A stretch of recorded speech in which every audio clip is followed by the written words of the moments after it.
Hi. Some stuff has happened, and I will go over it. But also, first and foremost, welcome back to the Ferocious Astrometric Expedition. We have no map. We make our own map. That's really all you need to know. Like, that is the heart of what's going on here. But outside of that, things! Check it out. We got our lovely little buddy Enman driving around. This is not really anything particularly important. I just needed a nice way of seeing the sky as we start today off. That said, I feel like we need to get Enman some proper flight experience. We need to make sure that Enman actually improves as a scientist. And that type of thing can only come from experience and training. And experience and training. And going to space, apparently. A good start to the day. So, quick recap. We are continuing our current endeavors to extract as much science from the moon as possible. A lot of our results have gone from the lowlands, midlands, and twin craters, and midland craters. So we have 4. We know of others barely. We know of the northwest crater, we know of the far side crater, and we know of the canyons. I don't actually remember the canyons personally, so that one's going to be exciting to recollect. But at the very least, in terms of massive landmarks to look for, those massive craters, we have not researched any, except the twin craters, of course. So at the very least, with those 2, we will be able to get more science. But after that, it's either going to have to be a grand adventure in figuring out what the heck we can do, or we're going to have to face our feelers. I don't know why I pronounced that wrong. And figure out how to track Minimus. The moon has been very, very easy for us because it is very large, very close, very circular, very uninclined, and very repeatable. Minimus, however, is going to be a problem. We are going to need to invent new scientific instruments, new standards of tracking, logging, precision, and I'm just sort of scared because it's going to be the first thing that we have really, really high odds of just completely failing and hitting a brick wall on. But before we have that problem, we have the moon. Let's just get ourselves reacquainted with all of the resources we have to ourselves. Our current big moonlander is the super ill-advised. I should have checked the research station for a particular thing. We have these magnetometer booms on the super ill-advised, which we might not need anymore. After all, we learned that we basically have to be in orbit for those to matter. So let's just check. Magnetometer reports. We have in space low, in space high. Those are really all the options.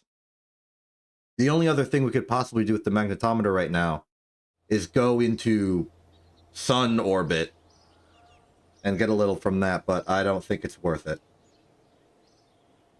Other things we can do. We've practiced making the science deployable EVA setup near the monolith. And we could now possibly put one on the moon.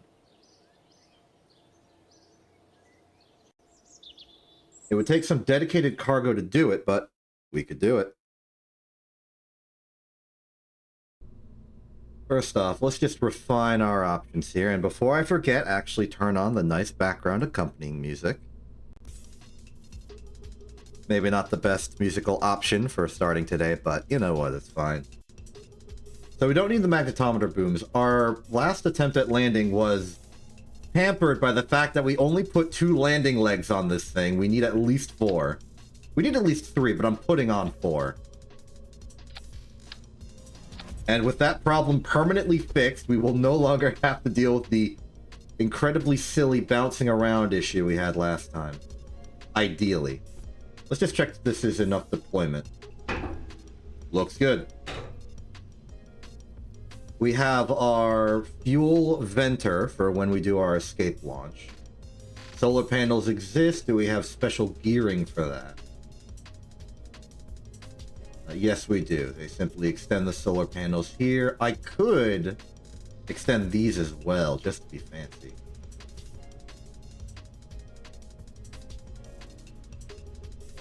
Maybe I'll make that custom too. Extend antenna. There we go. Nice. Landing gear will be done on the default landing gear action group, which always exists. We have the abort setup that we can just launch out of here. Everything looking good. We have our notes, as always, available. Speaking of which, I tried to do another take at figuring out the ratio for 1/3 orbital period. And this is the results here. This is sort of my process. Instead of doing it via velocities and stuff, I just did it by circular radii and just the ratio between them. The problem is that my results are the exact same as last time, which bothers me because it still doesn't feel like I'm right. Weird problem to have, but something we can deal with later.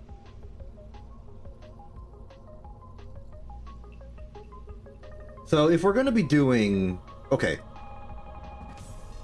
Once we get the regular science set up with all of our incidental experiments at each particular location we care about, I want to swap out all of the science we have for cargo and possibly bigger crew complement. This will let us take multiple people to the surface, have those people deploy their EVA lab setup, bolster the lab setup with their own specialties. Then move on. How much mass is the magnetometer boom? Do I need to care about it in terms of weight? I really don't. It weighs as much as a barometer. Okay, no, it weighs 10 barometers. Not the point. The point is it's not that much. Here's what I'll do.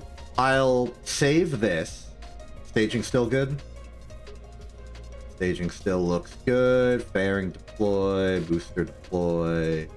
Eject stage. Detach. Parachute. Okay, everything looks good. I'm going to save this as this, but then I'm going to remove this and then launch immediately. We got wrong caught. We got wrong caught.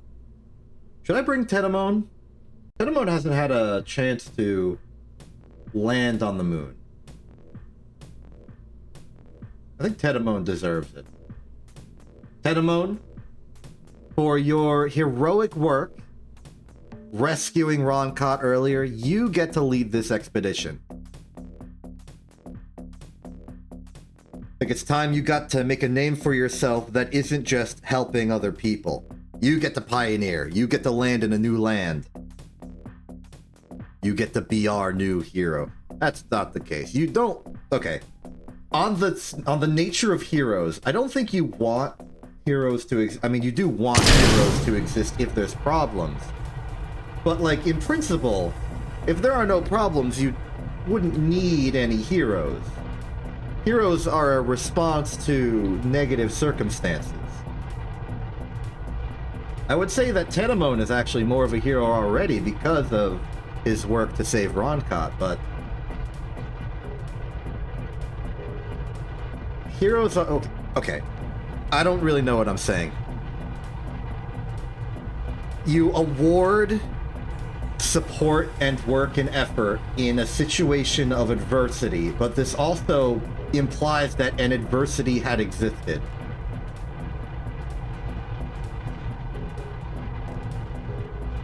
It's like you're happy to have a solution to a problem, but you're also not happy that a problem existed. This is a weird conversation to start the day. Let's just get into orbit. Less philosophy, more astronomy. Always a good policy here at the space program.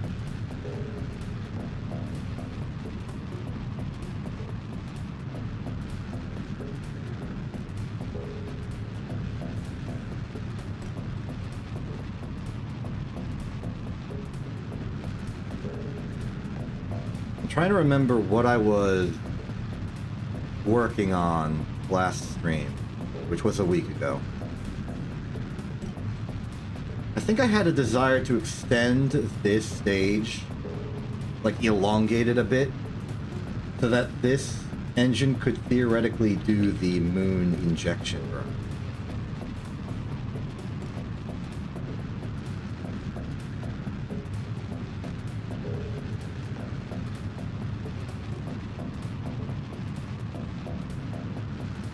Because right now it is close to being able to do that. It just technically can't.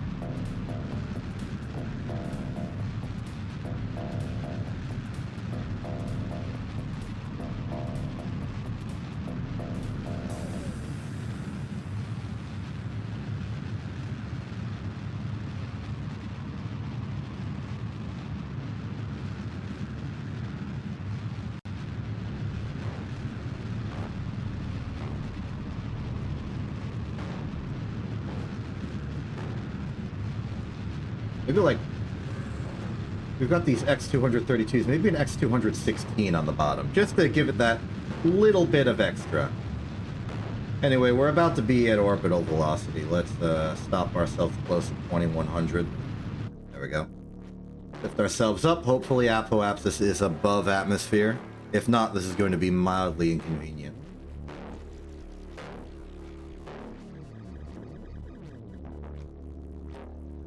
It's not. This is mildly inconvenient.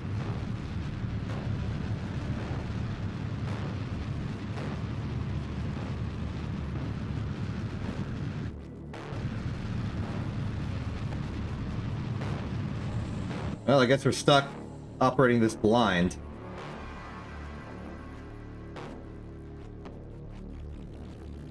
I would head to the math, but I can't really trust the math right now because the atmospheric drag is going to ruin everything. I'm just going to have to boost out above the atmosphere and hope that we don't bleed too much speed. We'll have enough fuel. I'm confident about that. I just would have liked to have the spare to try and do the moon injection.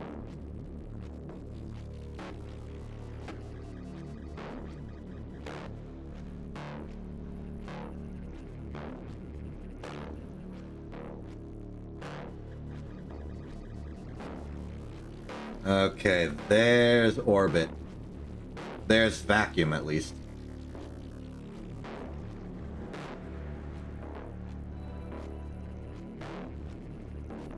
I'm trying to judge this. Should I go for the... Should I keep the stage and do the moon injection with it? If we do the moon injection, I would have liked that this would dispose of itself, probably by crashing into the surface. I don't think there's enough fuel to guarantee that with a blind shot. So as much as I would love to, I think we're going to have to go without.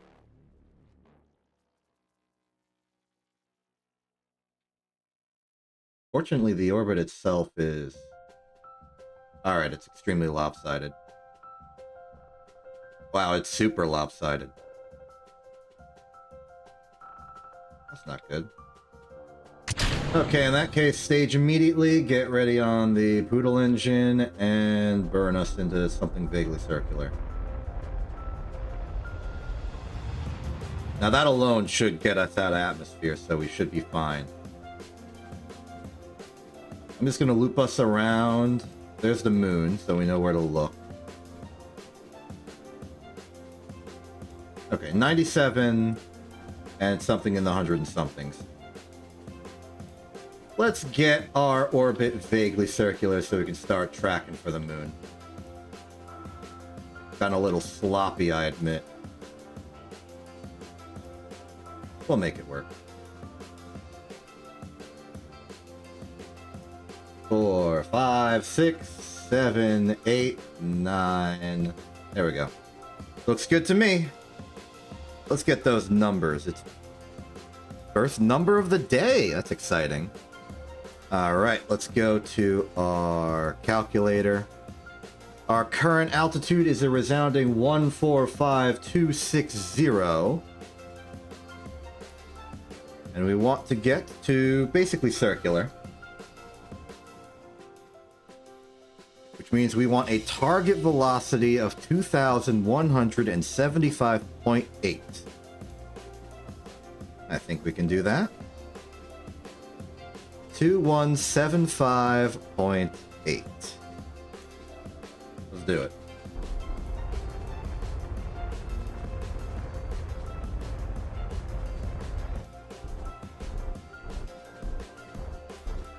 Great. Next step, we look for the moon over the horizon. Given where we saw it last orbit, it should be pretty close to where we are right now, and then we'll go out to moon orbit radius. Would like to do another round of validating my results on those orbits and stuff. Okay. We are looking good. Pause. Altitude is 145,230. And we are targeting what we currently consider the official semi-major of 117-11500. Put that into target radius right there. Forgot to paste as value. There we go. Target velocity is 2983.7. Firing in 3, 2, 1, go. Don't you worry, Tedamon. This is a well-traveled route. You are following in the footsteps of specifically Ron Cott Herman. That specific individual.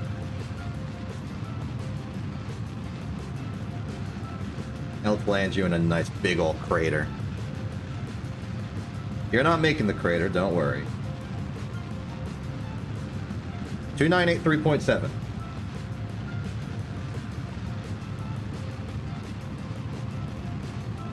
3, 4, 5, 6, 7.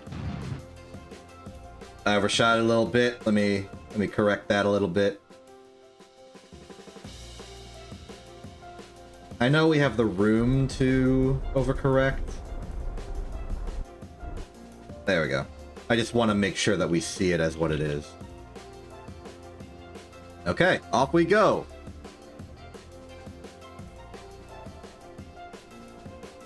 So far, so good. Looking like we're vaguely approaching that thing known as the moon. Lovely, lovely. That's a direct impact. Okay. It appears that we're not on a collision course, but pretty close in terms of elevation angle. Let's lower ourselves.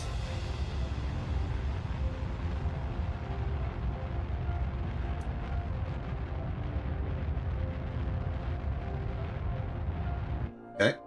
Now, Tedamon, you are not as skilled as Ron Cott for this type of maneuver, but we need you to point radial out.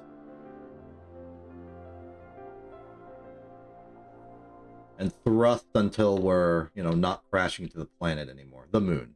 The celestial body. Open solar panels while we're here. We might need them.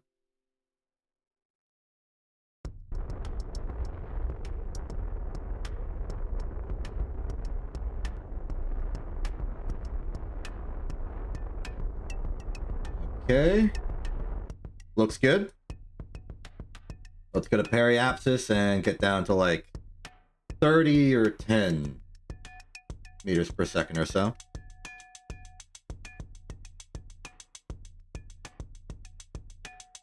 Right there. Oh, almost missed it. All right. Looks like our periapsis is a bit higher than normal. Understandable. This is mostly something we just calculate blind. But we got the fuel to correct. 69458, let's say. Let's go to our moon column. 69458. And we would like to be, let's say, let's go for the...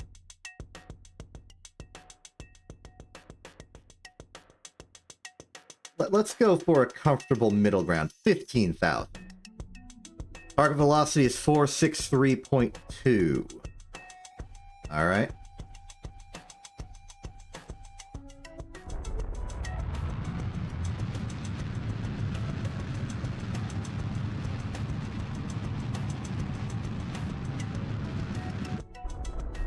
.463.2.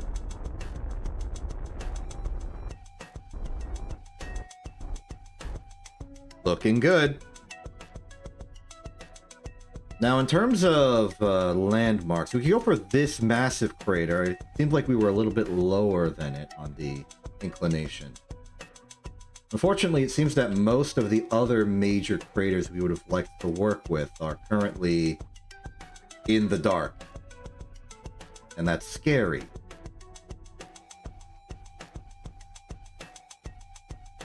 That said, our inclination is not 0. We get some good targets. In a moment, it will be on you to sort of help us find a good target. Let's just go down to a coasting circle of 15K.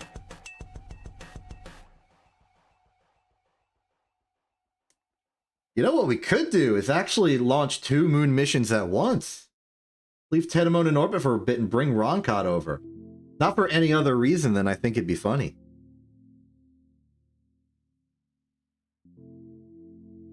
That's an idea. What if instead of bringing 1 ship with 2 people, we just bring 2 ships?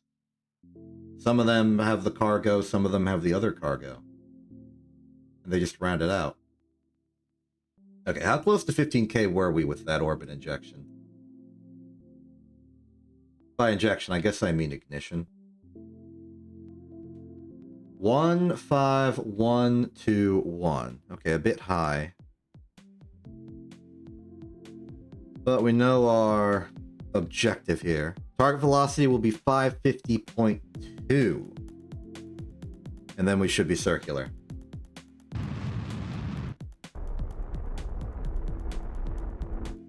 We should be circular.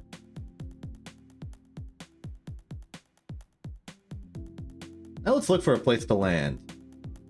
We know what places we've already gone to. The Midlands, the Midland craters, the Twin crater, and I think the Highlands. Unfortunately for you, Tenamon, you're going to have to use your enhanced ocular abilities, known as having eyes, to... These are the low... Wait.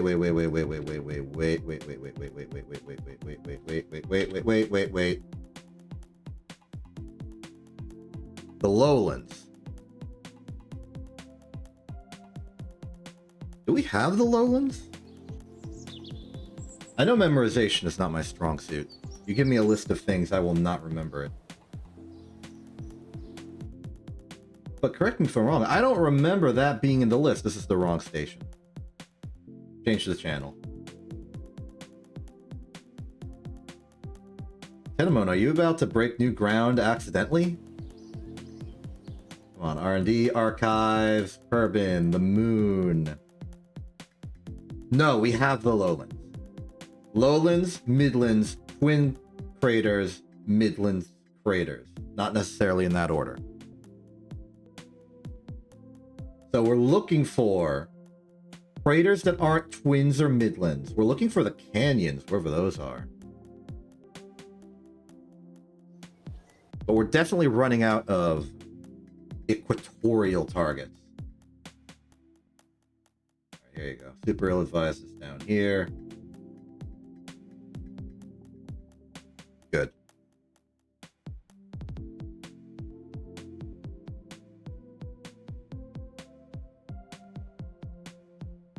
All right, Tenamon, don't you worry about it. We just need to find you a target. Is this the ridge of a crater? It is. It is. It's the far west crater. Relative to seeing it from Kerbin. Does it have a name?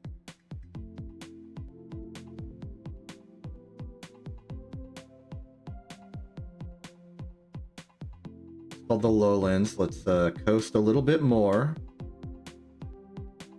This is the far side crater. Well, it's a target like any other. Let's go land there.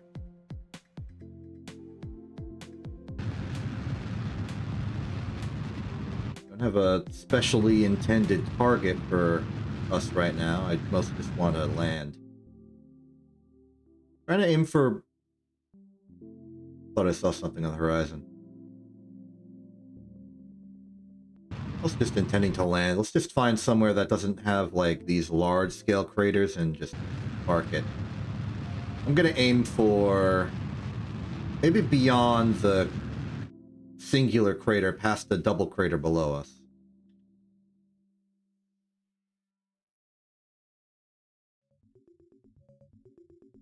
Okay, very interesting. We got plenty of fuel for this. I'm not worried about that. Our landing should go absolutely fine, provided I pay attention and the terrain isn't so abysmal. Okay, looking down, I think I want to... This seems like it's bad news for terrain, so I want to slow down a bit earlier than that. Okay. This seems fine.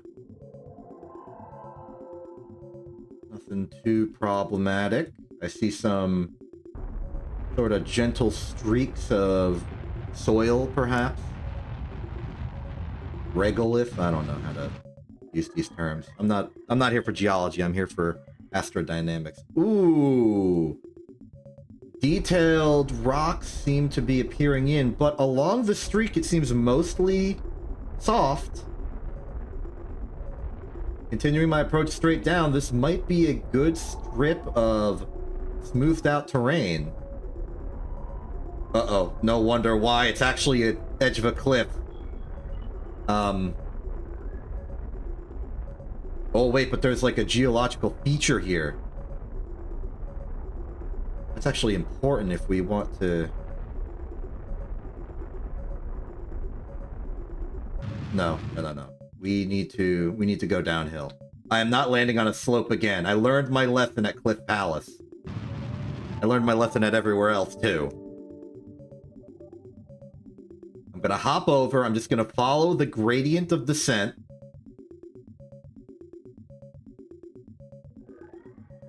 And we're gonna find the bottom of this metaphorical bowl.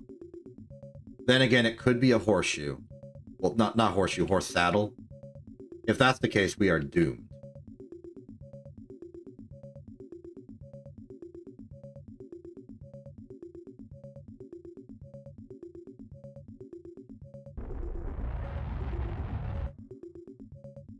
Okay, this is looking promising. I'm gonna try and hover over these rocks and land on the tiny rocks to the past of it.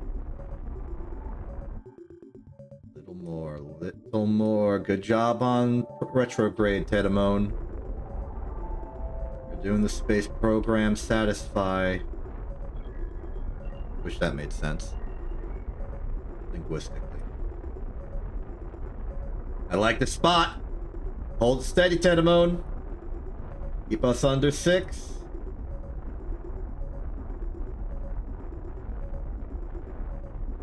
Beautiful touchdown, Tedamone. You're a natural at this. Though, given that you're our rover expert, I suppose you are well trained in parking. Check it out.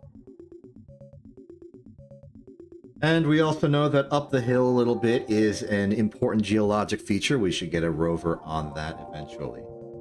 But congratulations, Tedamone. You made it. Now let's start with the science. So, basic suit, log temperature. Do the crew report. We got transmit on that? Alright, cool, we're on the network. What is the network looking like right now? Oh, the Space Center is in the... Okay, that's, questionable. But I guess we're close enough to the horizon that it doesn't care. The occlusion's pretty forgiving, I suppose. Maybe I should have changed that in the settings. Either way. Okay, so pressure data is good. We got temperature data, got crew report sent. Seismic data is good. More seismic data is good. Mystery goo. Very nice. Other goo. Very good. Material study. Material study. I'm liking all this science we're getting. Another crew report would be redundant. Pedamone, how about you do an EVA report? Pretty good. We gotta invent better lander technology for our future things. Okay, surface sample. Ooh, melted byproducts. I wonder if that's a consequence of this being a crater. Like the collision caused some scheme. Alright, let's do another surface sample retrieval. Let's do our container collect all. EVA report. Alright. Get you a second sample. Second opinion.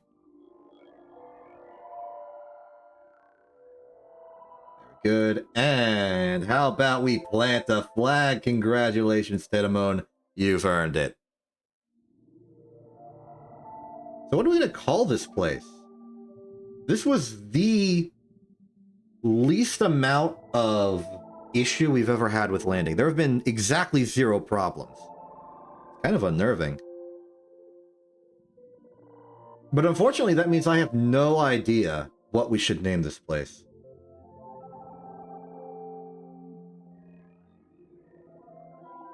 Okay, what is significant? What's different about this? We're landing inside of a crater. It's on the far side. Kerbin's on the horizon. This is the first expedition done by Tedamone instead of Roncott. Let's see. What's the... If I just look up second expedition, I am sent to the Wikipedia article for the second voyage of James Cook. Ooh.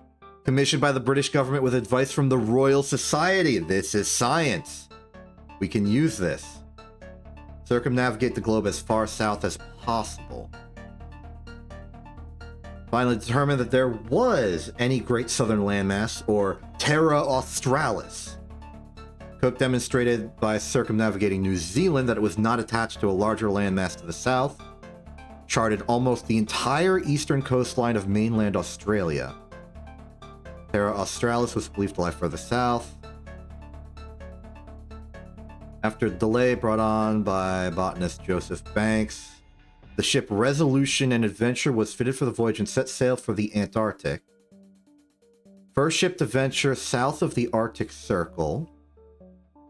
Final such crossing under the course, Easter Islands, Tahiti, Society. They just named the Society Islands? That seems a little on the nose.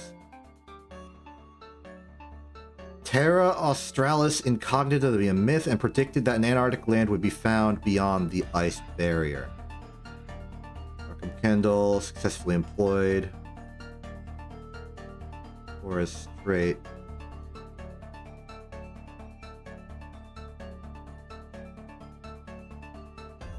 Interesting.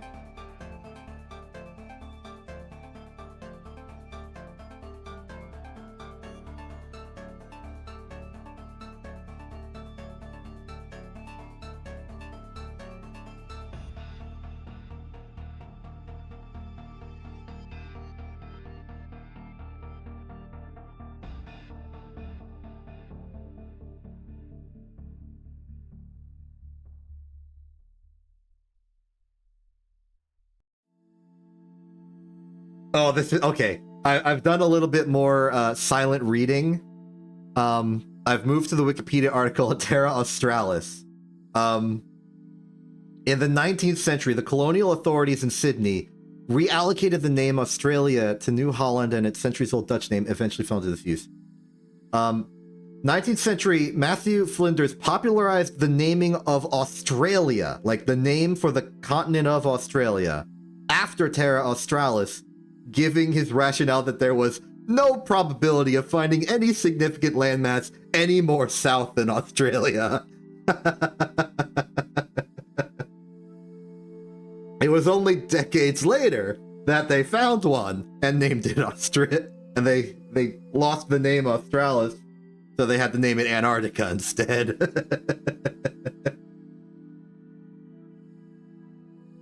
So that's funny.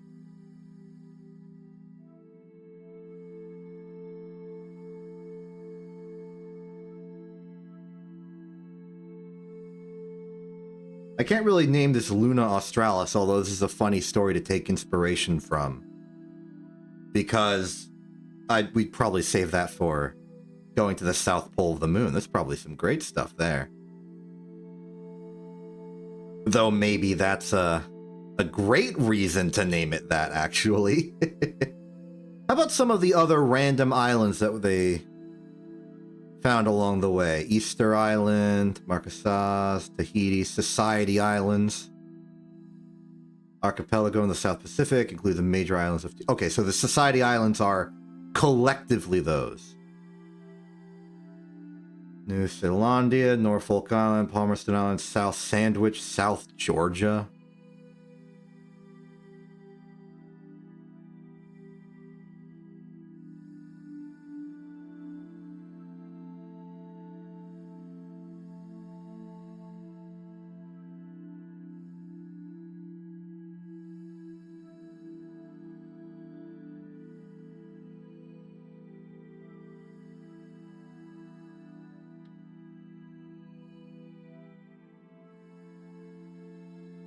I tried looking up Ted Land.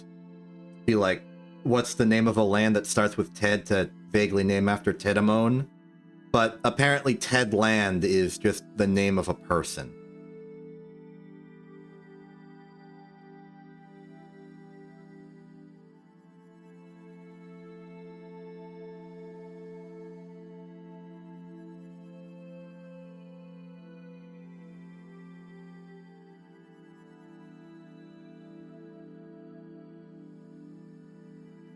Oh, wait. I figured something out.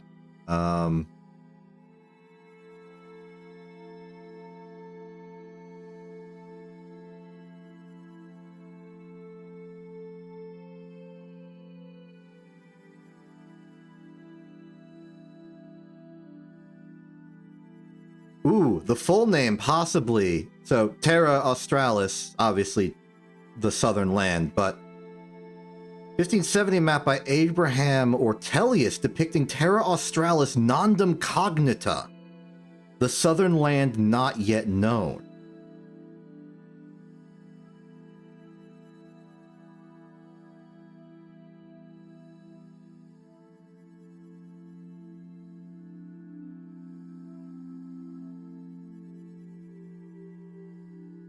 How about we name this place Nondum Australis? I don't know if that's like grammatically correct, but I'm doing it. I don't know Latin.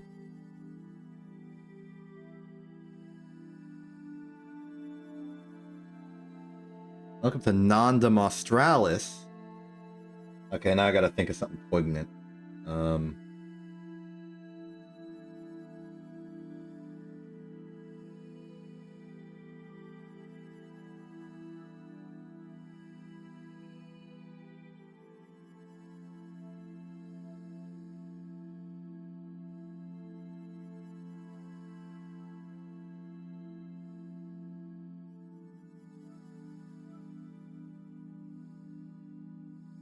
I think that's nice and poignant. Every landmark reached is another step towards a goal. Congratulations, Tedamone. You're doing cool stuff out here. Let's get you back home. Okay. Now we take this data, then we store the data, and we get in the ship. Well, no, we can store this experiment in there. Then we can board the ship. Then we collect all. Let's see, those numbers add up. 4, 7. see here. 1, 2, 3, 4, 5, 6, 7. 1, 2, 3, 4. Okay, that does make sense. All right. Next thing to figure out here. Can we successfully launch ourselves into space?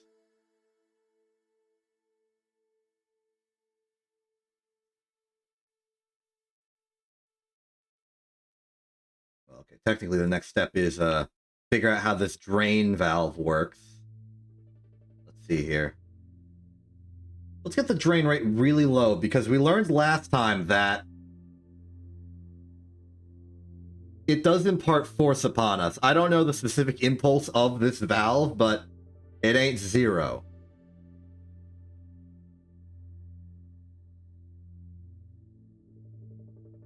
Goodness.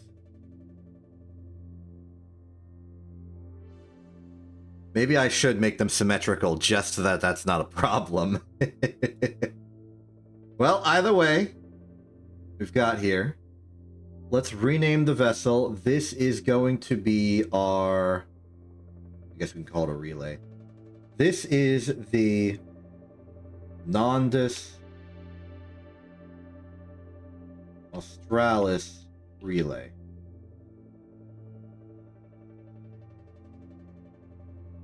Sorry, Nondum Australis. My apologies.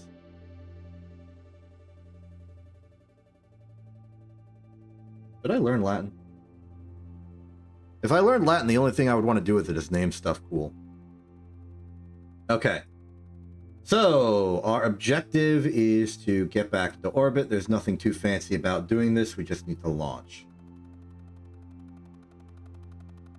The moment we launch, we want to arc towards the west, and we'll pause at some point to get our proper orbital bearings. But I'm pretty confident that we're going to be targeting a vague orbital speed of approximately 550, given that that was our speed when we were circular above. All right, Tedamone, here we go. Launching back to moon orbit in 3, 2, 1, go. All right, bank over, start heading east immediately. Radar is out, radar is good.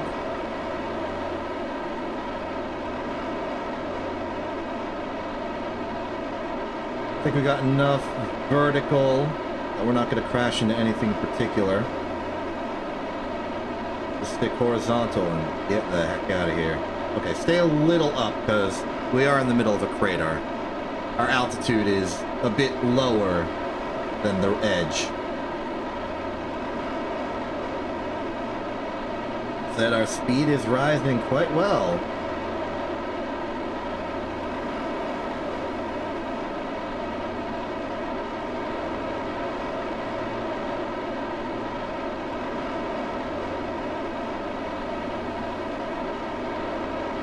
I am sincerely worried we're going to hit the mountainside.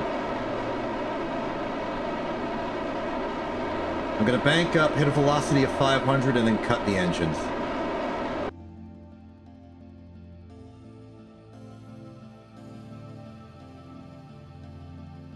This isn't looking good. This is not looking good.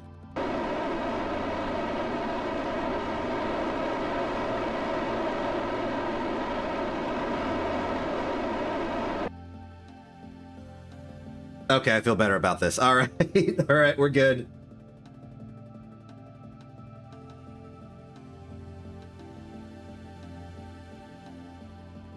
That's going to be a bit of a hazard if we ever come back here. There it is.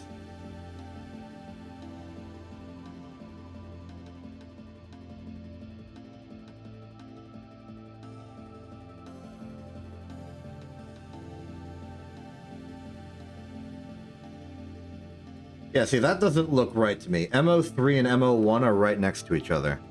They've clearly done something wrong with MO3, MO1, MO2. They're all on that side. Why is there a second MO1? MO3. Oh, what?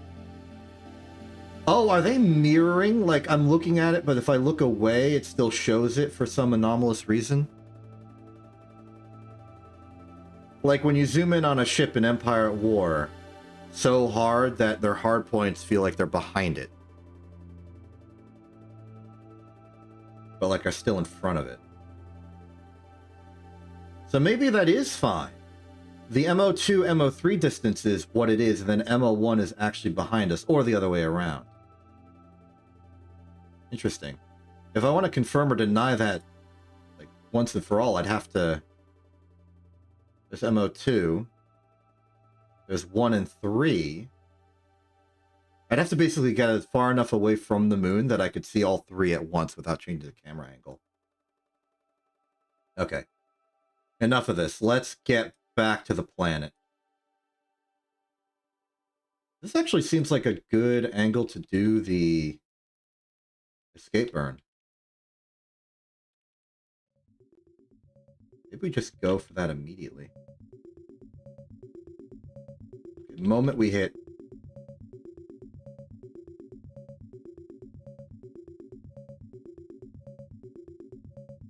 Alright, yeah, this is a good escape vector. Let's figure this out. Back to our math for a second. Okay. Our current altitude is 27873.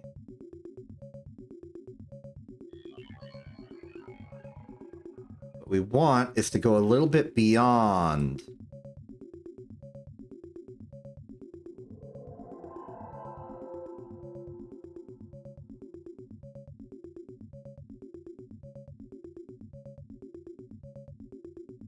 Escape velocity radius, which is going to be approximated by the sphere of influence so that we're not just thrusting to the necessary infinity. We will have excess velocity if we do that.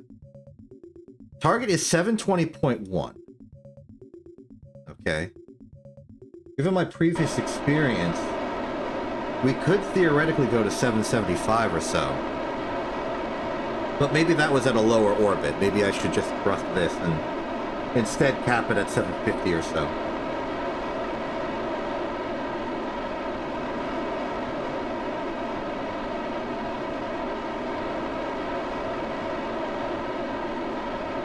I'm gonna go to 750 and cut the engines.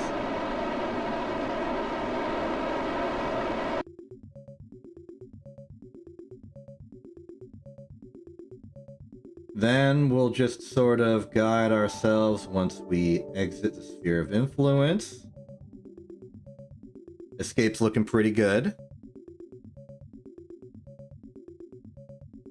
Alright, here we are. Very good news, we're ascending so that we can reach apoapsis and determine our conditions right now. Okay. 11670,000. Back at Kerbin. 11670,000. We want a target altitude of 25,000. And target velocity of 167.0.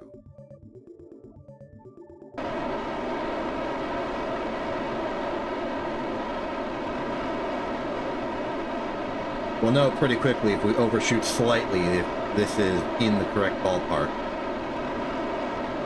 167.0. 90, 80, 70. Yeah. Excellent. 167.0 then.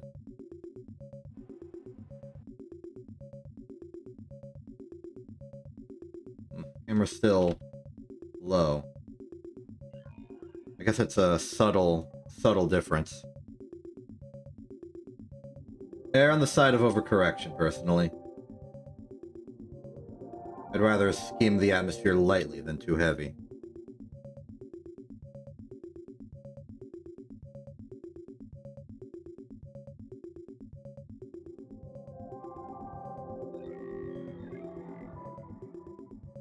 Sorry, I'm wondering if I should, like, boost us into a circular orbit so that we can get a pretty good read on the actual orbital radius of the moon, but that seems a little foolish on my part. I'm just gonna go back home. If it was a probe, I would gladly do that, but we got Tedamone in the seat. I ain't leaving him out here. We care about our astronauts in this space program.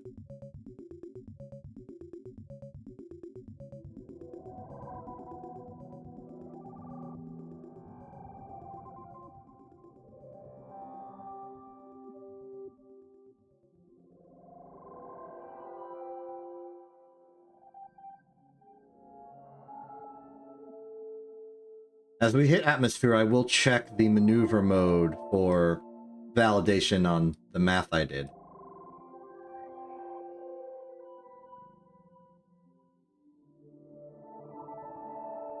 Okay, maneuver mode says 25.28 kilometers. Excellent.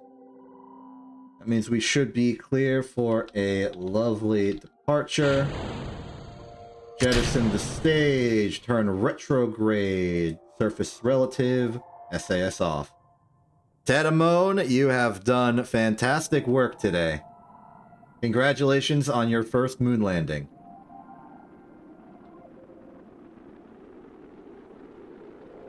Camera doing a little bit of a silly.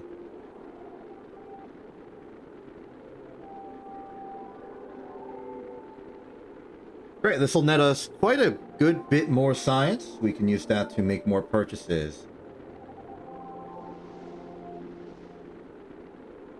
There's reason to consider making better moon landers if we're going to be going into a program of EVA deployed particular stations, getting a rover there with an arm on it to do science on the rocks and the different features.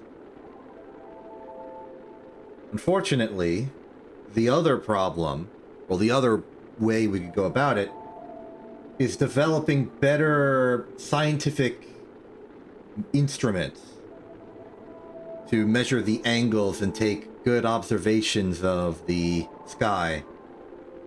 In particular, Minmus, because we gotta figure out its orbital parameters if we ever wish to hope to get there.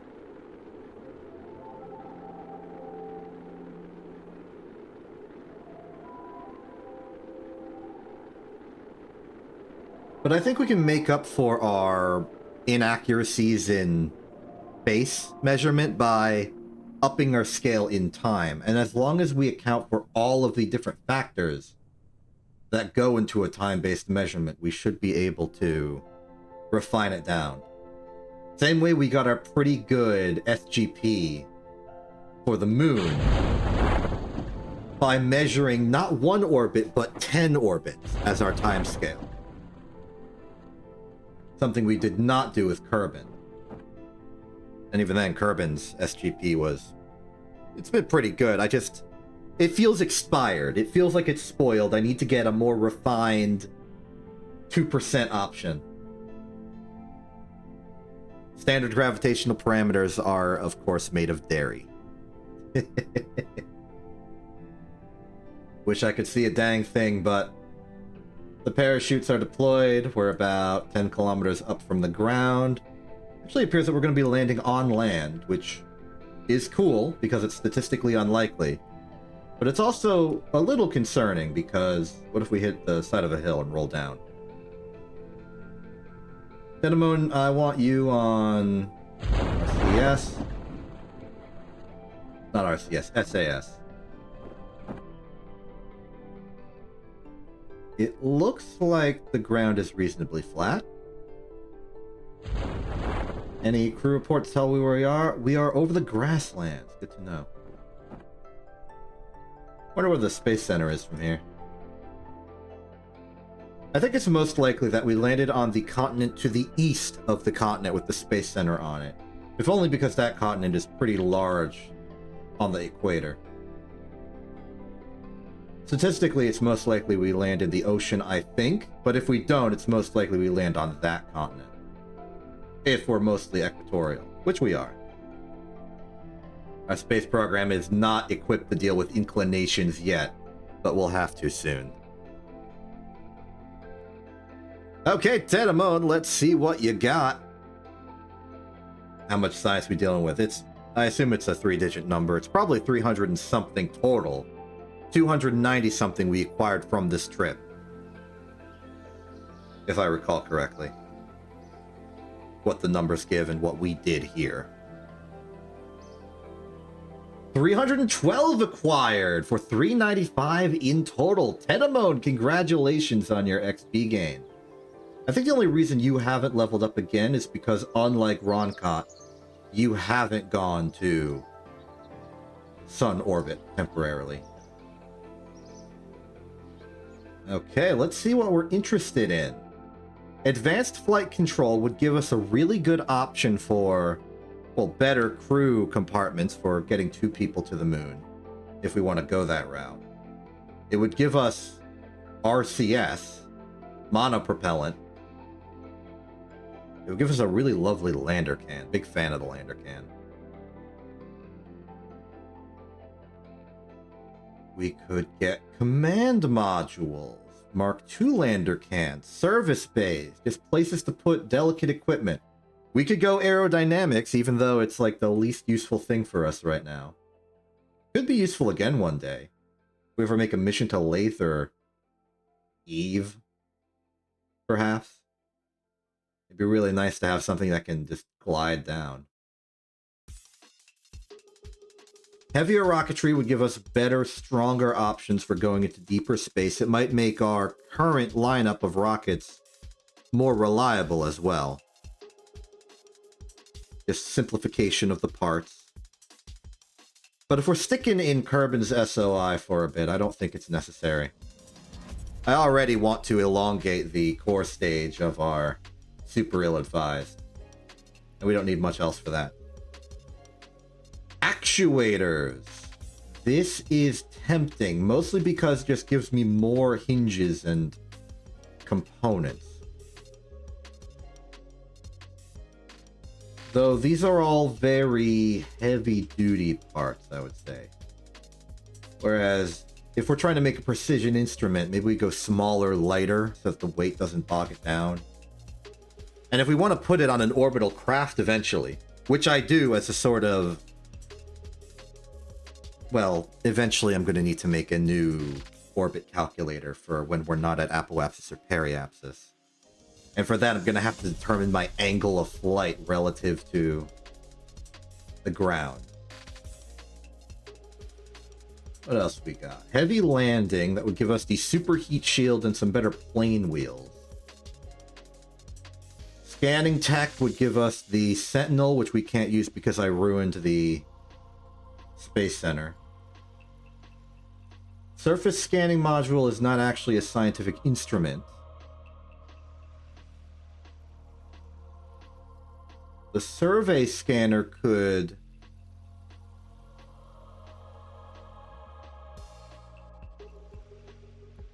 I mean, there's blue text, so there is a science component to this. This is a scientific experiment. And this is a better arm.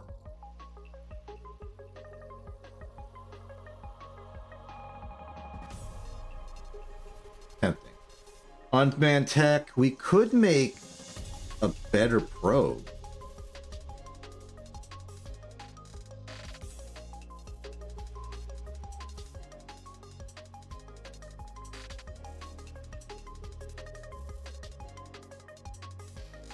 What's it do? SAS, prograde, retrograde, radial, normal. And we got the cube, which is just stability assist. Got curb net access, though.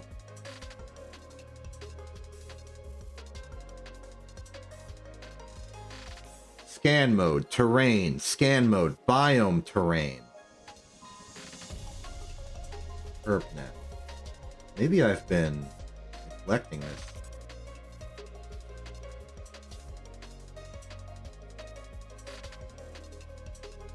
Detection, scans enhanced while landed on ground, splashdown, standing by to launch, resource scanner. I don't care about the resource scanner, I care about the...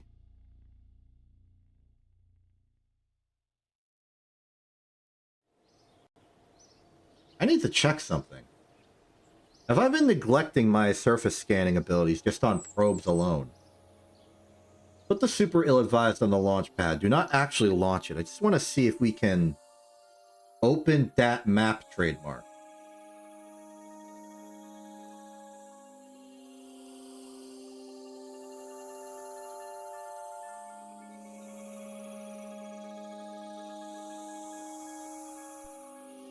Why did I think I could do this if I didn't actually know every single game mechanic of the game? Okay, deploy that. I need to get a look at the probes I put in this thing. So, curb net.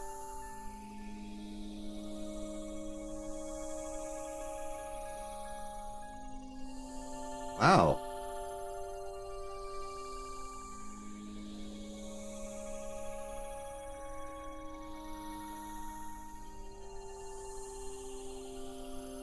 Okay, this is the name of the waypoint.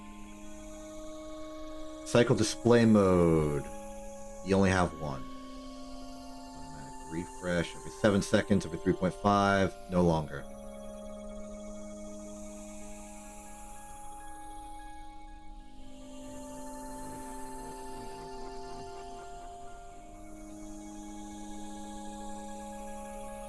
Okay, it seems like the mode here is altitude, which makes sense.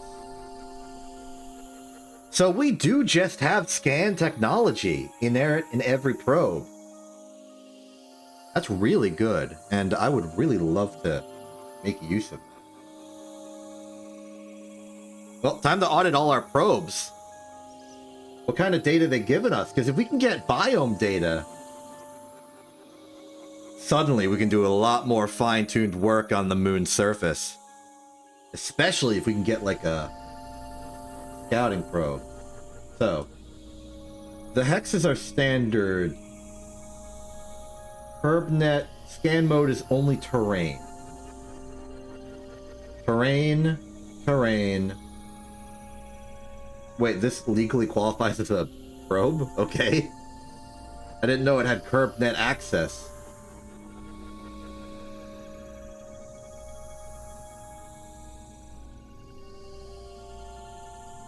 So the only thing that has both terrain and biome right now is the Rove Mate.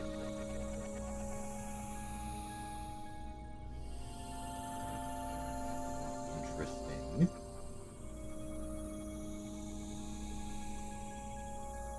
Guess I didn't really realize this was more than just some structural component. It's actually a probe.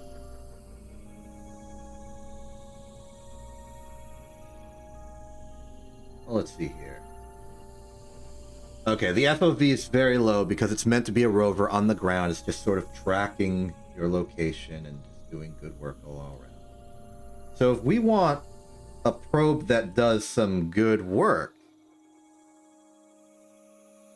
we either get the crazy hexagonal spinny boy, or we get the Octo 2. This is exciting. I wasn't expecting this as an option. I thought we were locked out of good terrain data. I guess this also means we could theoretically find new biomes on Kerbin. Okay, so unmanned tech. You are terrain alone. You are biome and terrain. In the future, what else is available? Scans enhanced wild. There are conditions where these scans are improved. None here. CurbNet, CurbNet, CurbNet.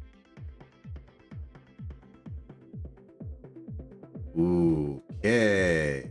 Are there other modes? Biome and terrain? No. Biome and terrain? No. And then in the final analysis, biome and terrain, biome and terrain, biome and terrain. But they have different FOVs and anomaly detection rates. Like the MPO seems like the best for anomaly detection. That isn't... Okay, this does no And this thing's scan mode for CurbNet is purely resources, which is why it's back here, past ore scanning tech. I'm figuring it out. So, anomaly detection 18%, minimum FOV 13, max FOV is 72. This is a very good all-around option. Best in class, and it would give us biome data. We could properly make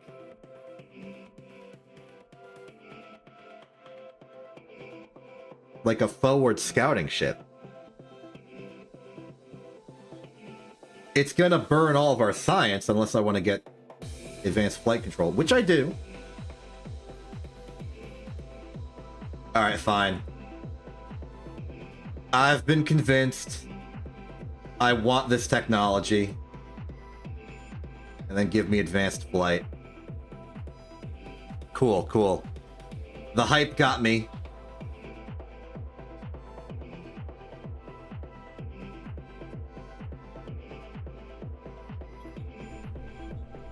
Okay. Well, in that case, let's take a moment and try that out. I'm just gonna modify the ill-advised a little bit. Man, there's so much to do now. I have inspiration. I have ideas. I have opinions. This is great. Okay. We don't need to worry about the next generation of the ill-advised right now. Right now, all we care about is getting our, like, survey probe.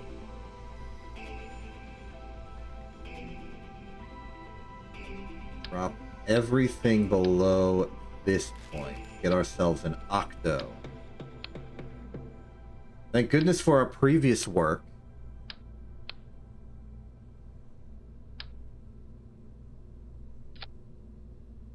Okay.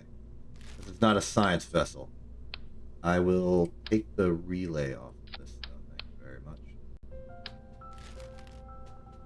I also think that the actual probe body does not need to be this massive. We could launch several, and they could just be another generation of relay ships.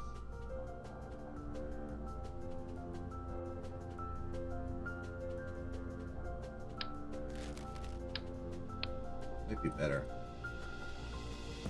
Okay, let's put these together with all of the latest and greatest in technology for the program. That's our best communication satellite right now, the RA-15 high relay antenna.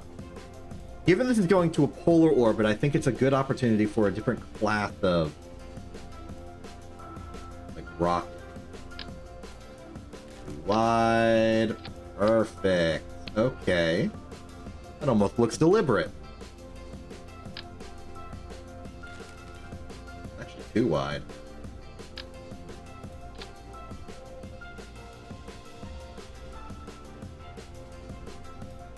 In terms of raw engines, this isn't going to be on land anywhere, so we can focus purely on specific impulse.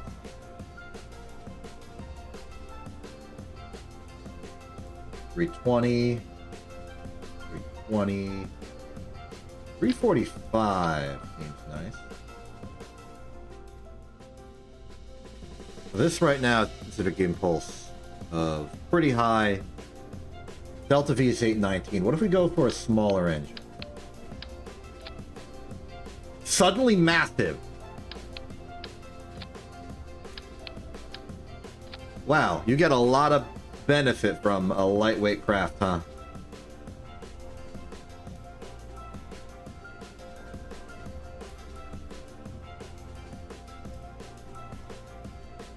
Cool.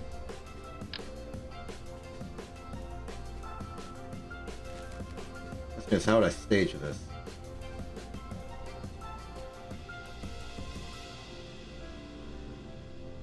I guess we just use a very tiny decoupler right there.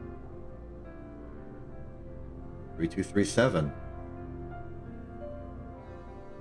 We can't do this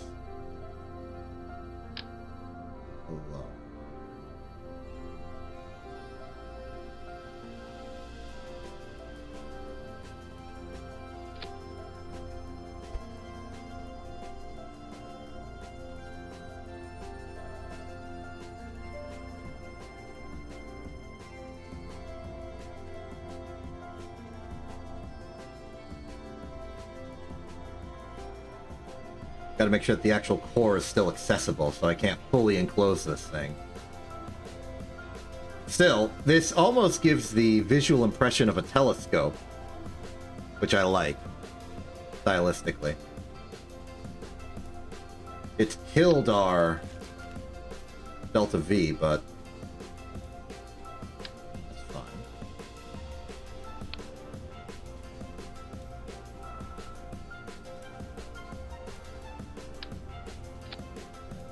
Do that.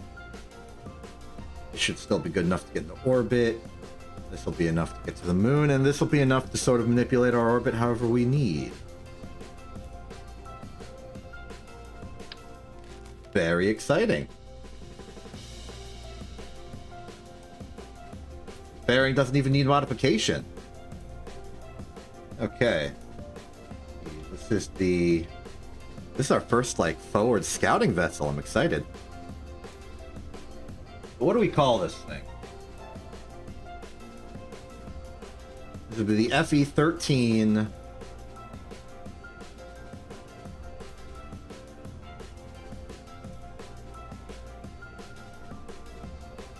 How about we call this the Botanist? I say that because its main job is scouting and evaluating the different biomes. And I know that they're not really going to be environmental biomes. They're just more geological biomes. But I think the metaphor still works. Okay, lower stage is still good. Jettison, fairing, detach. All right. Botanize. I am just sincerely curious as to what kind of data we're going to get from this. I'm probably going to mess with the exact orbit we have just to make sure that we can get data over time, refine what scale we want. Too far away and we won't get much detail. Too close and we'll miss out on things that we fly by at the wrong time. So, this is the Botanist launching in 3, 2, 1.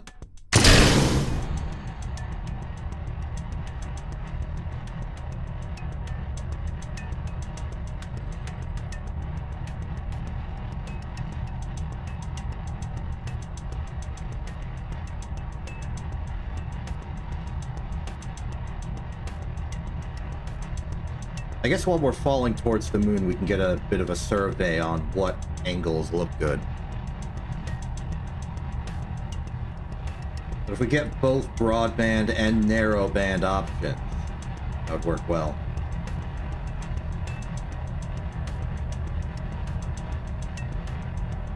This is a much better gravity turn than we've had earlier.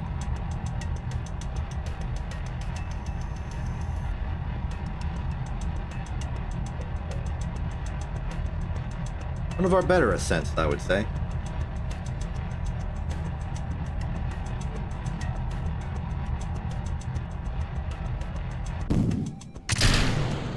And we are away, looking good. I'm relieved that this has become a bit routine, though it does end up being slightly boring. I think it is the nature of all great excursions into like further and further stuff that it becomes boring over time. The first airplane flight ever was probably super exciting, but like the 1000th probably just happened without much fanfare. I think it's the same with rocketry and our adventures here. First launch, big deal. Everything could go wrong. Some things did. But the 50th launch, we haven't gotten there yet, but I imagine it'll be pretty uneventful. It'll just happen, like it was no big deal. And it's progress that it's no big deal anymore. It means we've made it reliable, we've made it safe, we've made it good. Our starting point is no longer the start. We are reaping the benefits of everything we have done before. And that's good. Oh man, look at the navigational power this thing has. You know what? I want to try using the satellite. Get me curb net up and running. Look at this. Okay, that's terrain mode. Here's biome mode. All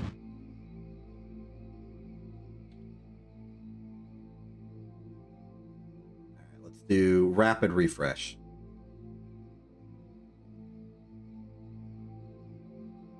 Widen our field of view a bit. I think the wide field of view when we get to the moon should be almost the entirety of the planet.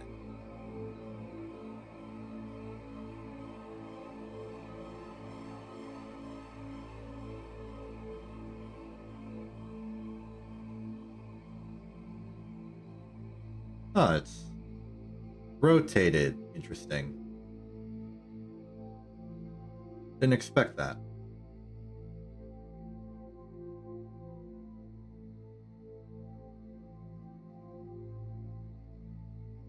Also didn't expect our orbit to be so high.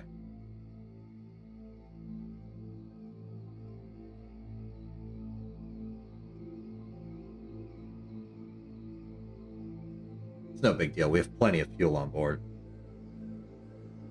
Ooh, but this is interesting. Let's take a look-see here. Badlands, mountains, grassland. What's this? This little shores? Deep shores, huh? Interesting. Mountains again. More badlands as we go across. I'm having too much fun with this.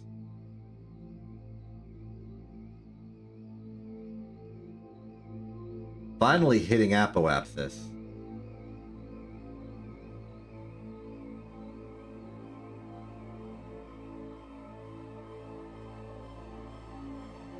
Okay.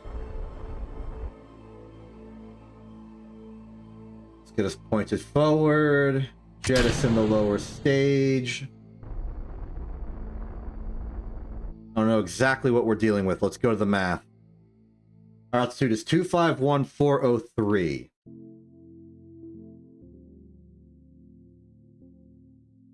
We may as well circularize just to be safe, so we want a target speed of 2035.7. Okay.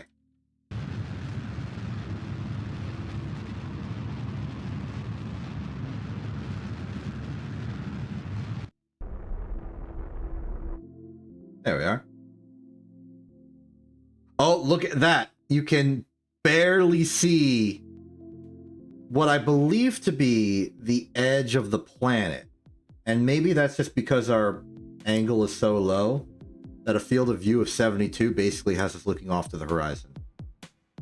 Cool that there's like depth perception and everything. But if we zoom in the field of view a bit, now we're looking specifically below us. What's this? Like a super badlands?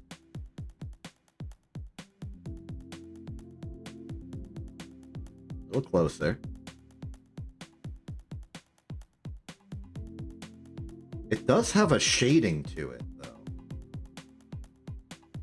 If we go to... This is terrain. Sea level altitude for wherever we're looking.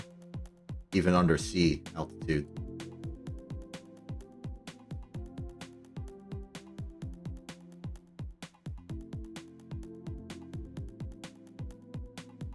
Interesting. You even get like longitude and latitude coordinates. We can start charting stuff. But this is all incidental to our real goal, which is to do this stuff at the moon.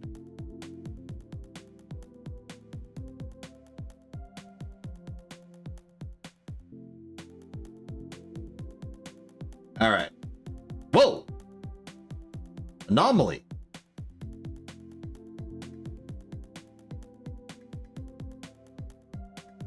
We've detected an anomaly. I don't know how to deal with that since we don't have a map. I guess we can?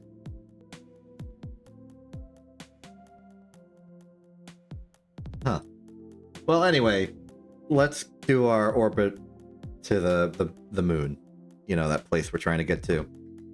Okay, 248546.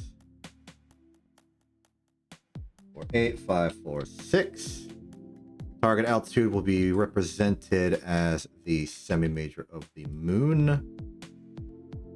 Put that in as value, please. Target velocity is 2784.6. Let's do it.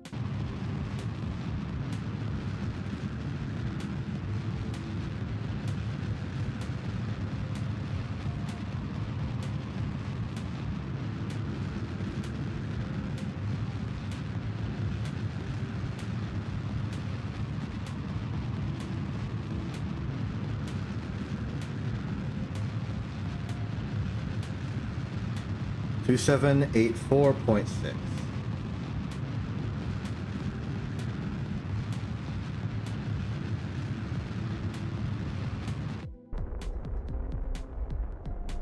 Done.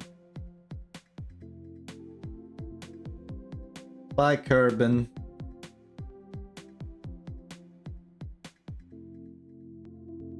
And then the further away we get, the more along the entire radius we'll be able to see. As I move the field of view in, it'll look like the whole thing is resolving itself into a whole deal.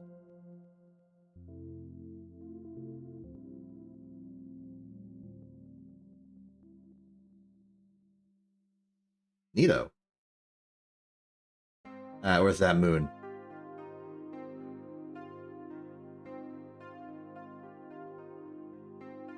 Man, there's anomalies just pinging the radar all over the place. We gotta start experimenting on those.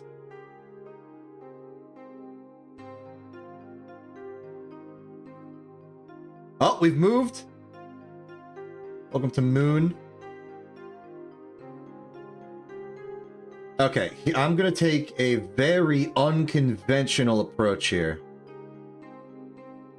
I'm basically gonna go in until my field of view at like 45 degree encompasses most of the moon. Oh! I have made a catastrophic mistake. New plan, new plan, new plan, new plan.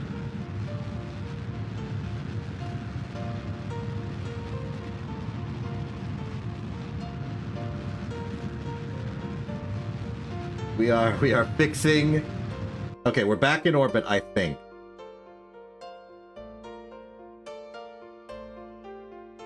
Cool. I'm gonna ignore the curb net for a bit. I'm just gonna fly. Oh, there's a place. There's Cliff Palace. Nice to see you. Okay, so target is gonna be... That could be good. So let's say 400 kilometers. Target altitude of 400 kilometers.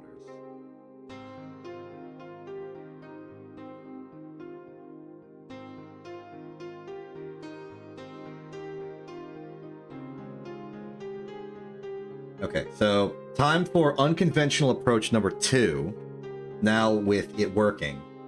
I'm gonna kill my entire velocity.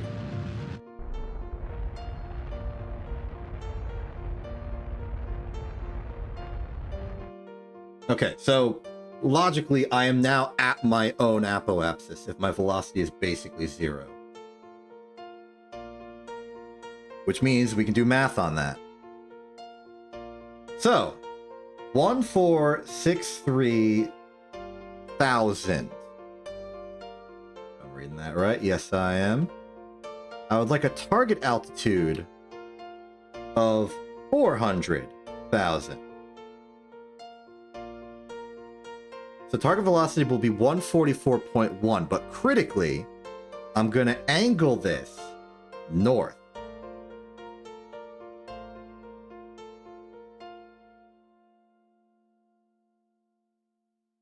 So we want an altitude, we want a velocity of 144.1.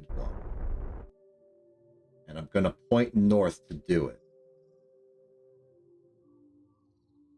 Turns out I'm actually pointing south, doesn't matter.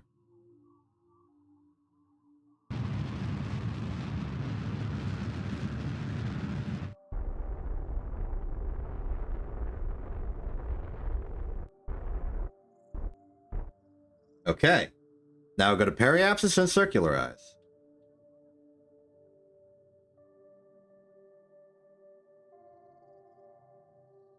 This is a high orbit. We might actually be far enough away to see the relays. There's M3, there's M2, there's M1. Oh, this would be even better. M2, M3. Where's M1?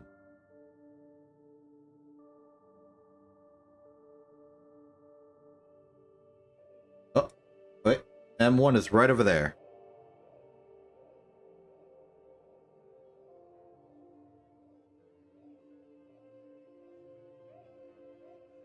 Okay, so it's not perfect, but they are pretty triangularly apart. That's a relief. Means my math was right, and it's just the mod being weird.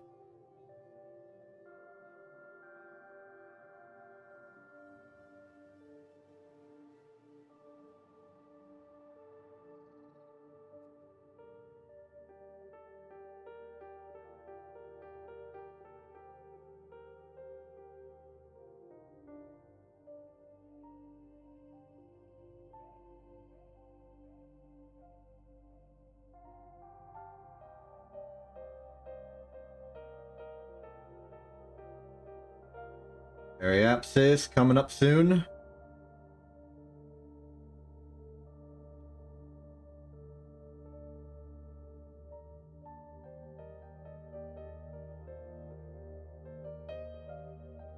That's pretty good, I would say. 400, 140.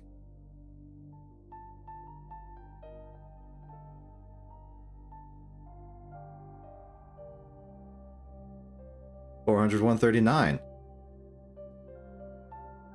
Okay. 400, 139. 329.4. I can do that.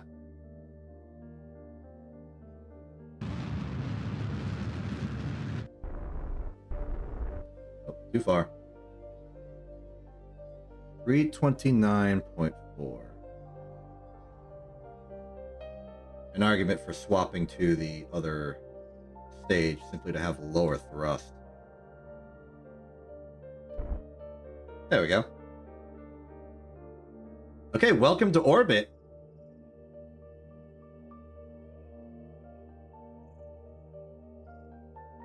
We will now be getting periodic updates. Field of view 45 degrees is our intended range, and then we can sort of zoom in forward to get a better view on particular things. Now it's looking like there is an anomaly right here. This is the northwest crater. Here's the southwest crater. We go back to 45 degrees. We can start identifying things. This is the east crater. A lot of craters.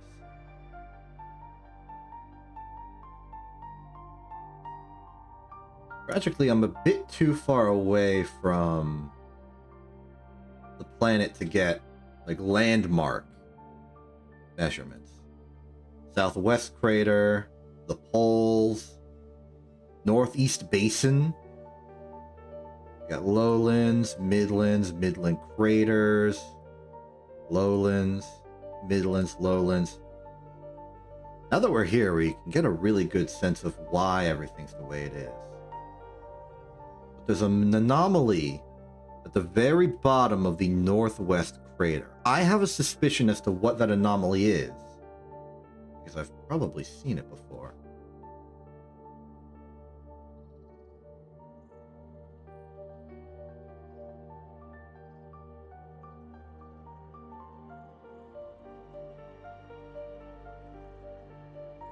Over here we have the highlands at much closer to the poles. The northeast basin, the poles might just be... No, we're like perfectly on the equator.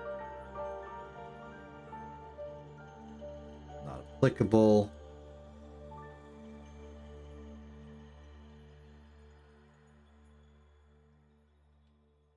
Something we can do is we can log these longitudes and latitudes that they're giving us. Because with those, and CurbNet on whatever ship we happen to have at the time, we can kind of re-engineer where that should be. The game has provided us with a built-in coordinate system. I suggest we use it. So, let's do a list of anomalies, huh? Now, this was the old paper that I did to do the moon SOI stuff, but I don't particularly care about that right now. Here's... I guess I could just say points of interest.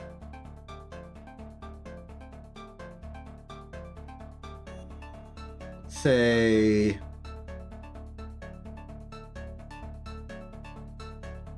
Anomaly 1.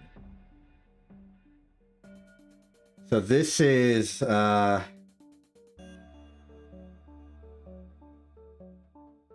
one gives us much fidelity. It's just the degrees and minutes.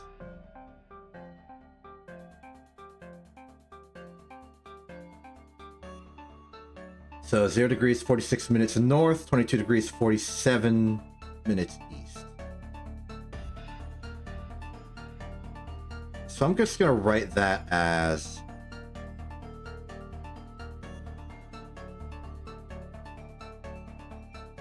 Okay, here's our standard. Because I want these as actual numbers for convenience.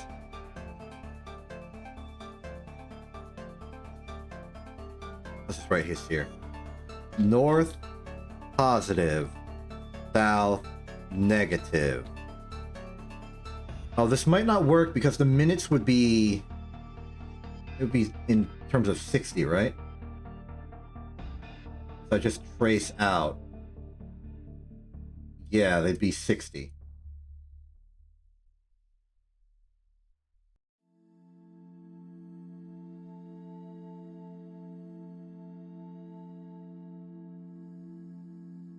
I think I'm going to have to just do a column for each of these. So there'll be degrees, minutes, sign, effectively. Degrees, minutes, sign. Okay.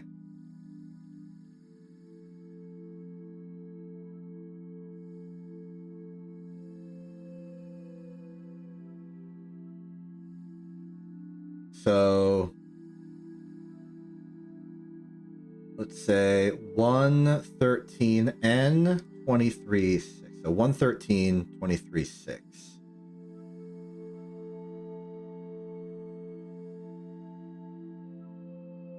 This would be east, north. Okay. Degrees, minutes, sign, degrees, minutes, sign.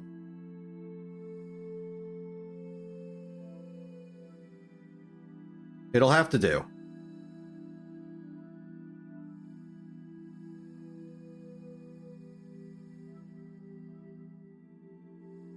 Ditch that.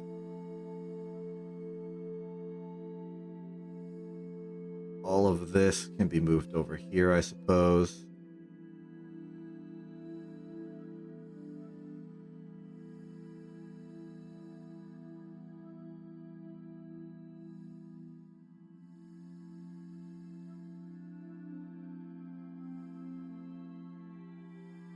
I'll pack these. I'll probably make a dedicated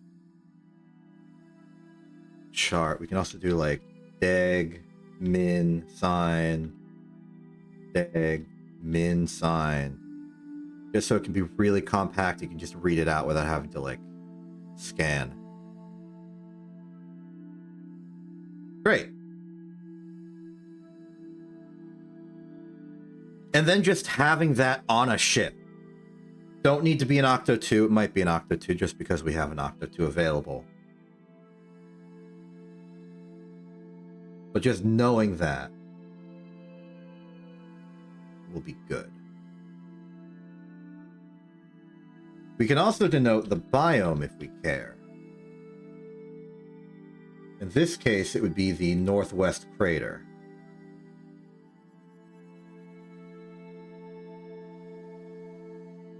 Great. I feel relatively good about that. We can scour the skies for more. We can also just, like, chart out the biome locations.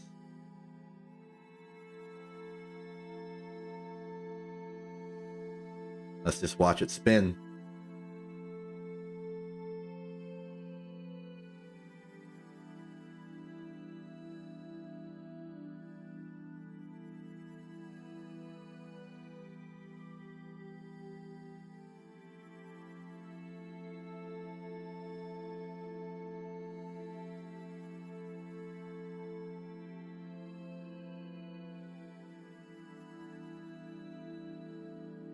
Oh, whoa, whoa, whoa, whoa, whoa, another anomaly on radar. Stop that. That's a new one. I am not familiar with this one, perhaps.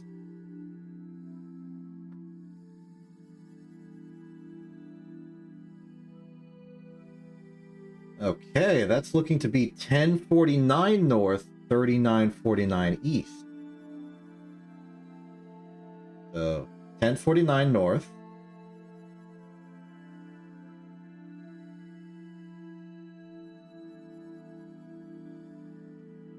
$39.49 east.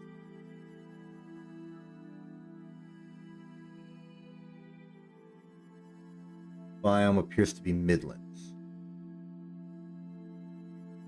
Cool.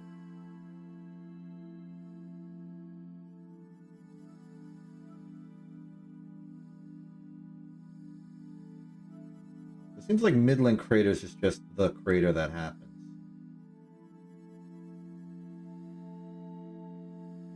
Polar lowlands, poles? Oh, there's a lot to do with the poles, huh?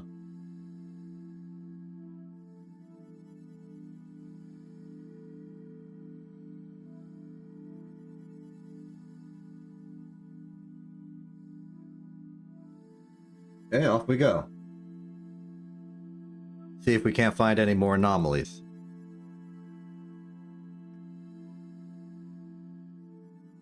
Oh, polar crater. Neato.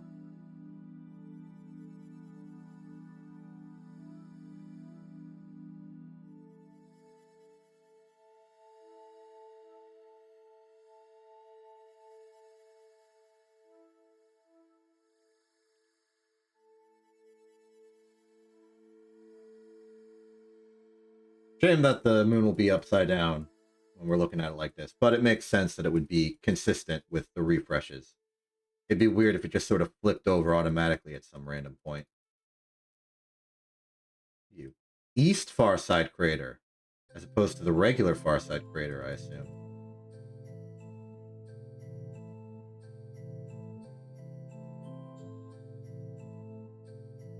Okay, nothing else on anomaly detection. Poles. Ooh, the rare highland craters near the South Pole, huh? Where'd the moon go? There it goes.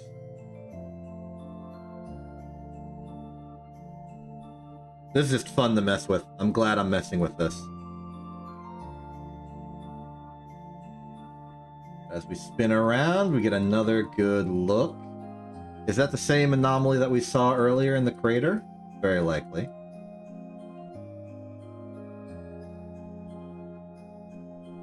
There's the other one, I suppose.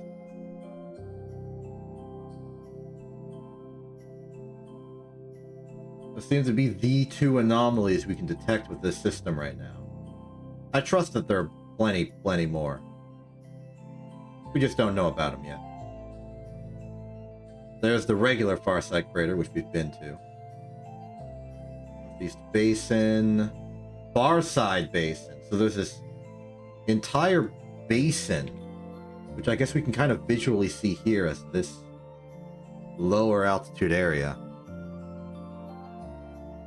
That's the polar crater. That's the pole. Highlands surround it, and highland craters might exist. Cool.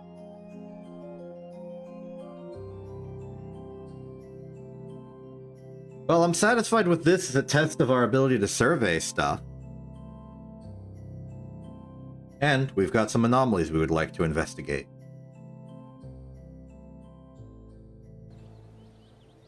Not sure if I can go out of the way to investigate them right now. What I think I'd like to do right now instead is actually start trying to solve the minimus problem. And the minimus problem is, how the heck are we going to track this darn thing? We need to invent new technology.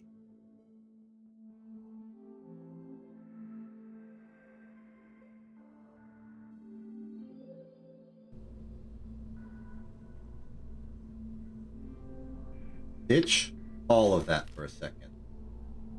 Here's my idea.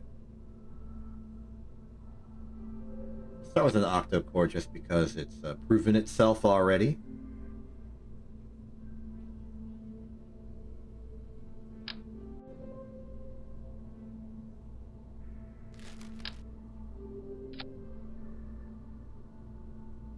The big problem that we have is we need a way to get good, reliable, and precise measurements of important stuff in space.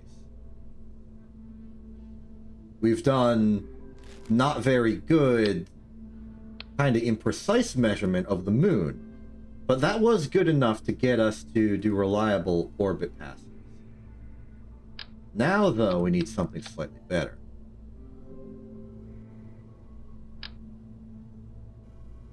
And we're going to need to invent the technology to make it happen. So, starting from this test bed, a simple structural base, I want to build something more advanced than the alligator hinge we had before.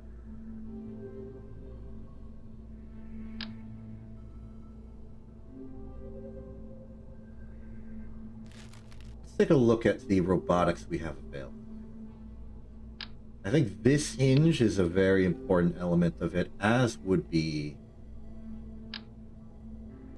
a rotor.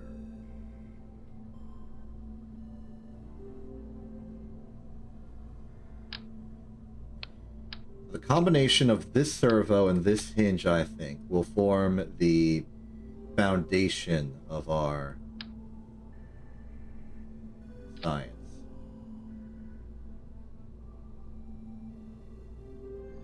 Now, for you, what is forward? That's forward. I'd like it the other way around.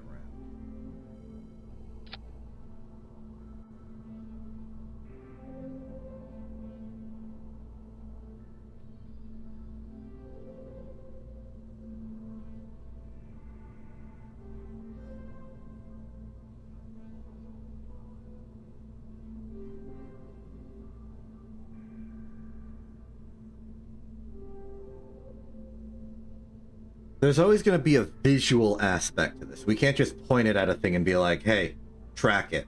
We're going to need to have some optics. That's the best way to do that. I'd like to make it out of tiny parts. But this kind of cross that's made with this would be good if it didn't matter about my angle.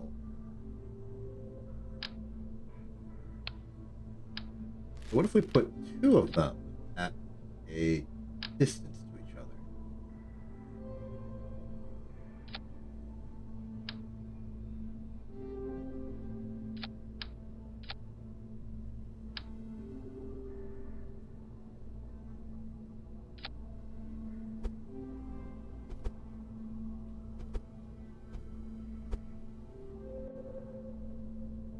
So now the only way that these two will line up is if we are perfectly looking between them.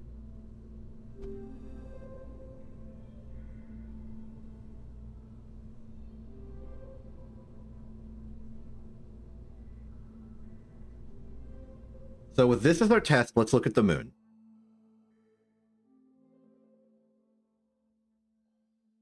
This is our telescope, air quotes.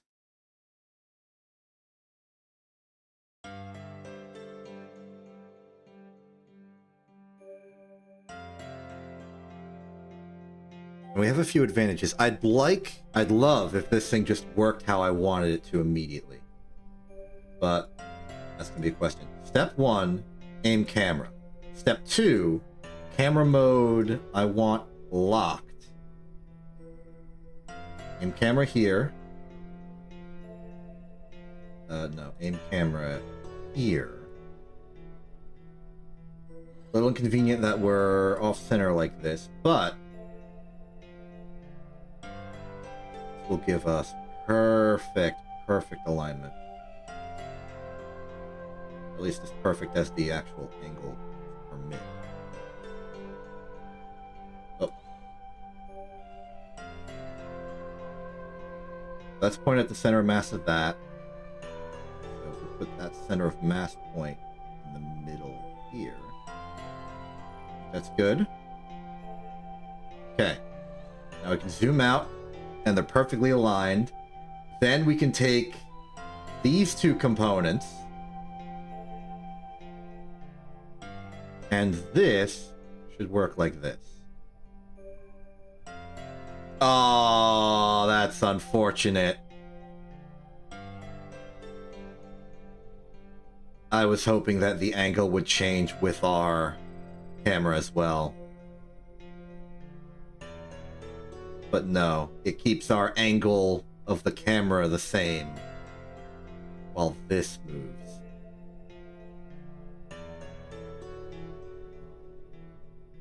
But that's because the angle's dictated by this.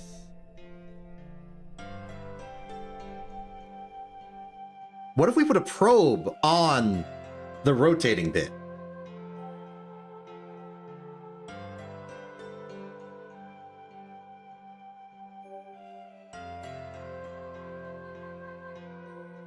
Control from there and then do the exact same test.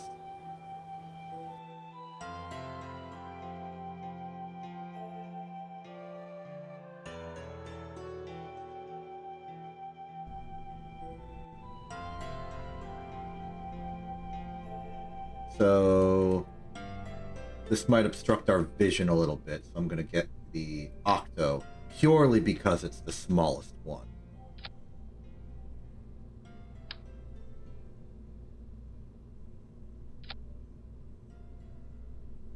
And then, I don't know, move these up.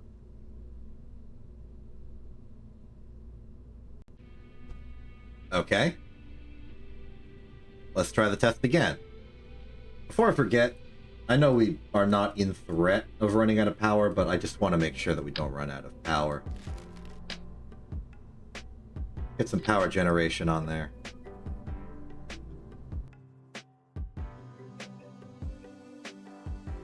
It's important we do this because we need to make a good, reliable, trustworthy telescope. We're going to need to get exact angles, detailed control, make sure we can make these kind of measurements. So, control from here. Change camera to locked.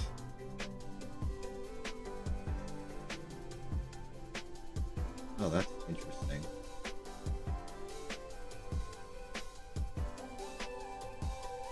Oh, I see. That's why it's working like that. It's based on the angle of the probe. In that case, I think it would be better if we did this with the cube. Flat, uniform surface.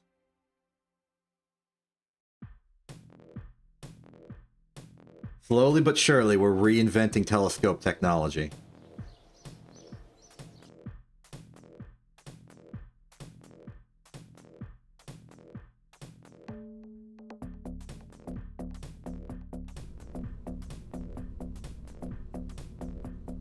Okay. Ditch the opto. Get the cube. Want it to be facing this way and forward. Yes.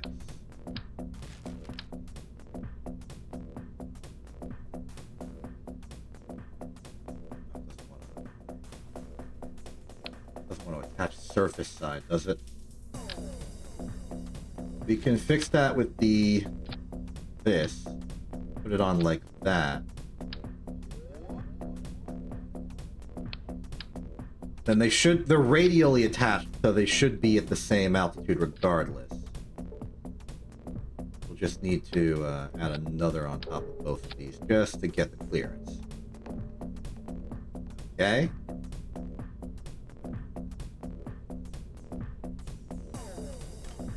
This will weigh the vessel down a bit, but it shouldn't matter.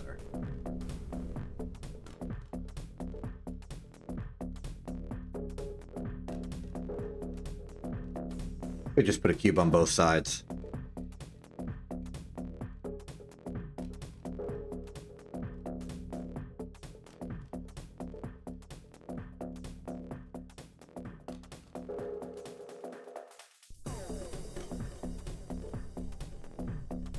Okay, test 3. Control from here. Set camera to locked. And this is the correct behavior I was expecting. Now, aim camera to the forward mount. Get the hinge and rotor. Well, it's rotation servo. Ready to go. Prep the chemicals involved.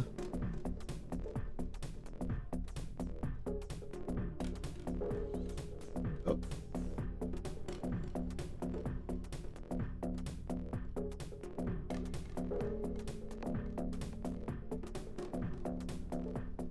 Okay. And now spin. Yeah. Oh, this is perfect. Beautiful. Servo. Excellent. Oh, this is wonderful. We have a targeting solution. If we had some vertical clearance, I could even zoom out to get a better crosshair, more thin crosshair. But this is very good. Let's go look at something. Buddy. Okay, I'm gonna look at the tower, like the top of the tower.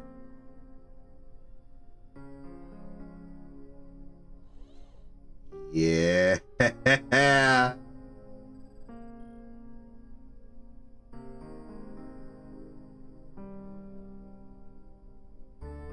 Good, good. We have it. We have telemetry. We have machine that gives us telemetry.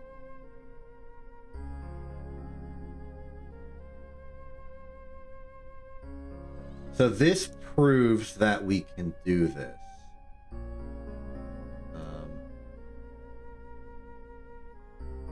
Thinking about the situations we're going to use this for, I think I should put the hinge on the bottom and the servo above it. I goofed my angle. Angle goof is going to be a threat to our stuff here.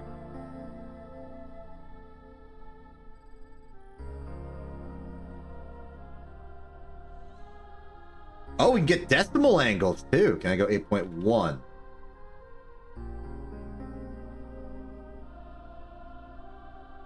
8.2. Okay, it actually does not allow me to do that. It's actually not allowing me to rotate it at all.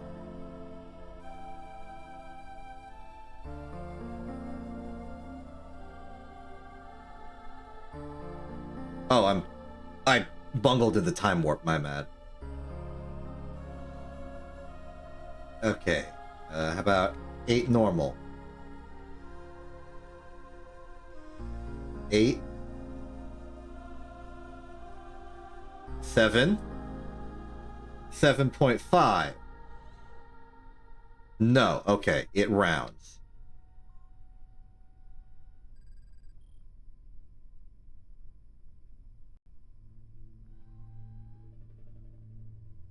And this decimal component seems to be pretty reliably there and annoying.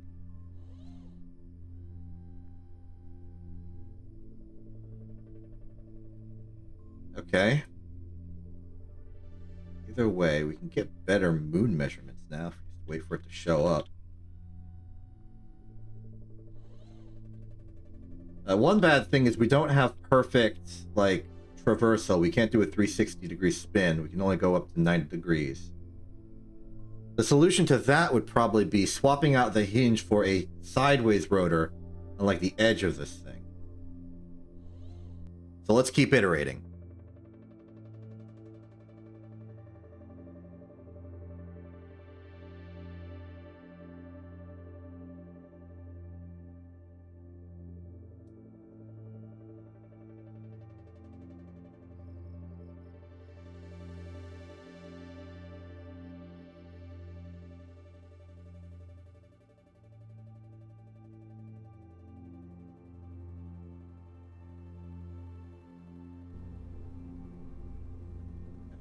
Structural components, not really.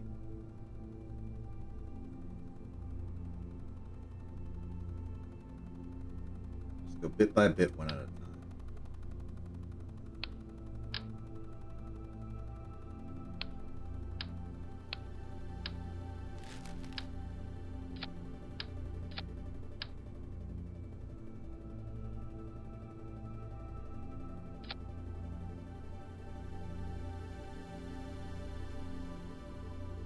Next iteration of the plan is I'm gonna elevate the whole platform up a bit.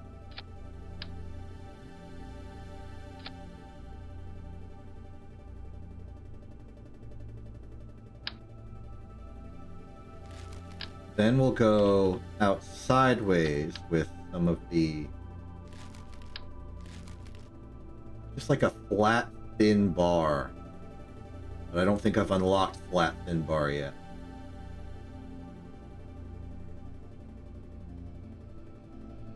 Fine, I'll do it for a second. Okay. Then we put a servo here. Upside down. And that'll give us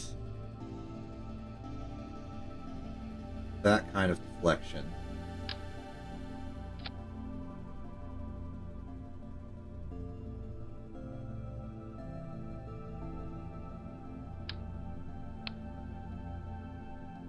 From here,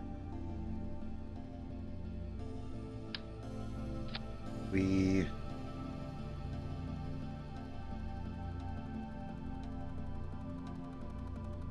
okay, this would be good for tracking the moon, because it could just go 360, woo, and that's nice. But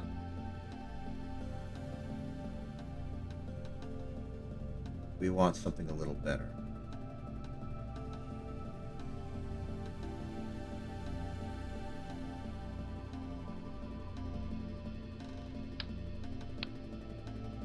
If we then hinge here,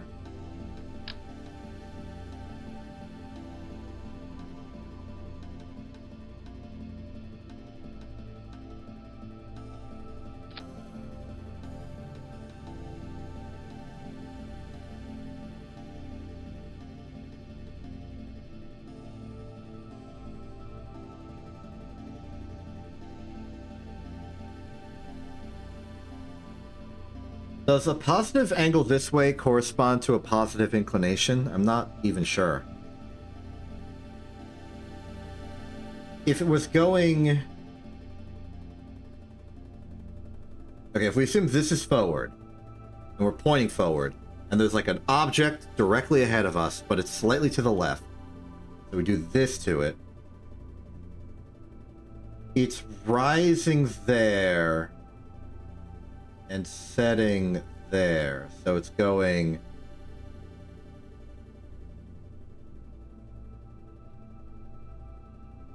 Well, we're going... The planet is spinning forward this way. So the thing would also be going that way. We're just going faster because we're cooler. Which means if it were here and heading outwards towards the left, then it would be relatively heading north. And for an eastward directional orbit, which is Minmus, that would be increasing inclination relative to us. So I think positive is correct.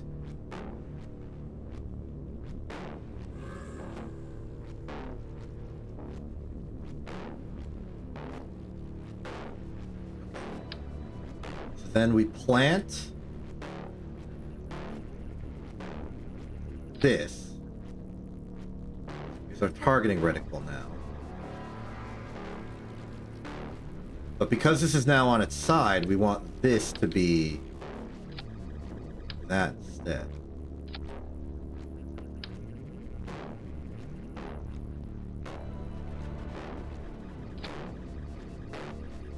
Now we can do what we did previously, get rid of that. The next thing to experiment with is these controllers.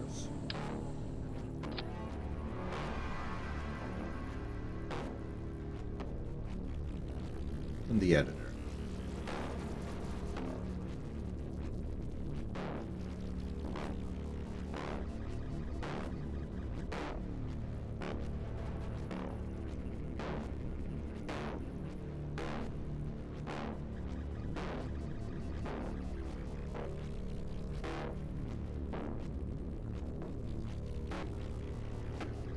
So I'm pretty new to this sort of mechanical system, so I might be confused here.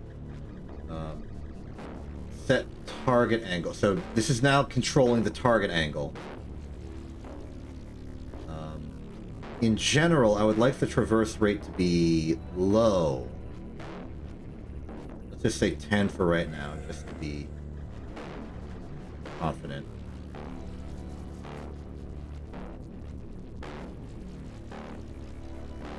So here it's 0. Guess we add 100.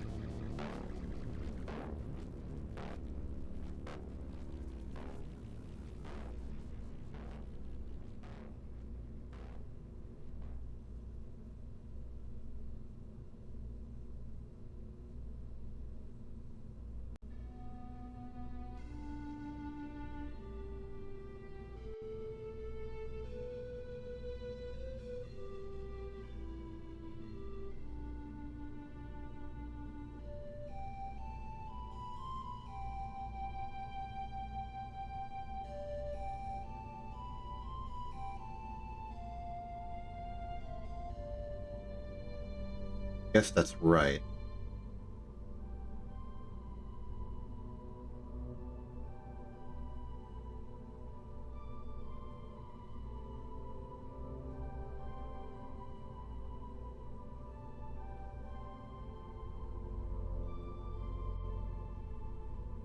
Oh wait, there's something. Tangent we want. Sharp tangent. Sharp tangent. Now this should transfer evenly.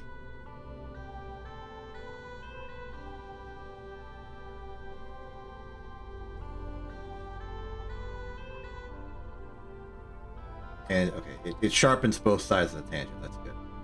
Okay. Looking at this, I think we want maybe one broad and one coarse adjustment.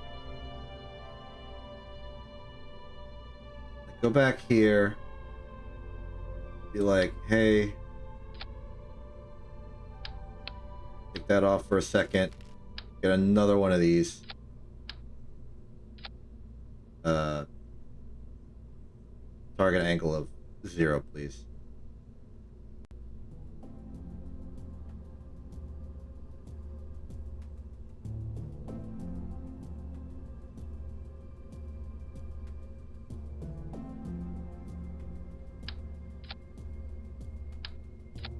There we go. So one of these will be like the broad adjustment.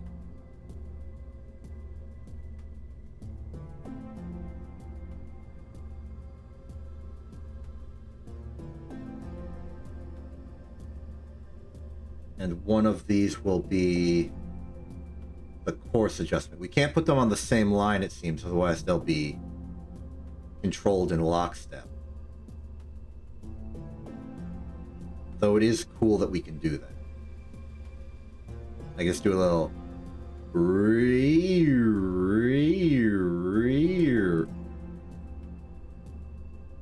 And then I have this one, but they're sharp. And then it should do something like, whoa. That's cool. That's actually like a really nice sort of...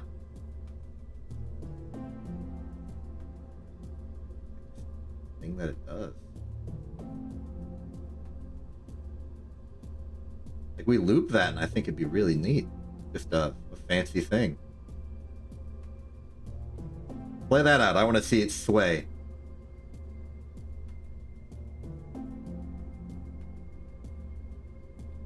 That's kind of cool. I suddenly feel like I'm creating some sort of simple amusement park ride. And this is the internal mechanism that controls this swerving it does. It's tilting back and forth. It's like, whoa. And it's doing this.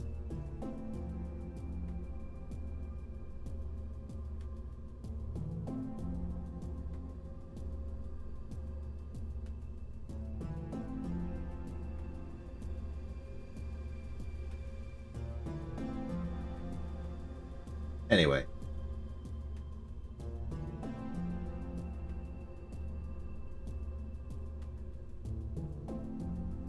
Oops. First off, stop. Back over there. Get these angles back to correct, just for science testing.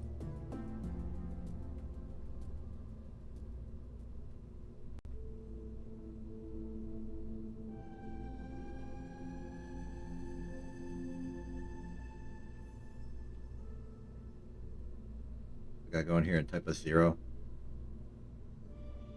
Okay.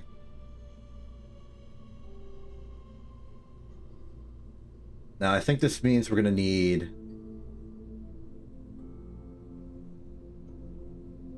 3 of these. I'm gonna order them in the same order they would be going left to right on the machines themselves. So let's start on the left.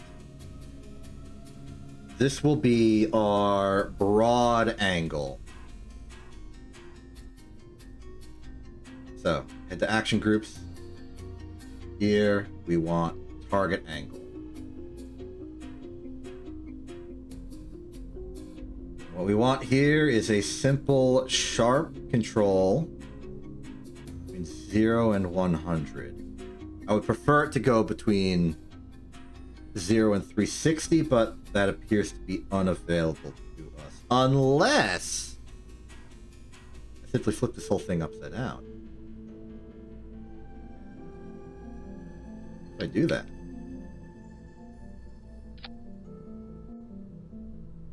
Now 180 is the start. Sharpness points, please.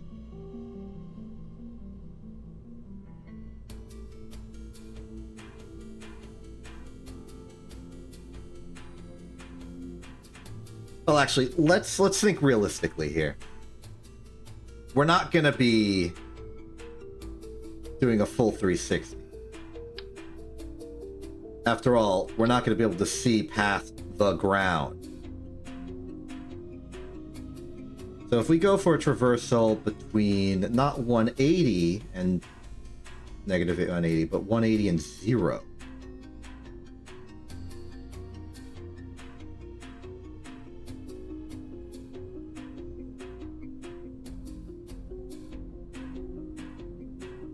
What's our angle here? 2.1.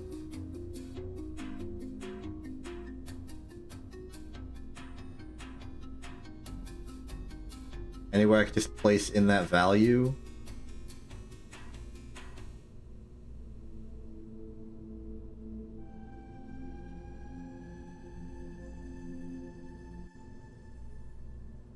Reset curve. Flip row vertically. Align the endpoint tangents with the start point. Clamp both values between min and max. Sounds like exactly what I wanted to do there.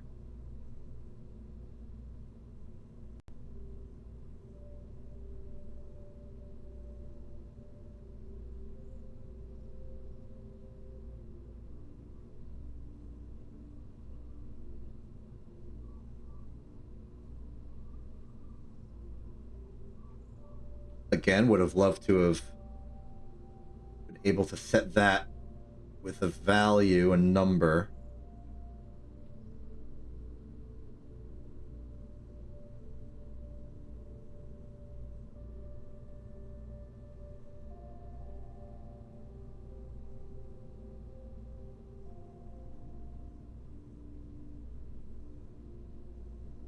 Okay, I understand what that does now.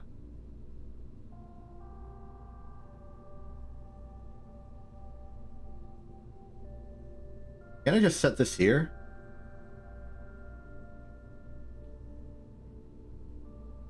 No.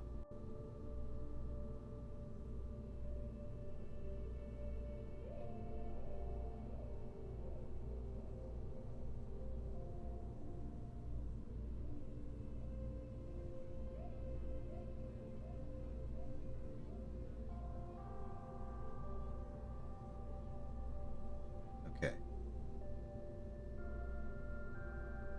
Now, I don't know why 177 would be the arbitrary limit on that, but I guess that's fine.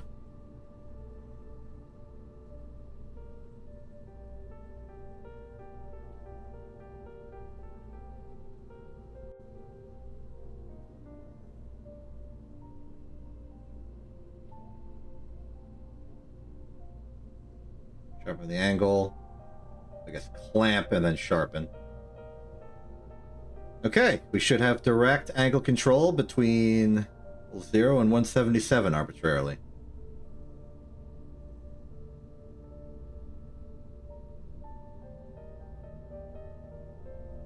This is the wrong direction.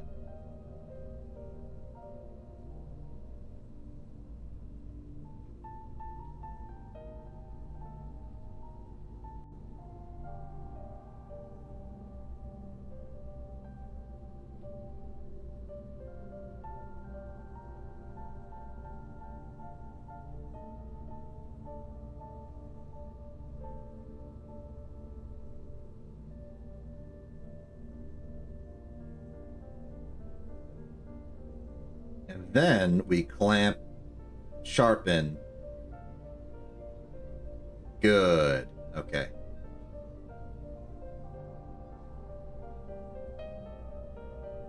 Okay, next up.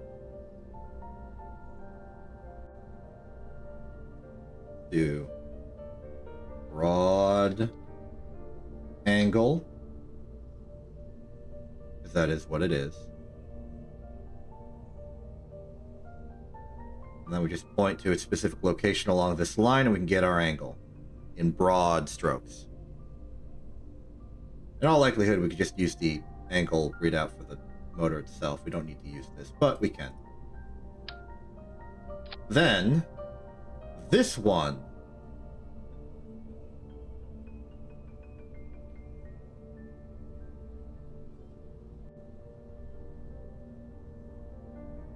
Broad angle it.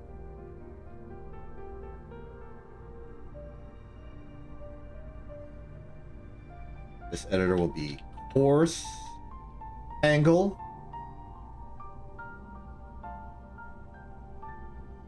It will be this one. Going between, let's say, -5 and 5.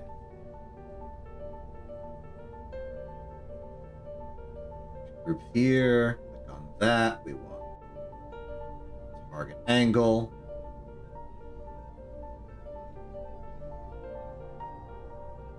Put that way up here, put that way down here. Clamp, sharpen.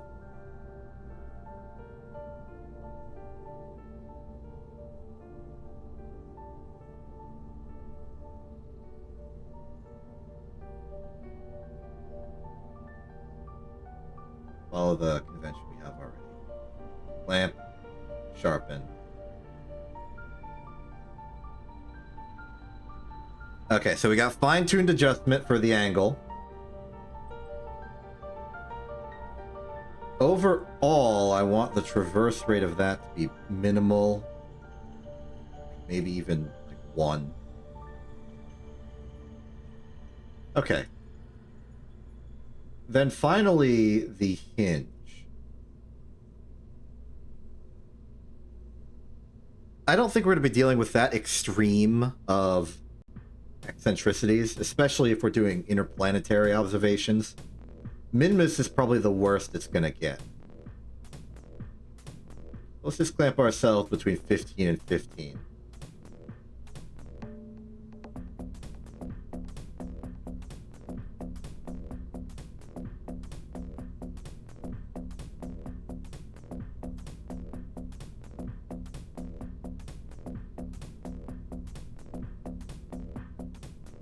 The inclination here.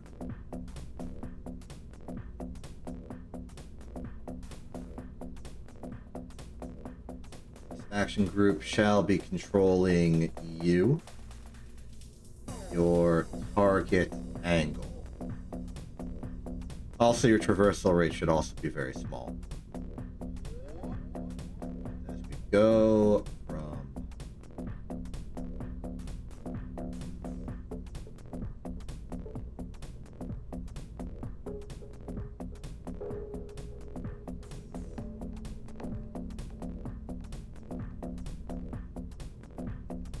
go high here, low here, clamp, sharpen. And then for most situations, we're just going to force this at 0 and not care about it at all.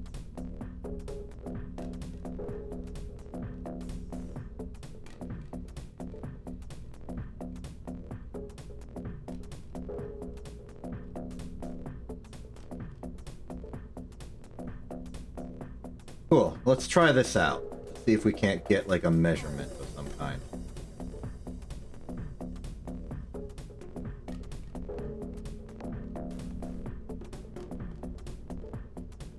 Okay, your angles are 0. Everything's good here. All right, let's test it out. See if we can't just center this on Minmus as a proof of concept.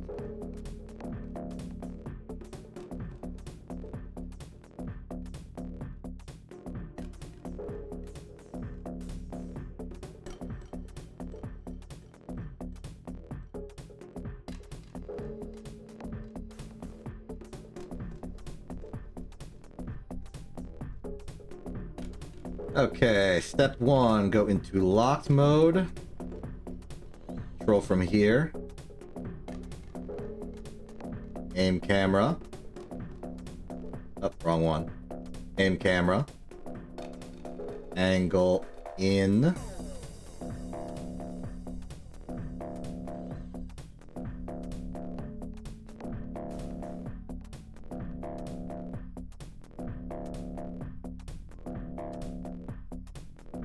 That's good. Okay.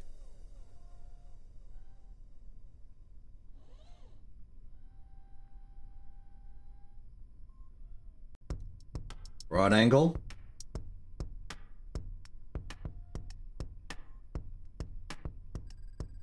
Course angle. I bungled my alignment.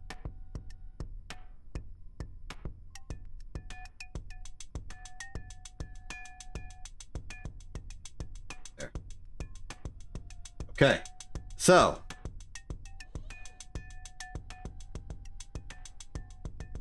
let's look for min-miss.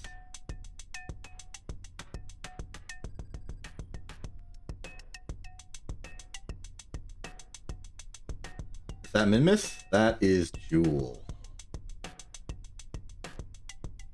I guess we could get a read on Jewel just as a test run, but let's see if we're lucky and min-miss is in the sky.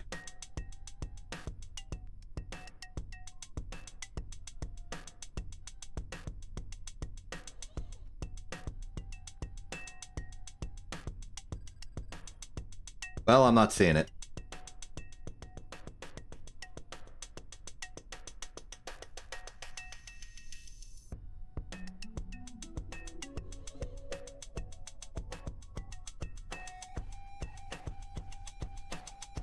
That's the moon off center.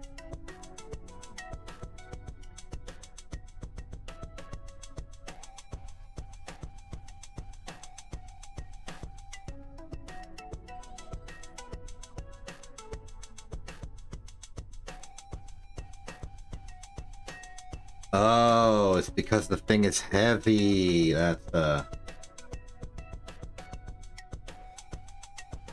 a mechanical fault problem we're gonna have, huh? Darn mass having acceleration.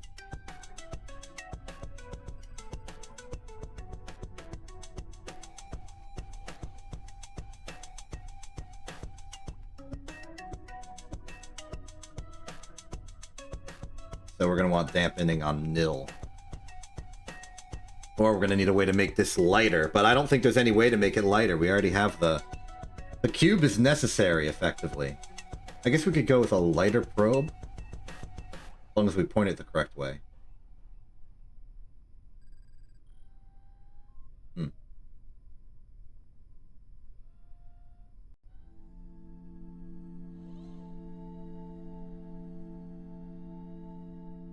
Well, we'll give it as good as we got.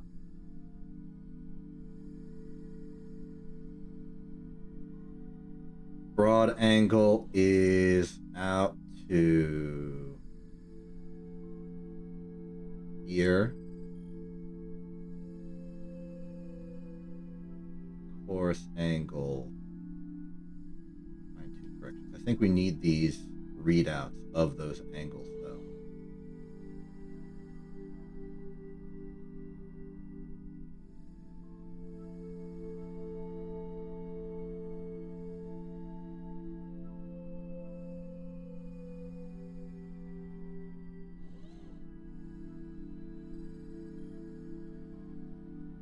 Oh, dampening actually made that one worse.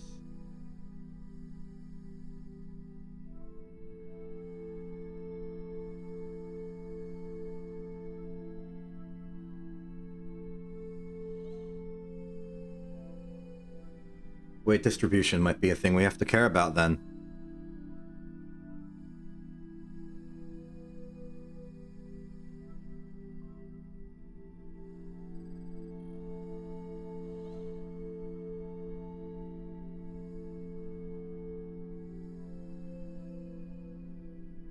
Okay, let's say this is...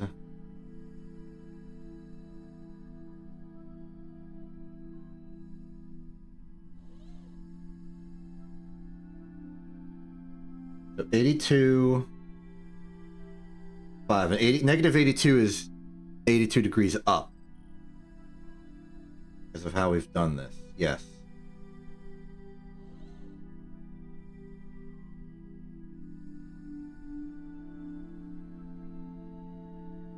$83.7.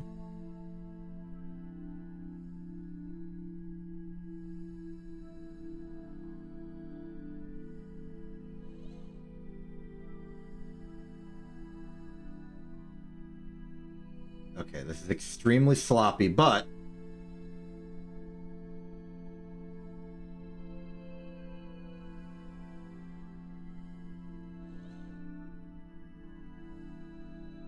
I say we pause here, log the time, and see if we can't do something good with this.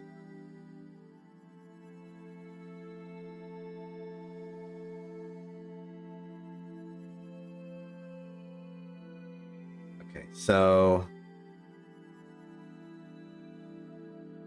I'm making a mess of this whole thing. I understand this, but it's what I'm doing.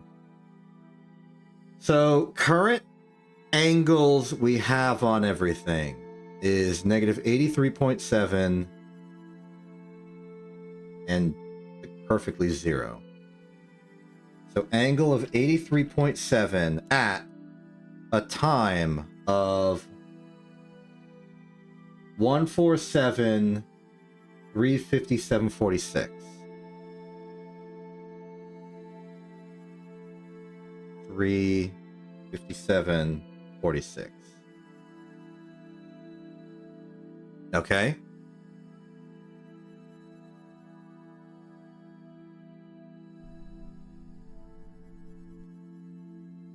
So in theory,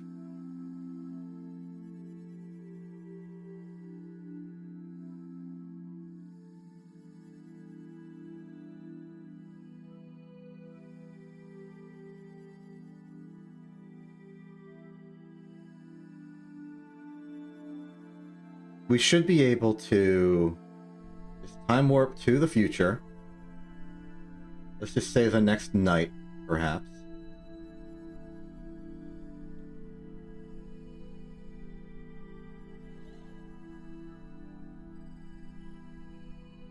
I'm going much further than that, aren't I?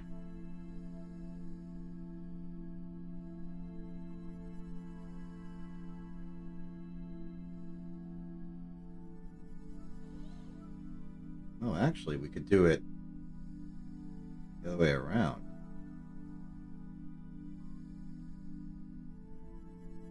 Wait for the moon to align itself with what we've already set.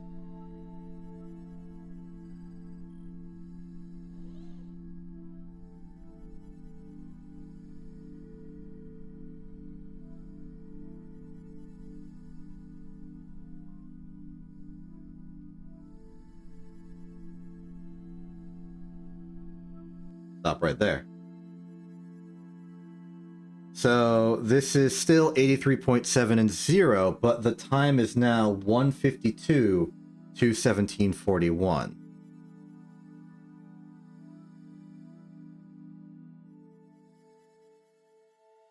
To 17:41.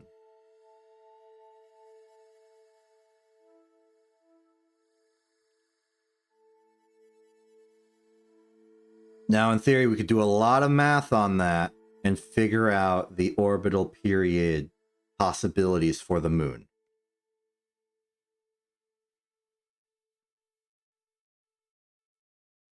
And maybe we should, just to see if this method is working. So, the convenience of the math, I'm going to do it like this. Because this will just be this minus this to get our duration. So this is in seconds. So this needs to be in minutes. Well, this is in minutes. It needs to be in seconds. So it would be this times 60. This is hours. So it needs to be this times 60 times 60. And this is in days. So this needs to be this times 60 times 60 times 6. And this one just needs to be itself. So if we take the sum of all of these, this will get us the amount of time that has elapsed. And that's how much time has elapsed.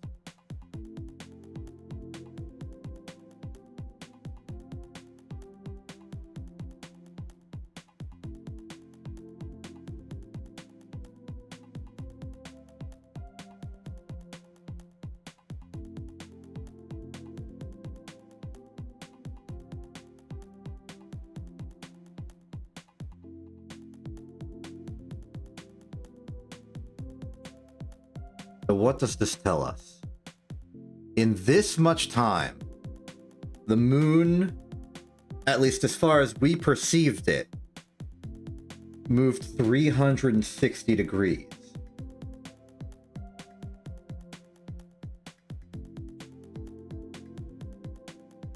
Some of that is the moon progressing on its orbit. Some of that is Kerbin spinning. We need to account for Kerbin spinning.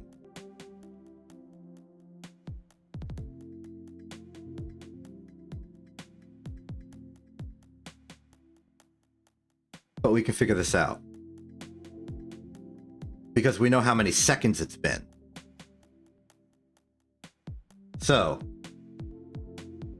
I'm just writing this for scratch. We know that Kerbin would make a 360-ish degree rotation every 6 times 6 hours, minutes, seconds. So 60 seconds to a minute, 60 minutes to an hour, 6 hours to a day. In this much time, it would make a 360-ish rotation. Problem, it's also orbiting the sun, and these times are relative to when the sun comes to the same location. But we know that one Kerbin year is 426 Kerbin days. So 426 Kerbin days would cause a 360-degree rotation. Which means that for every day that happens, okay, now it's going to be a matter of, do I add or subtract these rotations? Looking at it from above, I'm actually going to start drawing for this. Be amazed. I ran out of room.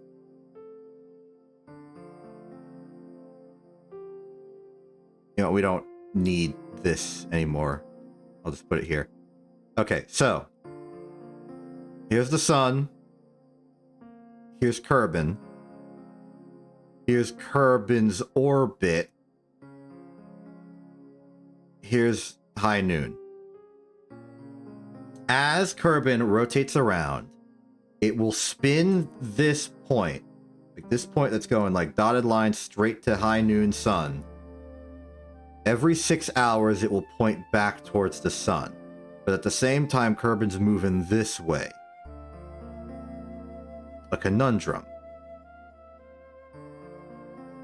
But if we imagine that it does this fully, every official day, it would rotate, like if it's further along here, it'd be here. It would get to this high noon point, and then it would rotate a little more. It would take 1 full year of it going around to add 1 additional rotation to high noon.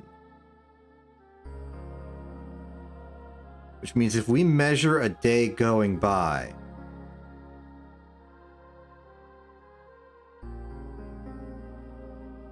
if we measure 426 days going by, the amount of proper full rotations where this high noon point doesn't track the sun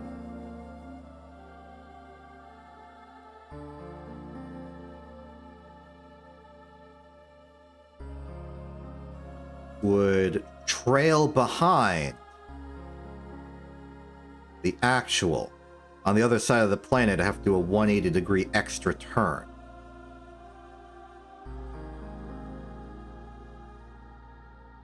Which means that after 426 rotations,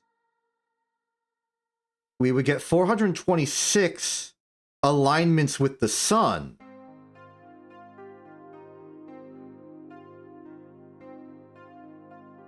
But only 425 absolute 360-degree rotations.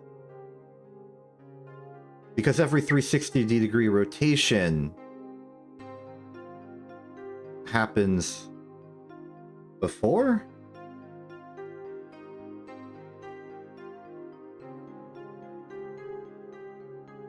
I'm losing my own train of thought here.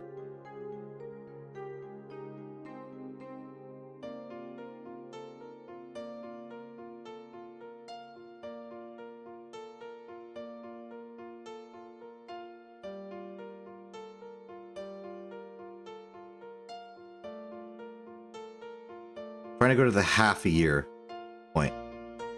So it would be 213 days later. We're here. But that means that this angle has already been applied.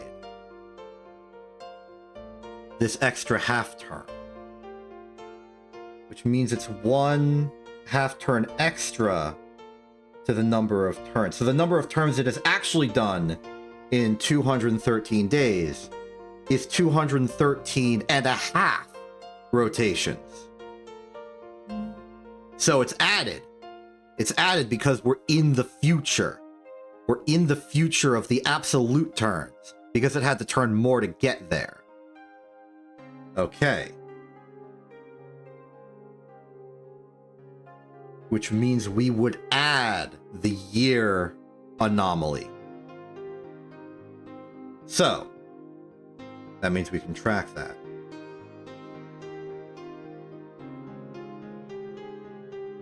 So, over the course of 426 days, for every day, we would need to add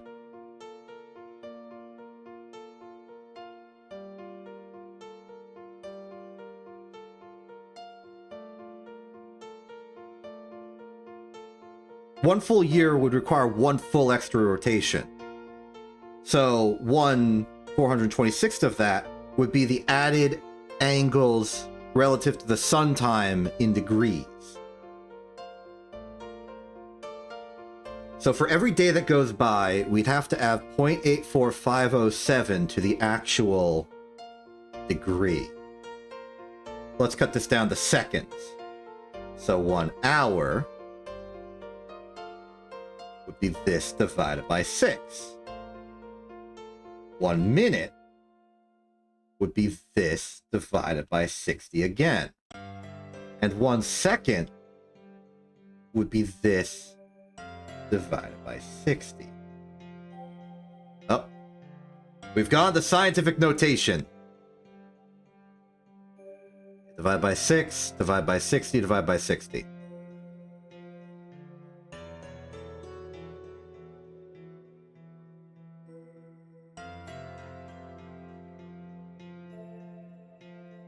Good enough.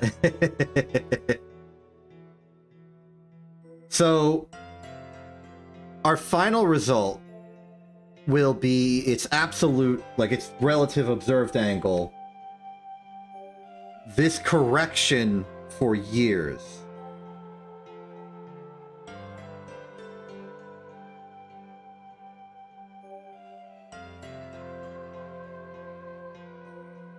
Now, what's the correction for a day?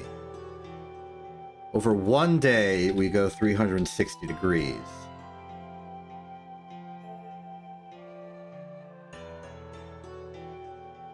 So 1 hour, I could just tell you that's 60. And then 1 minute, 1. And then 1 second is equal to 1/60th of a degree.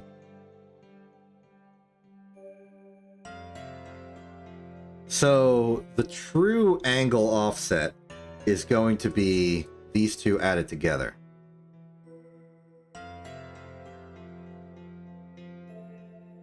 So that plus that.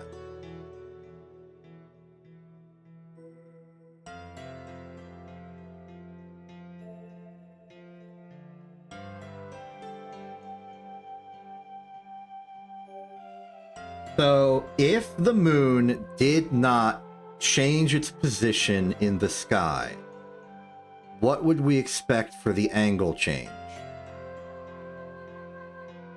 We would expect it to be the amount of time that transpired times this anomaly.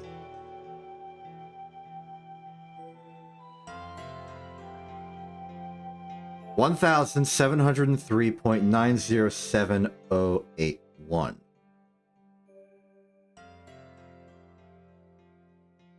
degrees.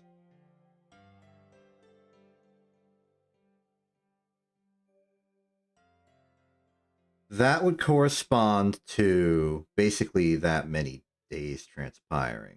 And that makes sense because it's been 5 days.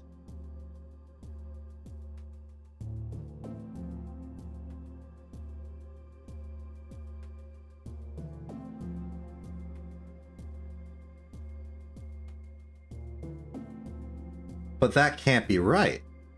After all, it was a different hour of the day.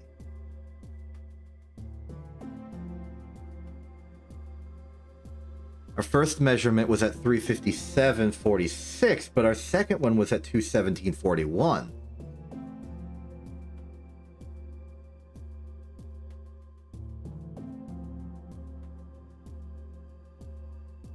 And this constitutes extra rotation.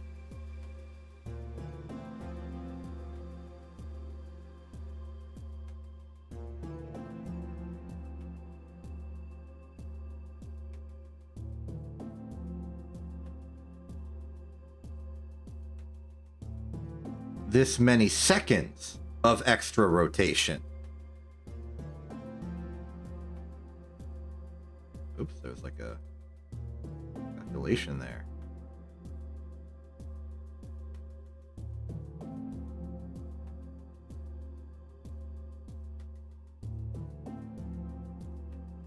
So summit.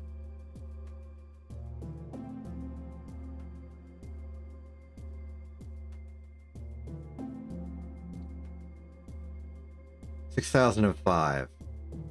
Now 1 day is 6 times 60 times 60.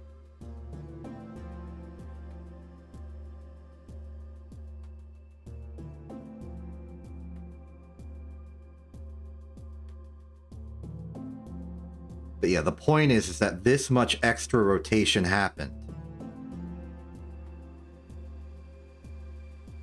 I am no longer confident that I'm doing the math correct in any way, shape, or form, but that's okay.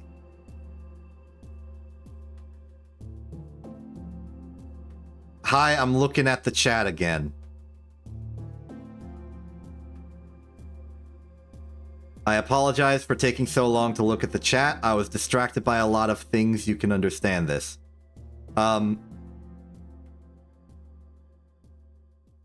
So here's the situation. If I go back to the thing for a second, and I guess I can back and forth with you for a second. Here's the situation. We got a moon.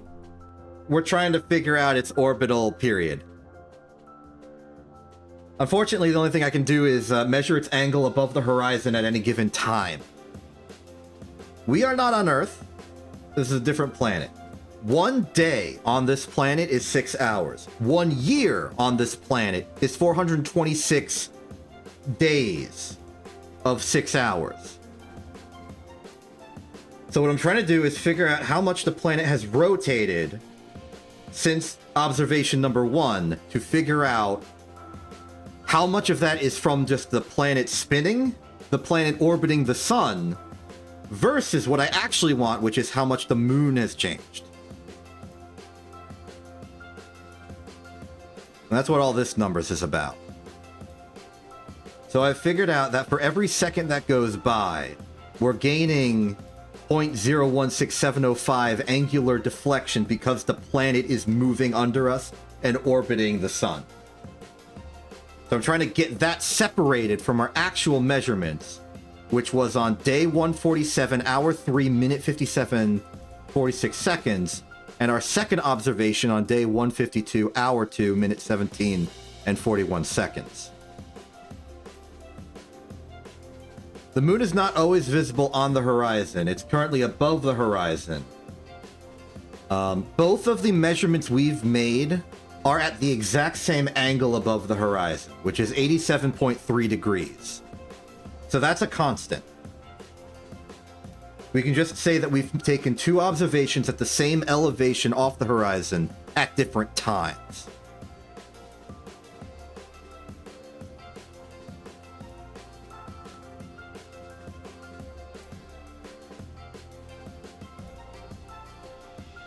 I mean, I technically...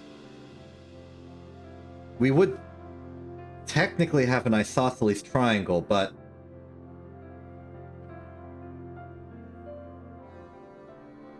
That is another way of doing it, I suppose. Instead of doing it like sun, Kerbin, regular angle. Well, the problem is we don't know how far we've moved. I don't know the distance that the literal planet has moved in this.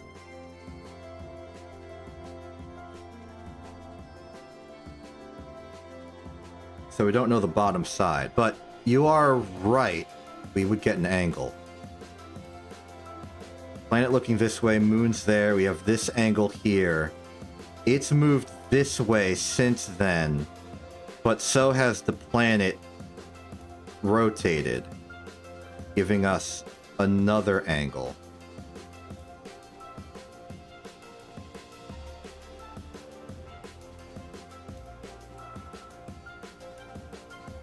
Okay. Ultimately, what we're trying to get is the change in angle of the moon from sample 1 to sample 2. So we want this angle right here. And we want the delta angle of the moon.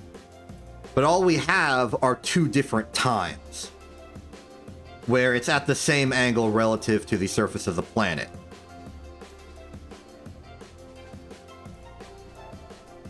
Here's the center of the planet. So there is some triangle made between the center of the planet and the 2 positions of the moon.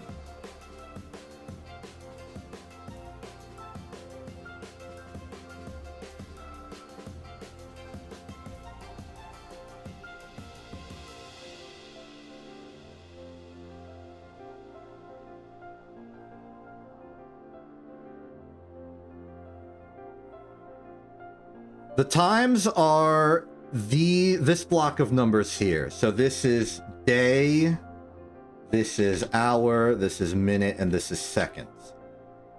But down here is thing. So this is measurement 1 at this time, and this is measurement 2. I've already run through and figured out how many seconds occurred between them. And the reason we can get the same angles from the same point in the planet is because the planet is spinning under us, while the moon also spins at its own rate. Theoretically, the planet is spinning at 1 degree per minute under us. But it's slightly different because we also have to account for the fact that the 1 24-hour period, which is 6 hours, is not a 360-degree rotation.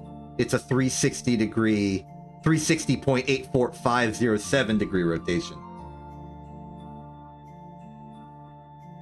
The difference between a solid day and the actual time is this many seconds. So I suspect that the actual answer would be this times the anomaly,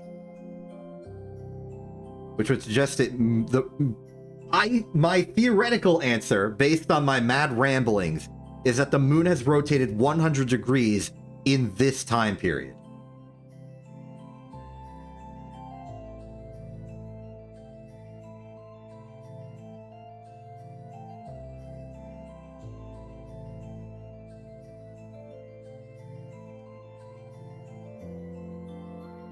And I can actually test this based on my old attempt at getting this.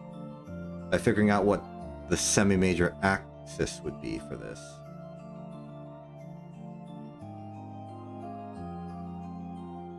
Right. Yeah, I agree with you. It's the accounting for how much we spun part that's tricky.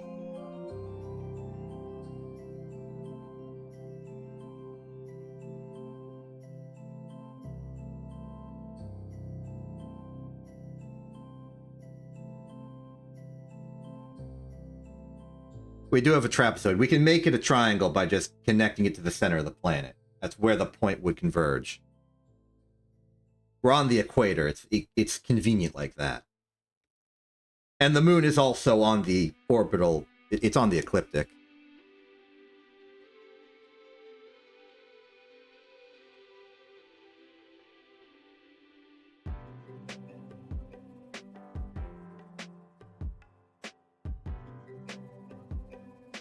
I'm going to try it as if this is the correct answer. Divide by that times 360. That would imply this orbital period.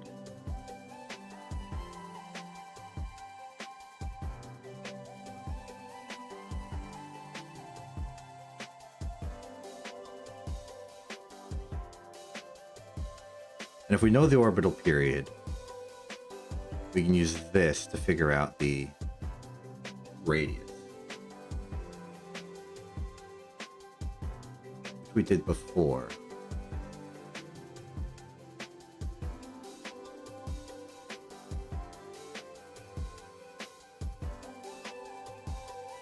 You know, Tau, this was our attempt to get the... I think this was our geostationary orbit. So if I swap out the period for this thing we just got, also make it positive for a second. Put that there instead.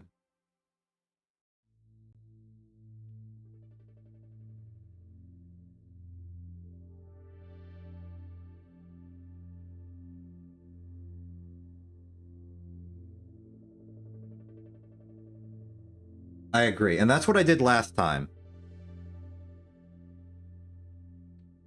Okay, and it looks like it's giving us, at least with whatever the heck I just did,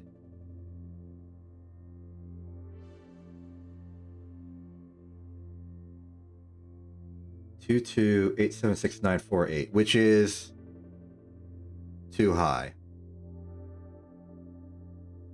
So this was a failure. Let's do your approach. Let's do this approach again, but now with our slightly better telescope. Because I'm trying to build a better telescope. My old one was sloppy.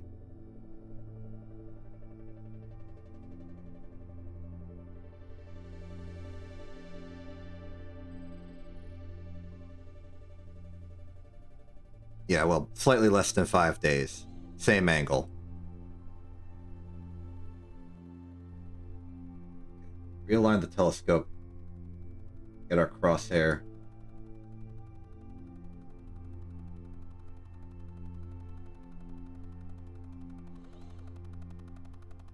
Okay, so we've got this time up here. Let's just go to like exactly the 3-hour mark and measure the angle like that. This is the old way we did it.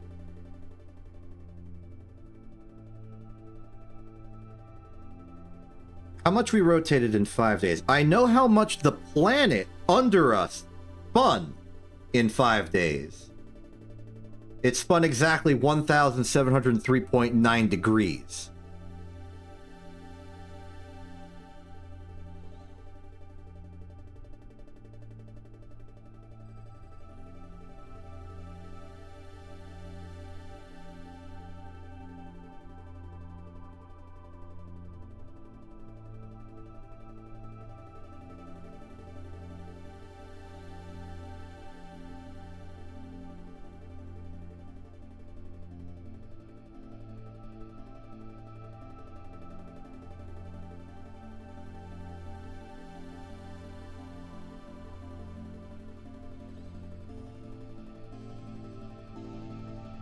No, we're doing this so that we can get orbital info on the moon.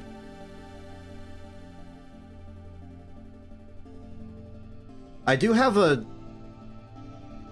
estimate for its semi-major axis, but I'm doing this so I can get a better estimate. So I can't use it.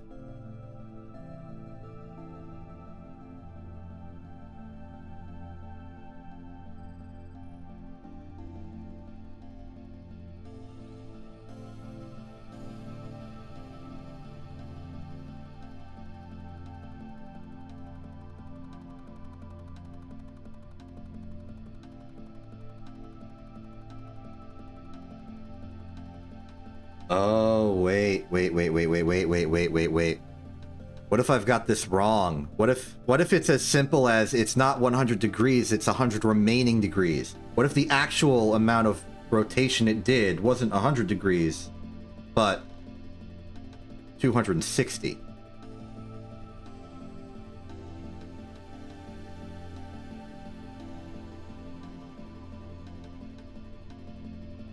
So what if it's 360 minus this? Well, I guess technically 360 plus.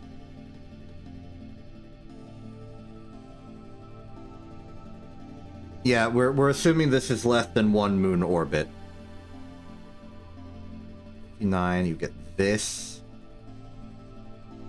value.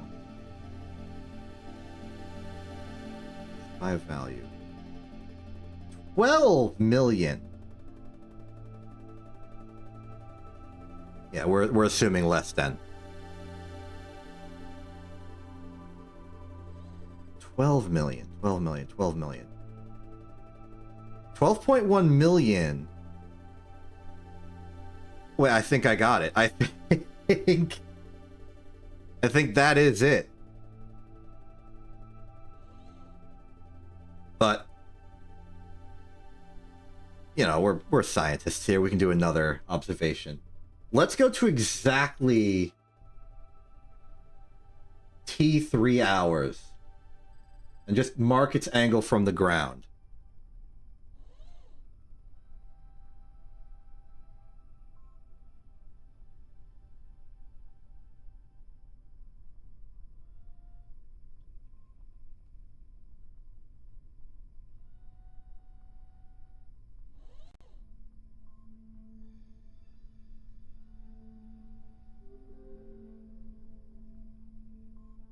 Got our alignments. Let's go broad angle increase.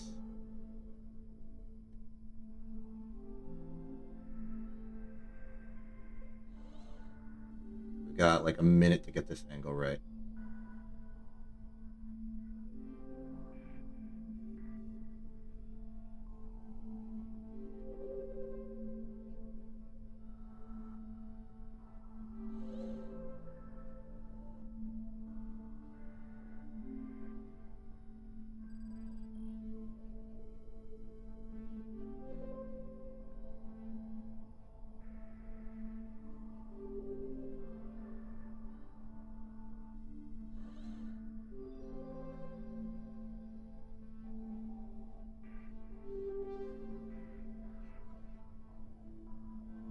I mean, I can't really look that up. This is a challenge run. I'm getting my measurements myself. But also, given that we've gone to the moon before with our old estimate of like 17 million, sorry, 11.7 million. Oh, hold on, I gotta make sure we're aligned up for this. It's about to be the hour.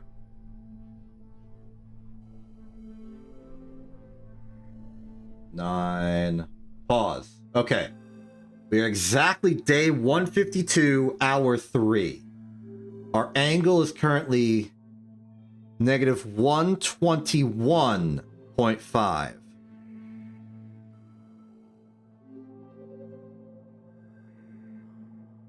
So on 152, I'm just making a new sheet for this.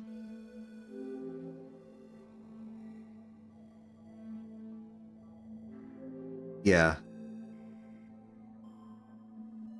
But we can at least get the measurements in. On day 152, hour 3, we've got an angle of negative 120.5, and then negative 1 added onto that. So day, hour, angle is negative 121.5. Okay. Now we will go exactly 1 day into the future and measure its angle again.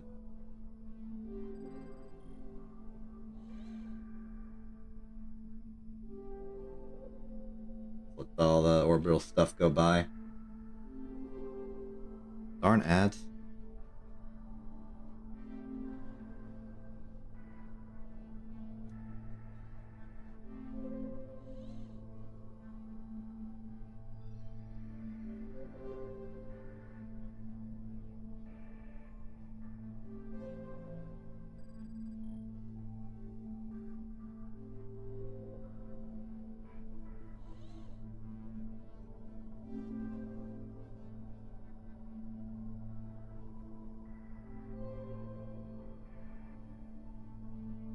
Okay, we got 5 minutes to find the moon like this. I reckon it should be forward. There it is.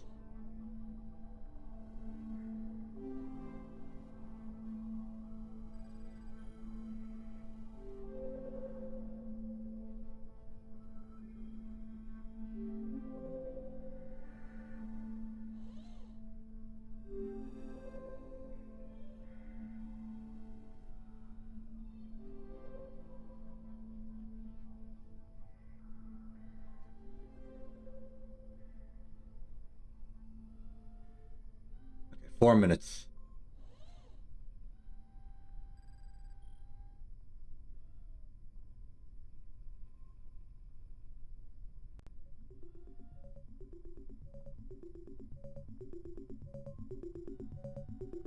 Three minutes.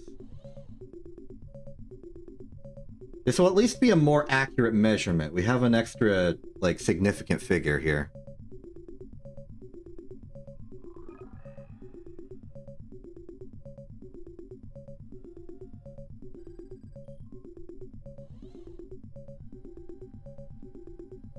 Okay, 60 seconds.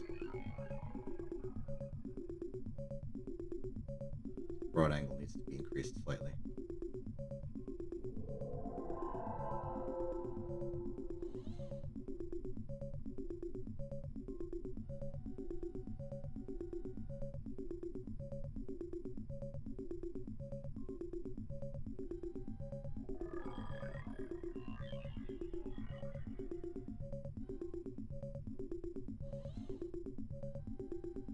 "25 seconds.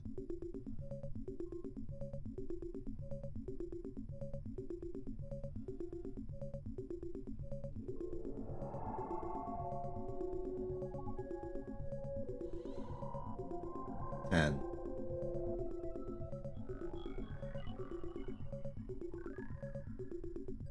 3, 2, 1. Okay. Here's the new one. We're going with the same time of day, different angles in the sky method. So this is observation 2. Exactly 6 hours later.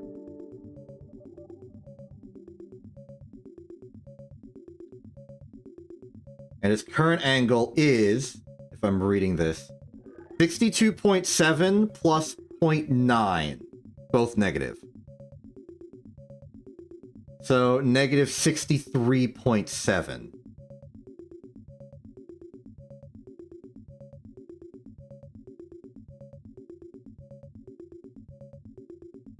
Which means in 6 hours, the angle is changed by... Oh. It's supposed to be a minus sign. 57.8 degrees.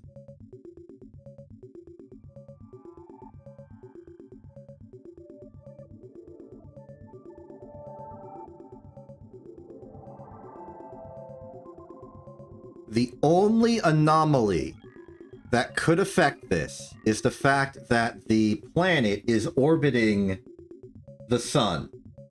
And whilst this 6-hour period has occurred, it has spun an extra 1/426th of a turn.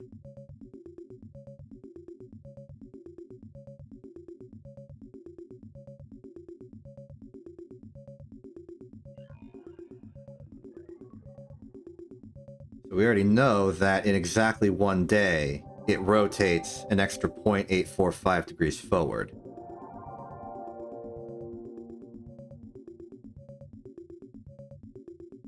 So 360 divided by 426.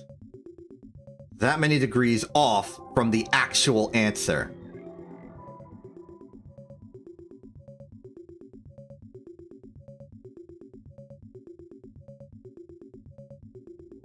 Which means that's either a 6...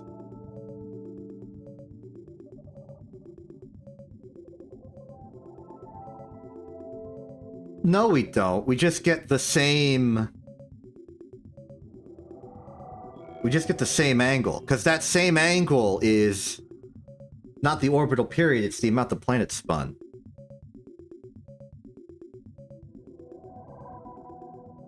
Like, if I wait another hour-ish, it would have been the same angle again, not because it did one full moon orbit, but because the planet spun 360 degrees plus its orbit phase under it.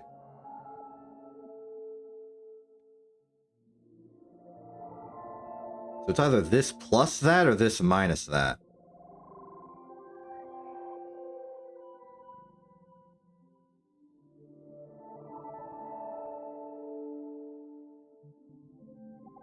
Yeah, the planet does not have a tilt. The moon's orbit also does not have a tilt. We do not need to worry about that yet. We will for the other planet, but not an issue quite yet.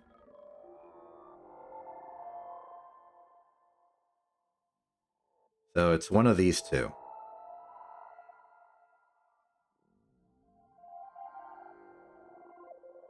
I'm taking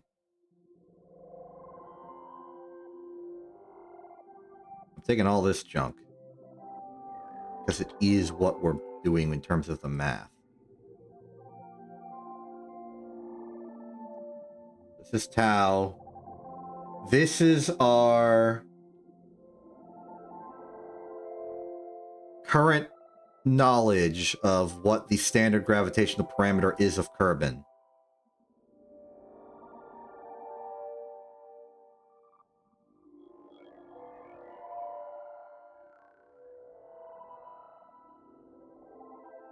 This would be what we set as the orbital period.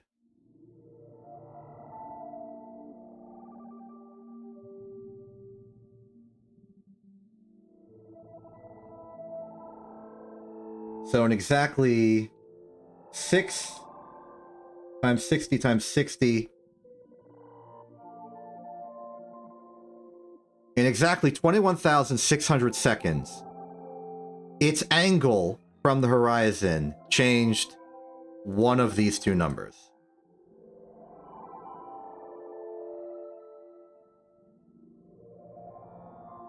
So instead of this time, we want it in terms of 360 degrees.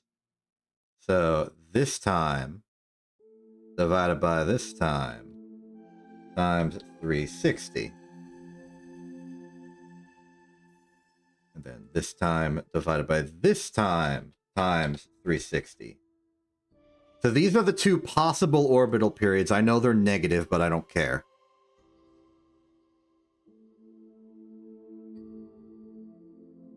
Fine, I'll put a 0 minus.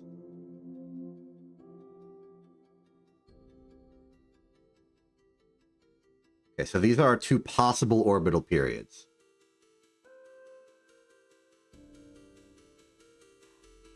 Principle?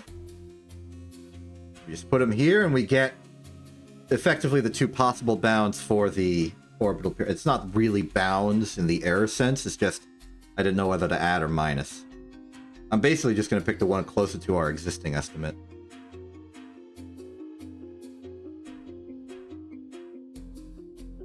Because I don't want to logic through the relatives of it all. Based on value. Based on value. Okay.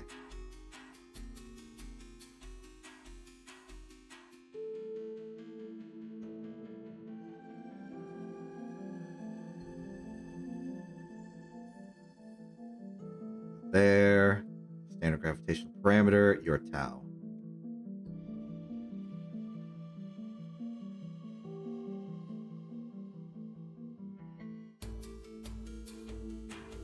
There, standard gravitational tau. Okay.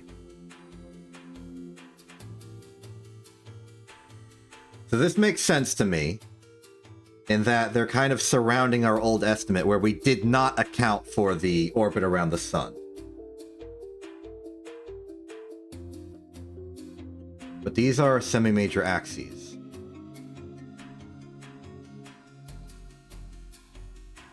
So now we've got to figure out which one is more correct. And that's a matter of logicking through the relative spins of all this. Now, because of the logic we went through... Oh, zoom back in on this, please. Thank you. The logic of this suggests to me that a proper 360-degree rotation would have taken less than 6 hours. Because that 360-degree rotation is relative to the sun, which is not stationary. Which means for a moon going this way, what we should have done is actually measured the angle earlier, but we couldn't because we've been using the solar time, not the stellar time.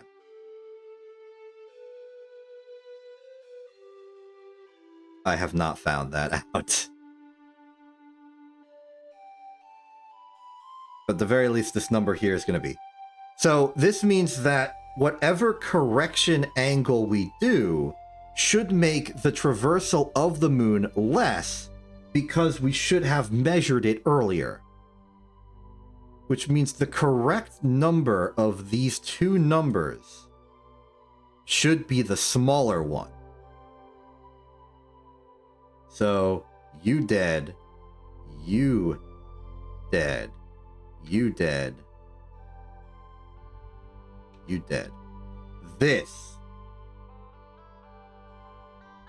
is our orbital, this is our semi-major axis. This is our orbital period.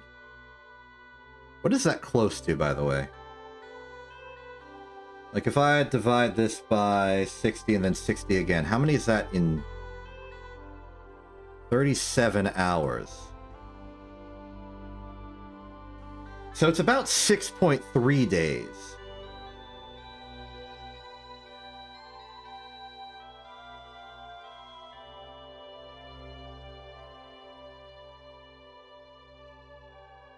No, it was not one moon orbit. It was 5-ish spins of the planet underneath the moon. That 5-day mark was not one moon orbit.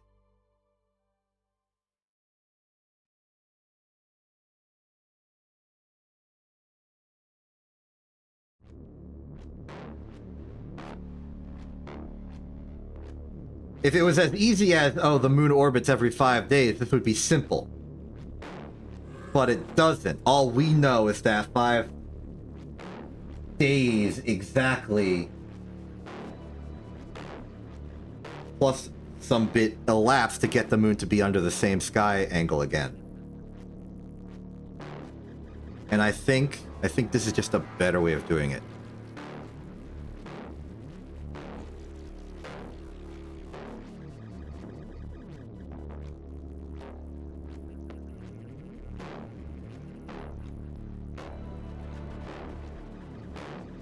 It is a clue. It does help.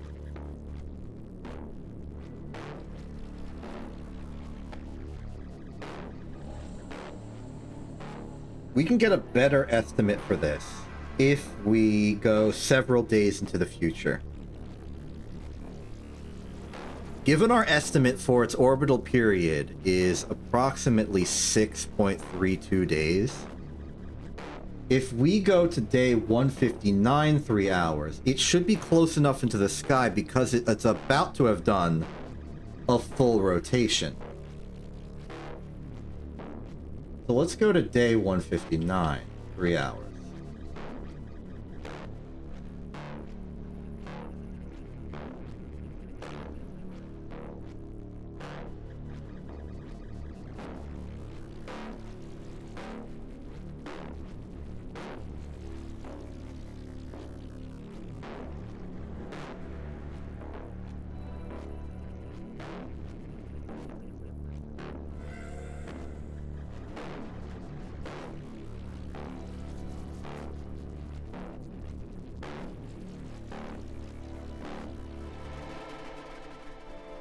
Oh, look, there it is.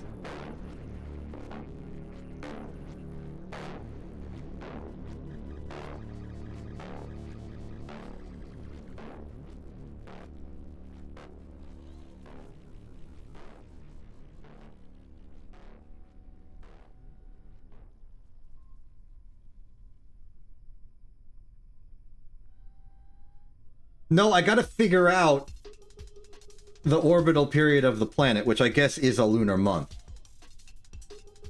Because figuring out how long it takes to orbit will tell me where, like, how far up it is. This is giving me its distance. The ultimate goal here is to figure out its distance, and I'm doing that because I know gravity for the planet and how long an orbit at a particular altitude will take to do a spin. So I'm running that backwards to get the altitude of the moon.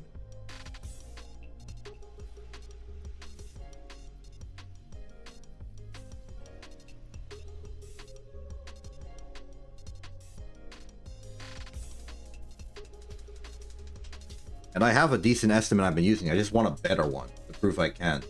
And because we're really going to need it from Minmus.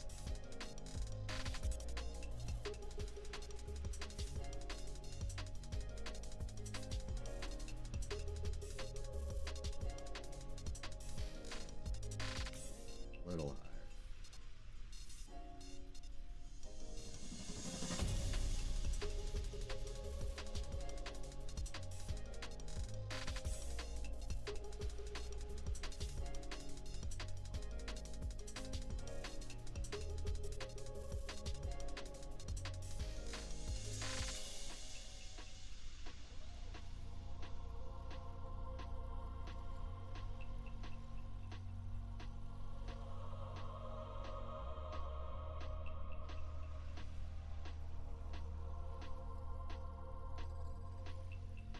$60 seconds.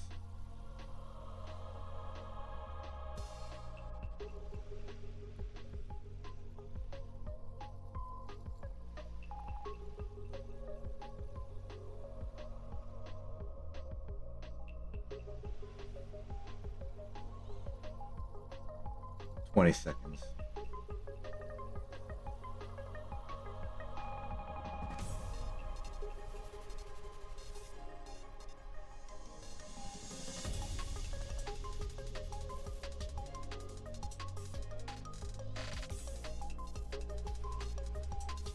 Okay, now 20 seconds. I meant 40 seconds earlier.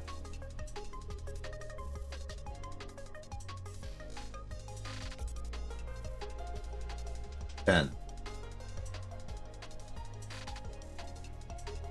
5, 4, 3, 2, 1. Stop. Okay. This is now day 159.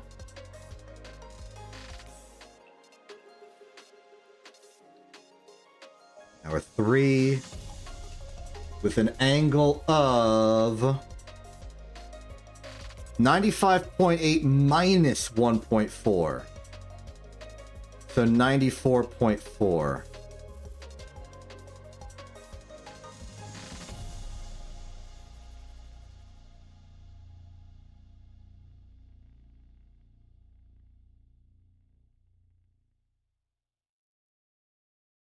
Which means over the course of 6 days, 36 hours.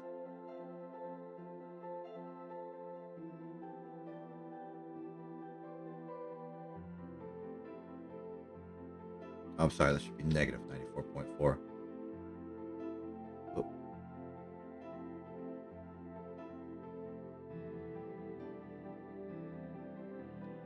It had 30.7 degrees to go.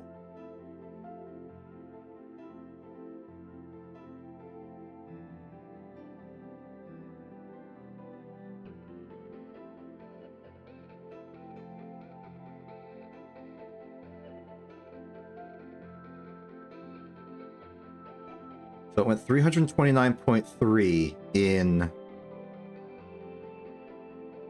6 days.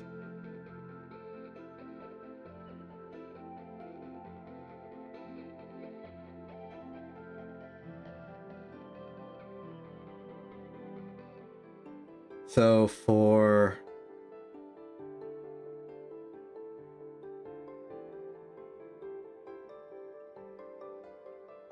Oh no, what if it went further?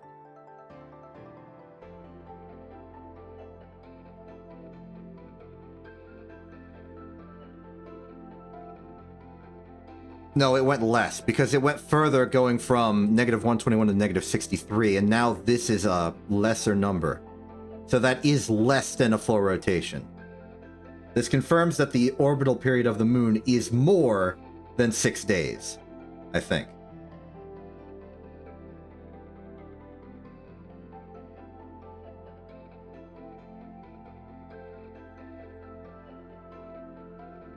But let's account for the 360 times 6 divided by 426. That's the angle difference thanks to the sun moving. 5 degrees off.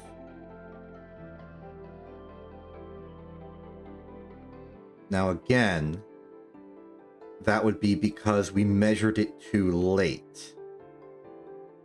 Which means the real angle it traversed is this minus this, the 324.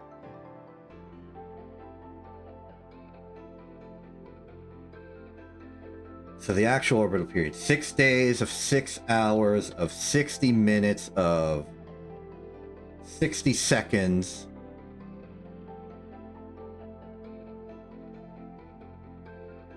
That's how much time elapsed. So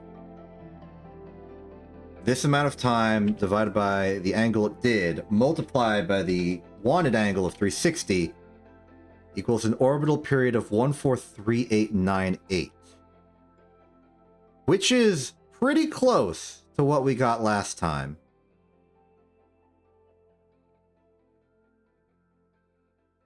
So we put that in for the orbital period.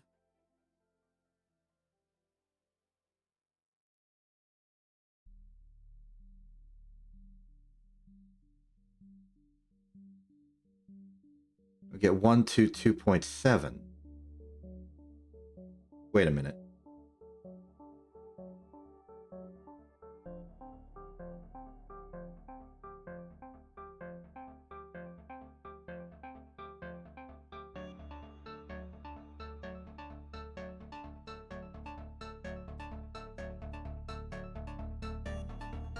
What about plus?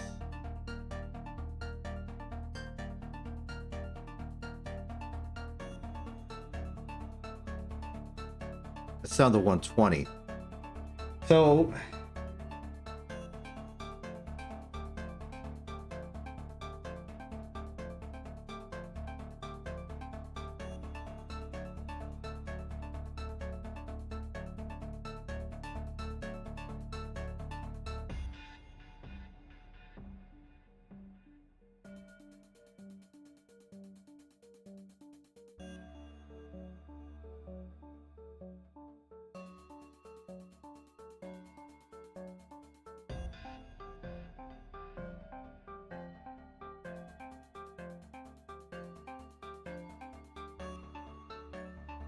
this is an annoyingly large bound.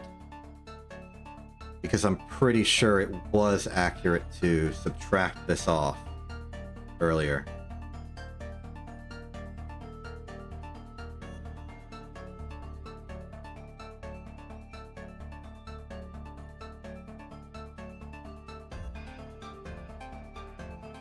Which means we have 12.2 or 11.7.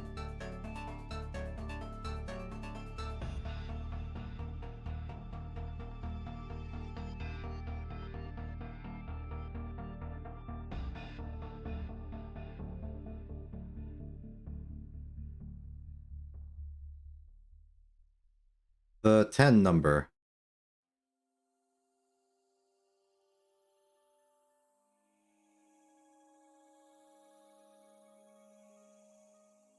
Oh, this?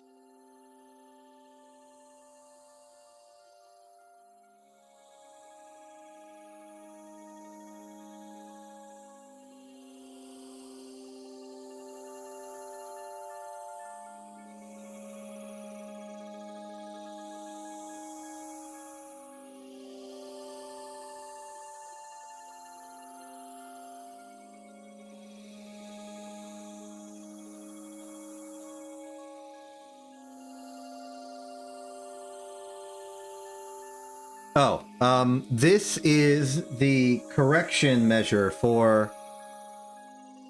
So, 1 6-hour period is not the amount of time for the planet to spin 360 degrees. It's the amount of time it takes for the planet to spin, having the sun be at the same location in the sky.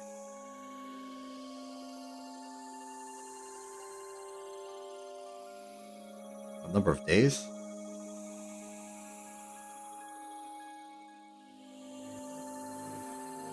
Oh, from the other one. Yeah, this was the amount of time elapsed from same angle, and I just picked an arbitrary time to measure at the same angle. But this was 5 days, -1 hours, -40 minutes, -5 seconds.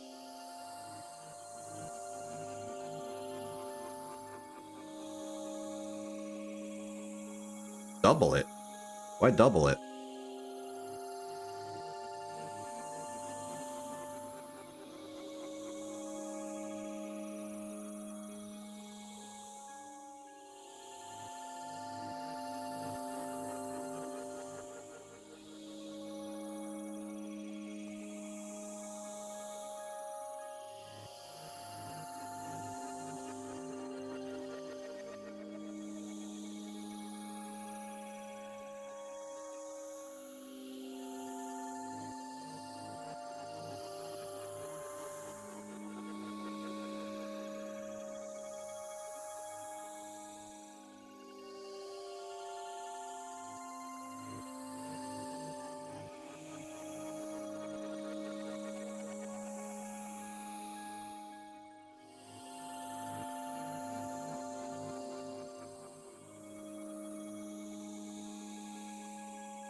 Not exactly certain what you mean, but...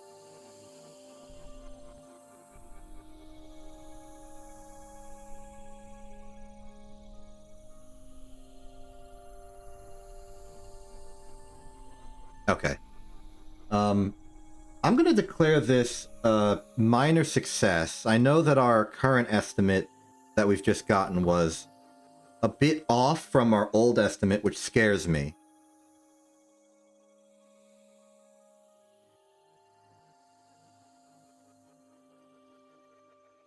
But 12.2 million is in the correct ballpark.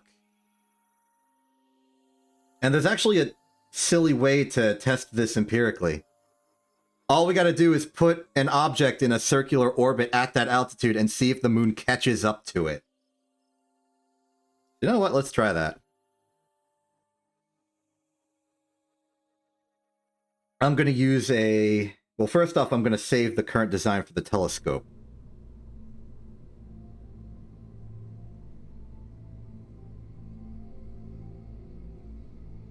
the bungle scope, because it's kind of a piece of junk. Then let's open the botanist. Launch that. So we can effectively do this in 2 bounds. We can get an upper and lower. Well, I'm assuming that the 11.7 and the 12.2 are the upper and lower bounds. But the idea is we'll take one of those estimates. We'll go into a circular orbit at that altitude. And then we'll figure out if the moon comes towards us or away from us. All right, let's just do a launch in 3, 2, 1.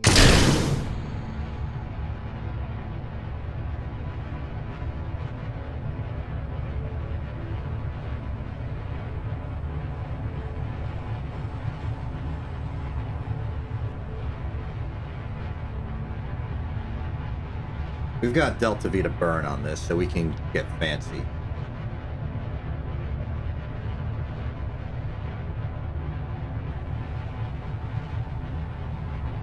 Eccentricity would be a minor problem, but as long as we're mostly on the ecliptic, we're good.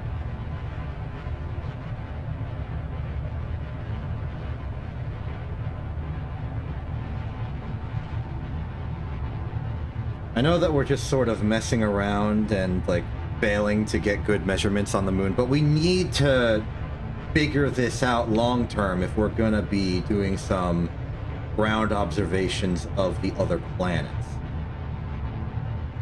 And before we get there, we gotta prove our worth by doing it with Minmus.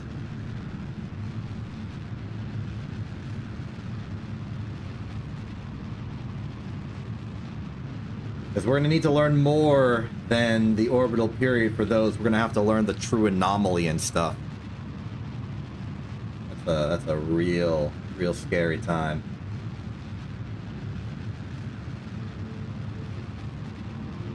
I regret launching at night.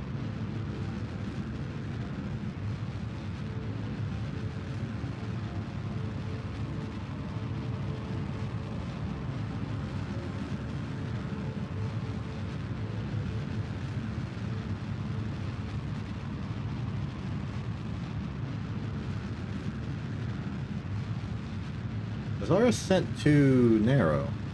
Too shallow? Unusual problem for us. At least for this ship.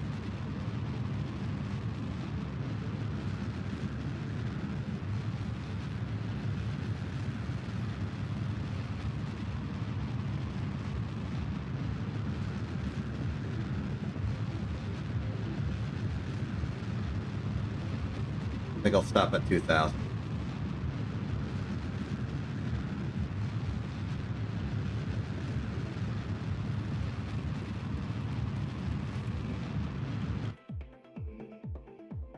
Okay, ascend to vacuum and apoapsis.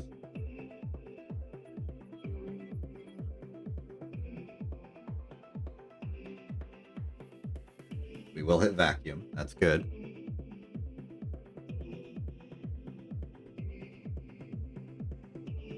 Careful, careful, careful. Whoa, whoa, whoa, whoa, whoa. Easy there, buddy. We just passed apoapsis.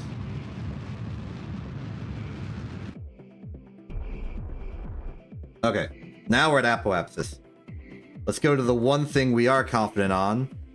This calculation. Okay, so our altitude is currently 78823. And I guess we want to mirror that. Target velocity is 2279.8. Okay.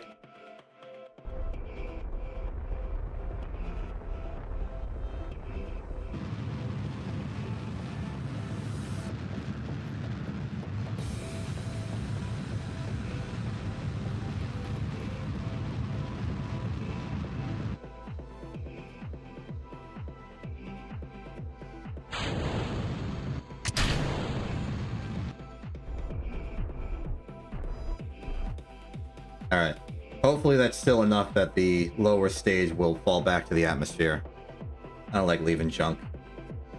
Okay, so the way we're going to run this test is a little unconventional.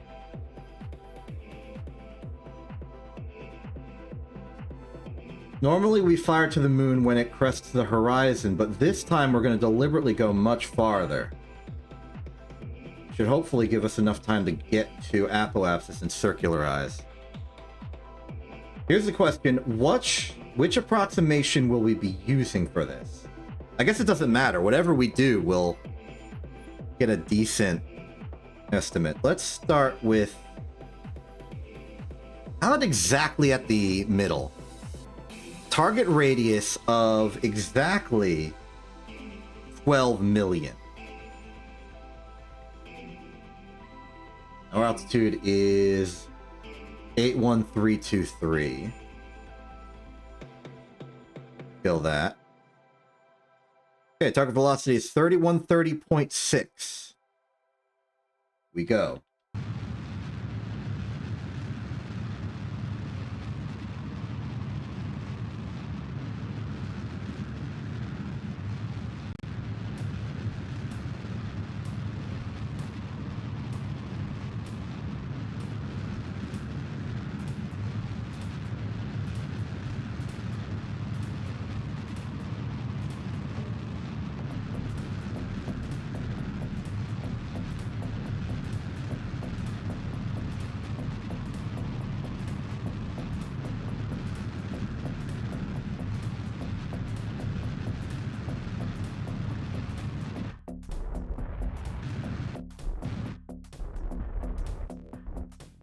Alright, good enough.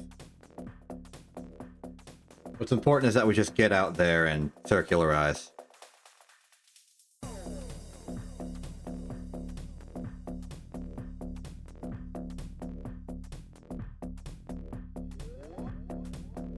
Oh, before I forget, deploy these solar panels.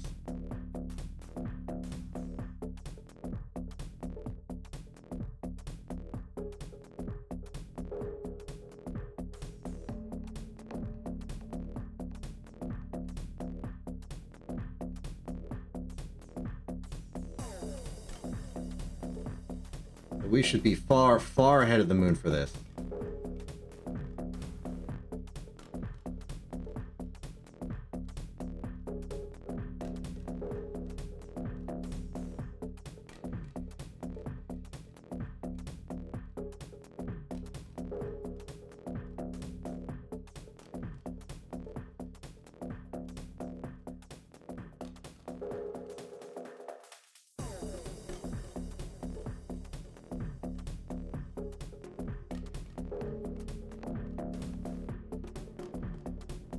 Pretty spot on. Okay.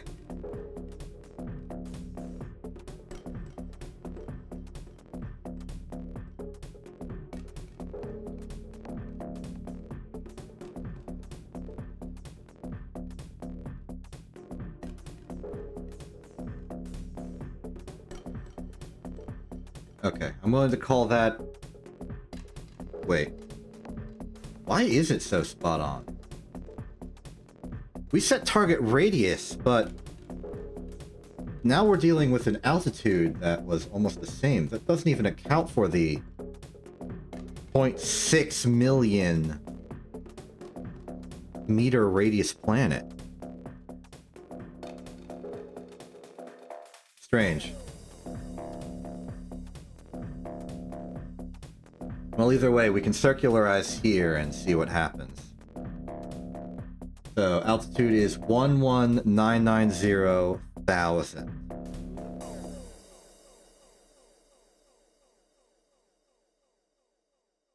Target altitude is going to be the same. Oh. Bonk. Target velocity of 529.4. Sounds about right.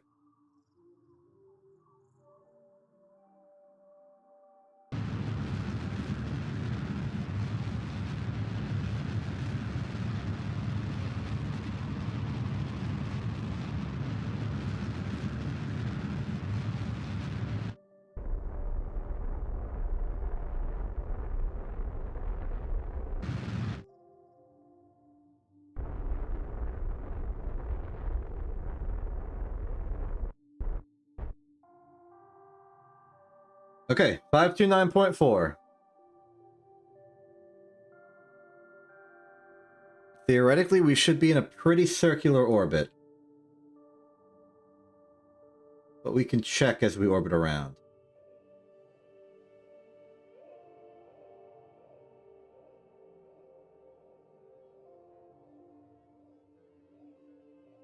Okay, it's actually 11961 at the lowest.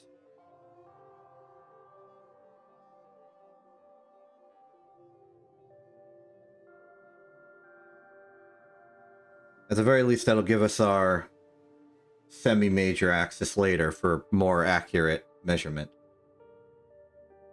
The question is not any of this, it's what's the moon doing to us?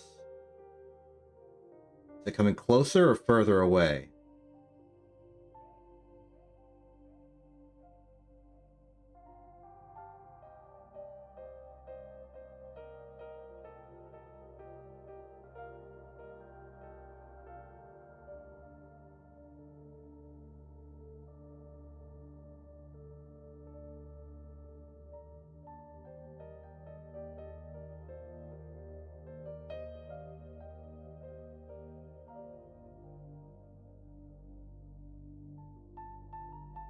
Well, given we just collided with it,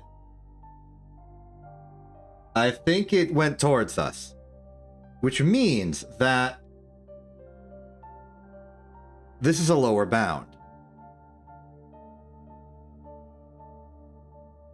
We now know definitively that the semi-major axis of the moon's orbit must be... Wait. It approached us.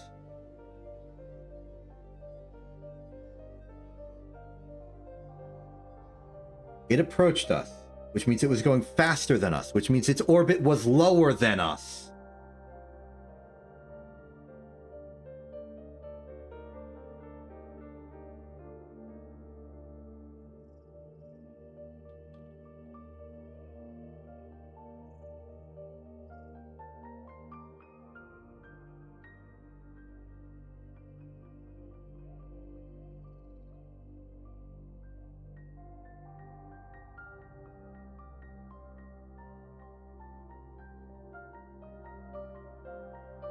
I'm a little confused. Open up the ErbNet. Okay, it's saying, yeah, this is moon orbit. Okay.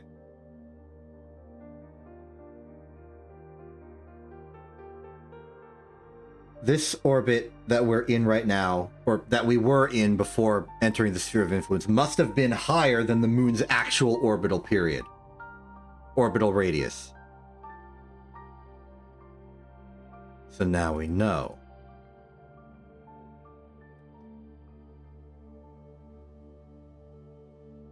Average these two numbers. Well, this plus the planet radius. This means that the moon's semi-major axis must be less than this number. This is a strict upper bound.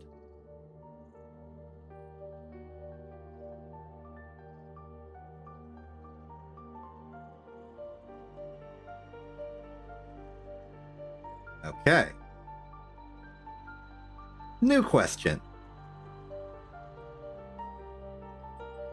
Can we get a lower bound?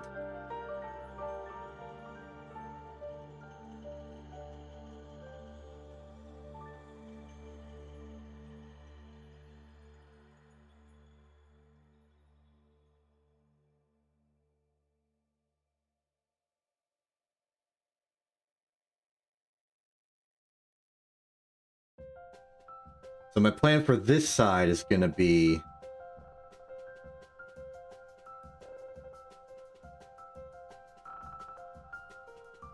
Okay, we know it's not more than 12.5. How about we try...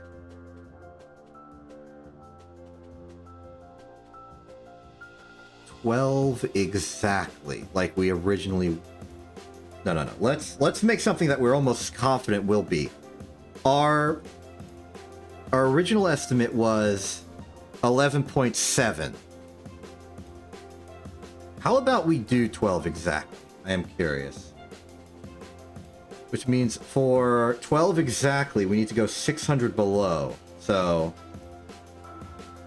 11,114,000,000.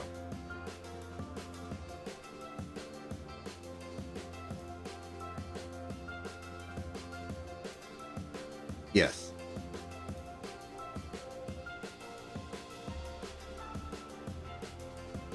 First question is, what the heck's our orbit right now? We're ascending. I don't think we want that.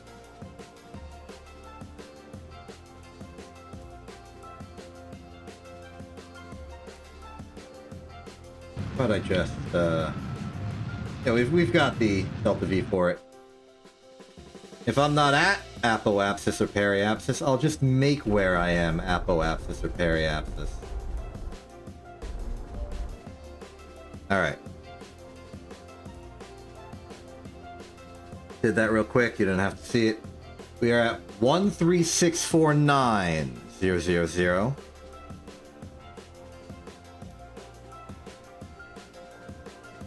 475.8.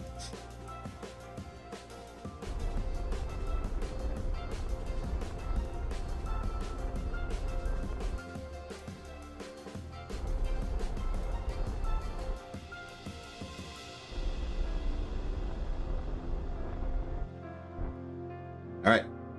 475.8. This will drop us down to target altitude of 11.4 million. From there, we'll circularize and see if the moon gets closer. Now, the fact it's getting farther away right now isn't informative to us.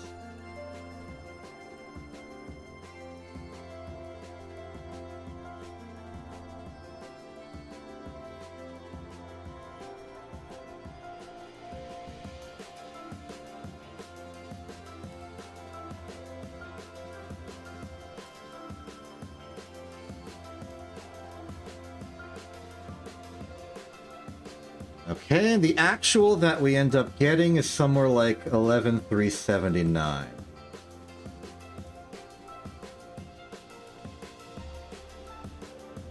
$11,378.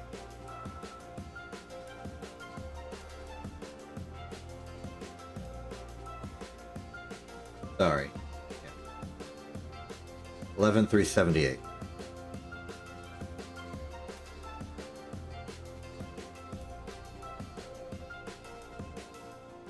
So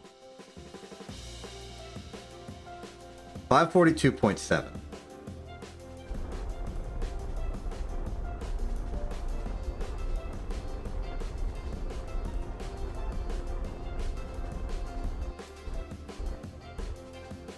All right, we're there. Let's see what we got. 11,378.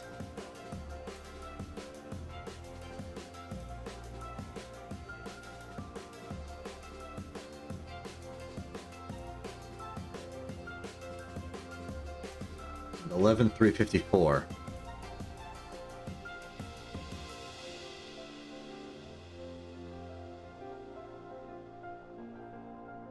You want to see it? There it is, 11,354 on the other side.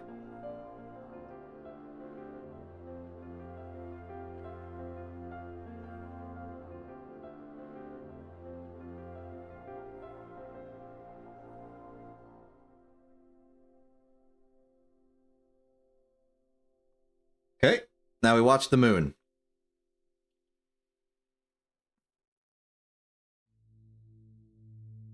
Oh, sorry, we dipped a little bit further. A little bit closer to say 11,352. Okay.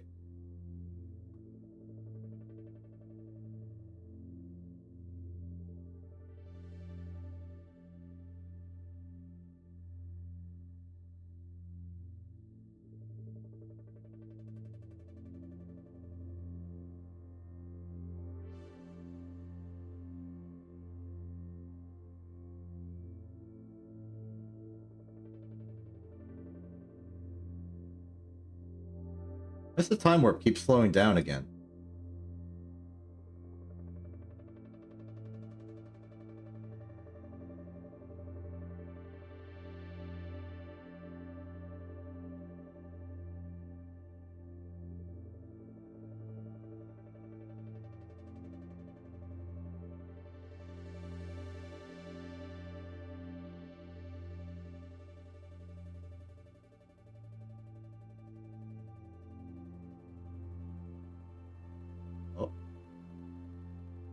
CurbNet, give me intel. What are we orbiting?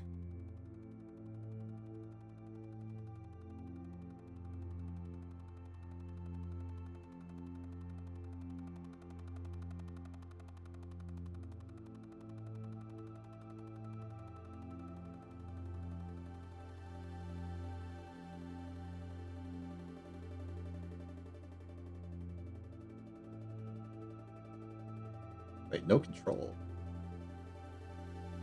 Huh?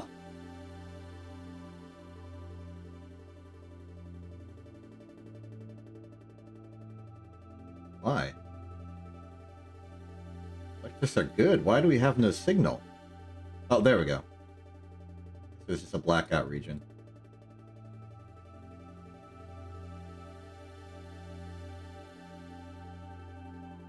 Orbit of the moon. And we approached it from behind the moon. So our orbit must have been lower. Which means we finally have some pretty darn good bounds. So,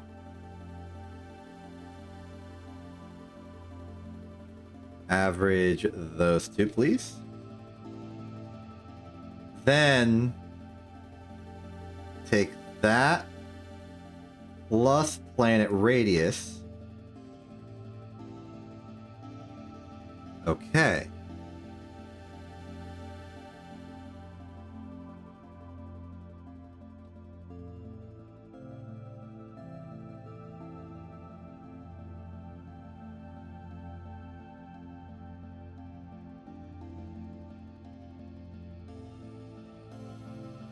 I think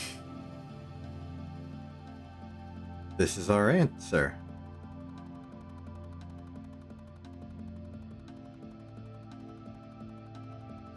Also pretty significant to us that it took us like 100 days to get this encounter. So I think that that lower estimate is a pretty good approximation in general. 11965,000. And you know what I think? I think if they were looking for a nice, solid, even number to make it, that they would have probably made it exactly 12 million.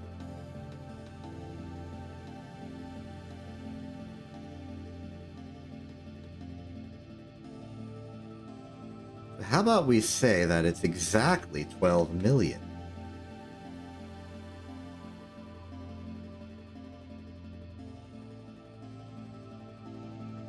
And let's make it like a lime green, because we're pretty sure. I think that's a good result.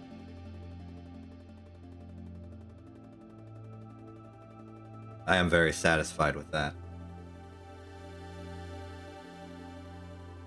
Alright, so what do we do with this satellite now? I guess we can put it in orbit of the moon somewhere.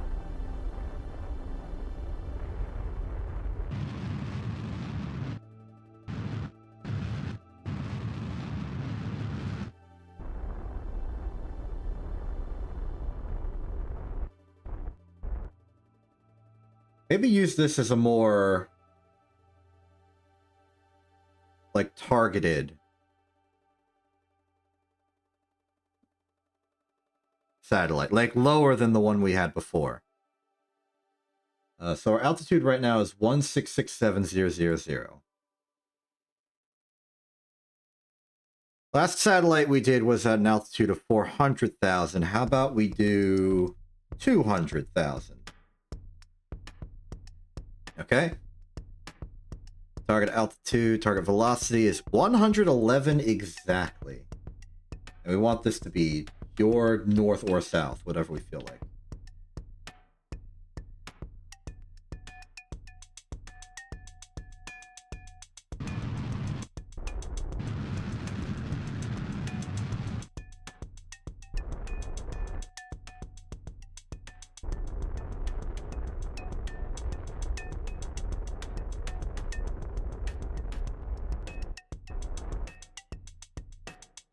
$111. Now we go down to periapsis and do the exact same thing.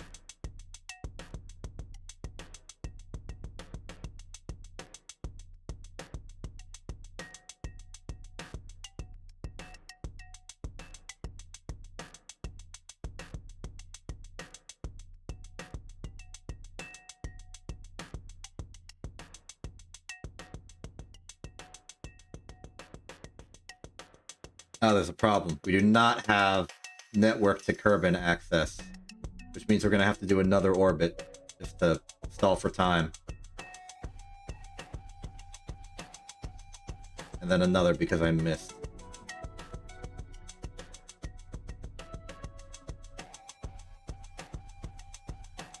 Why does it flay over that fast?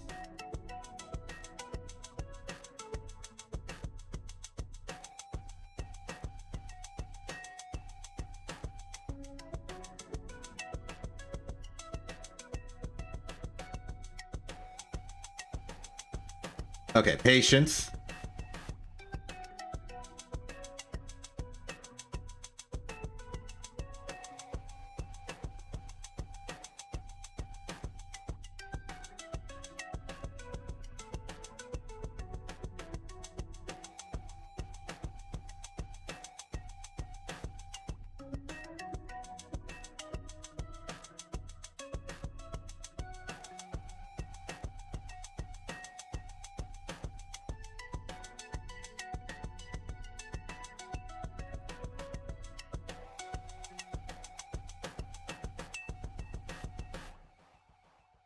And okay, 204.02.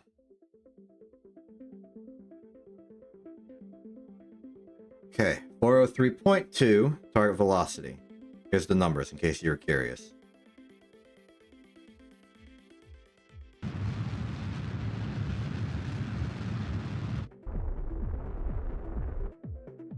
Too far.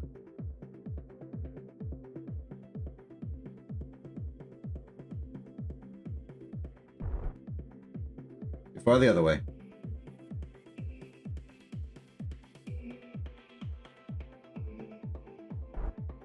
There we are. Now let's open KerbNet and see what we got. This makes sense. If we got to field of view of 72 degrees, we still got everything.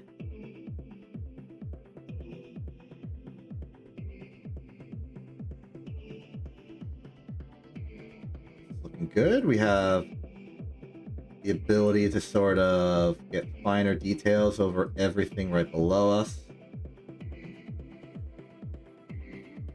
It's already paying dividends. Like there's lowlands hidden in the lands.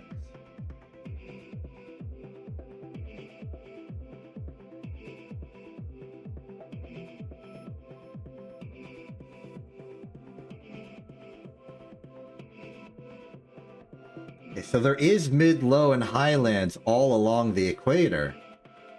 You just gotta like deliberately check for it. That's good to know.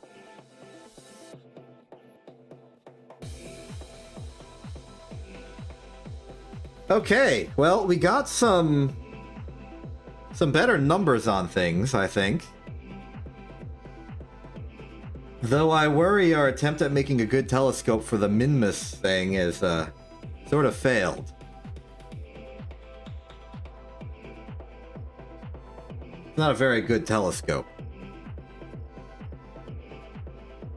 But I think we're getting better at knowing how we should conduct ourselves.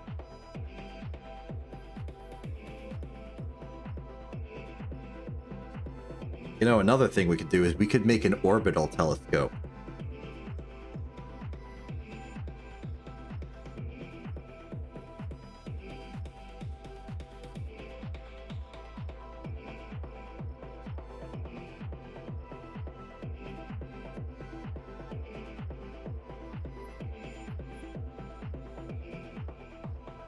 There might be something to that. Completely separated from the confines of the time periods down here. We could actually start very properly creating those triangles, triangulating stuff.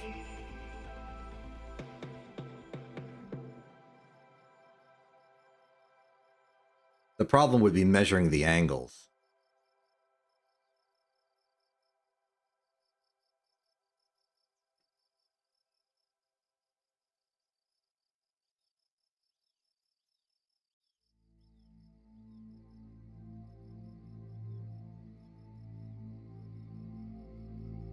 Oh, I've got a weird idea. I've got a weird idea.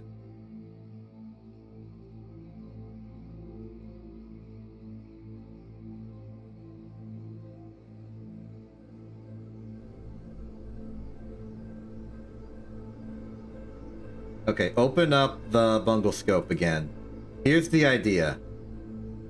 We have a really heavy, like, base of the ship, just like a high mass chunk, and then we have a really tiny, like, probe on a hinge and rotors and stuff. And we just modify those hinges, but it's trying to keep attitude. So what'll happen is that the rest of the ship will RCS to keep the probe part looking towards, like, let's say we do radial down, so it's pointed towards the planet that we're orbiting. But then the rest of the ship we angle to the way we want to actually face. And I guess technically speaking, it doesn't matter which side of the ship's heavy or light.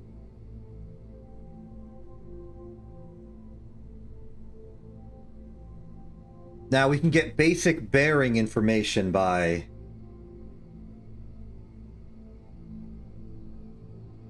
using the nav ball.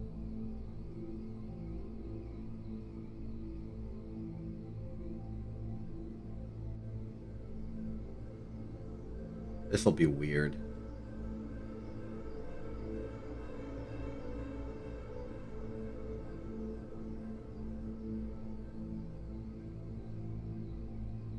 But okay, let's back to fundamentals here. New ship. I'm gonna use whatever one of these is the lowest mass probe. Looks like it's the Octo.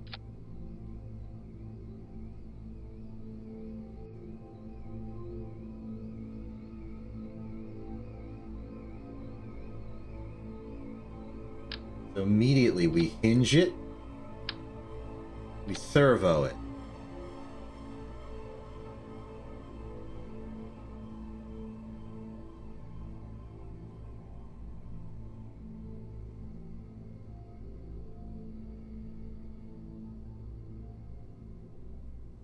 And I want like a super empty, just long bit.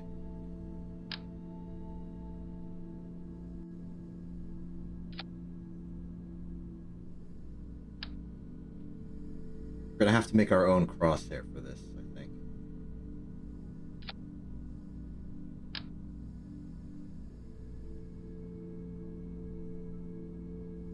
I'm gonna do that by using struts.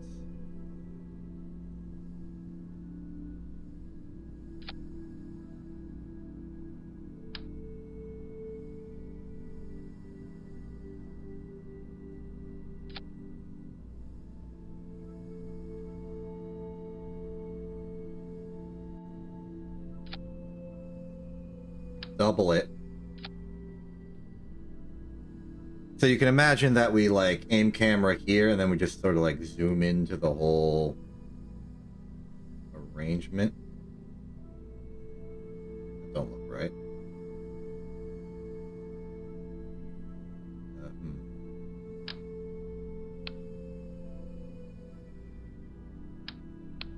For these kind of ranges, the Octo box might be a better option.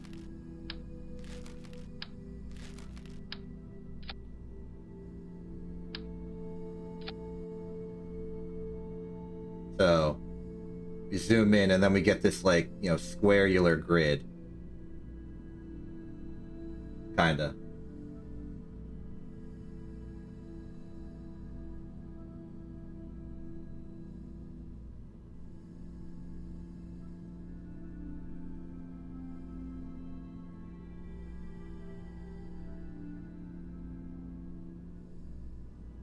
I think that's reasonably good for alignment. Then we just fill this thing with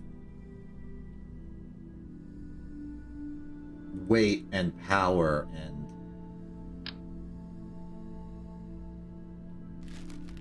like everything we can think of, basically going out sideways.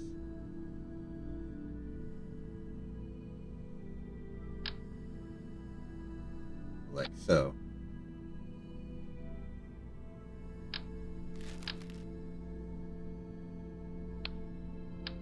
So we're going to need plenty of electrical power on both sides.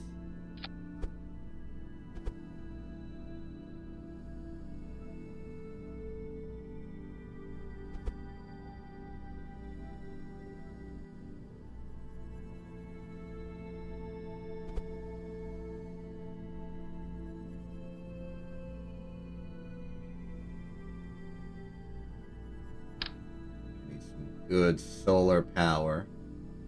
Actually gonna need a lot of solar power on this thing.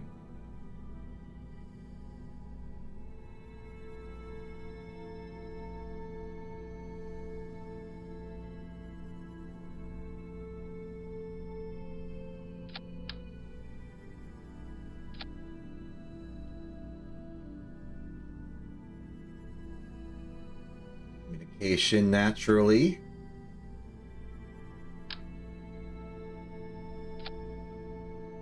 That might be overkill.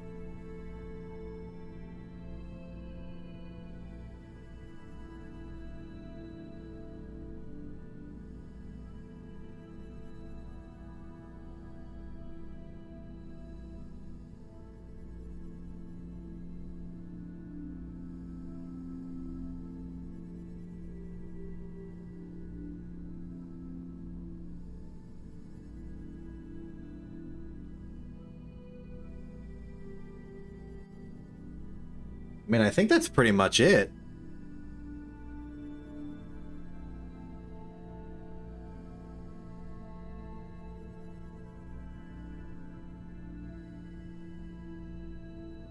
Wait, no, we need RCS. We need the reaction wheels that's powering this whole thing.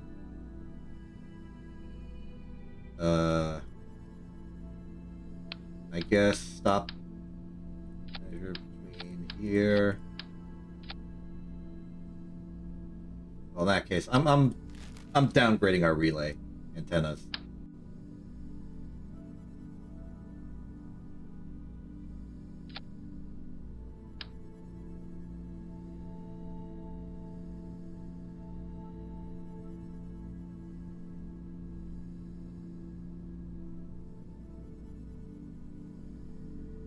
We're gonna interfere with the solar panels. How I've assembled this so far.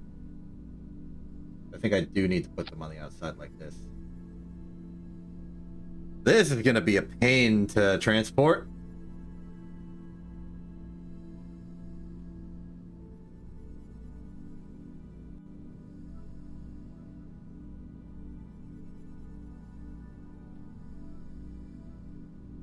Give me the botanist. Please put that there. Basically take this part, put it here. I'm gonna need that as well. Okay.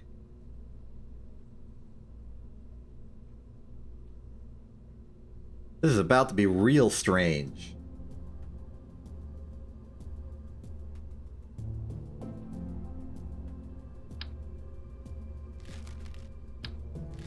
Plus, we are about to Get really experimental with our fairing construction.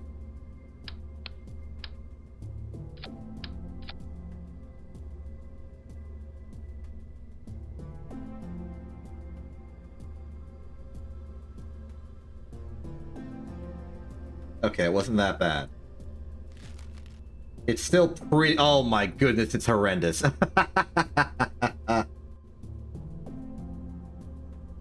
Okay, we may need to invest in... deploy actuator technology.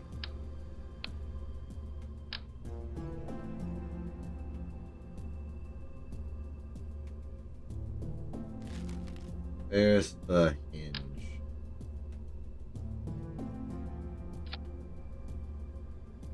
This is basically exactly what we need.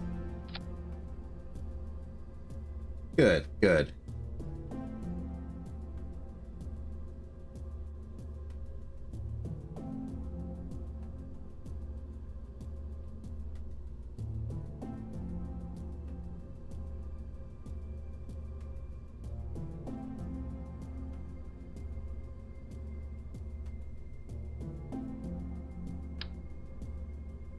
It's better. It's better. It's much more reasonable.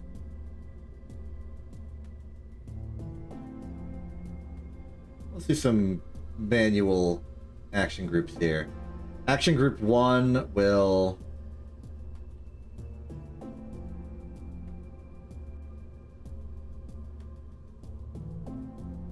scratch that. Action group 1 will extend polar panel, extend solar channel, and then I'll just alligator hinge it myself.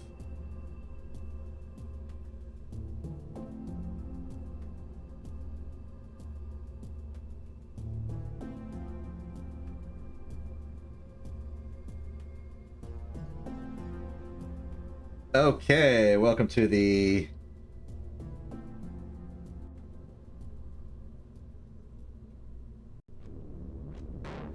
Welcome to the Orbungle scope. This is my most ambitious, terrible idea yet. I hope you're excited. Staging is still good. Let's launch this thing.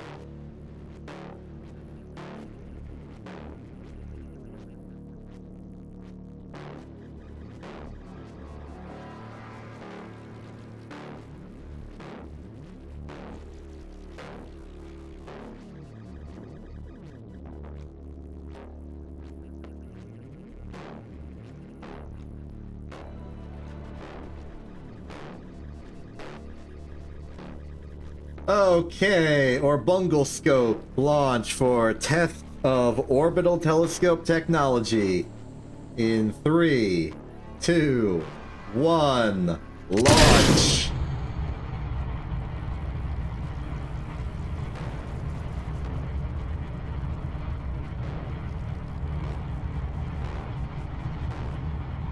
This is gonna go really badly in some way. I don't know what way, but it will. There'll be a way. There's definitely a will.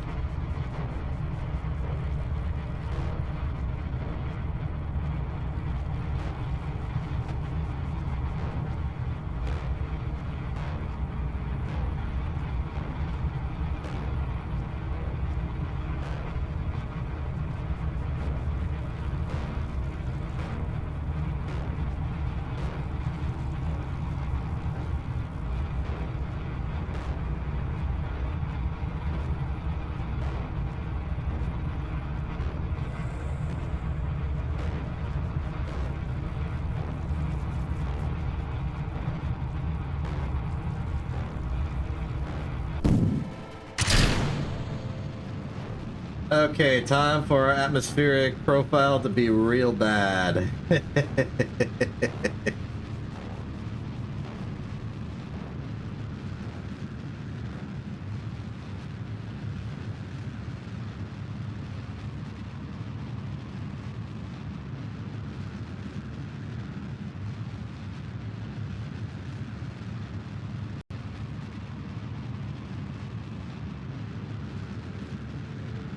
At this point, I don't really care if our orbit is bad.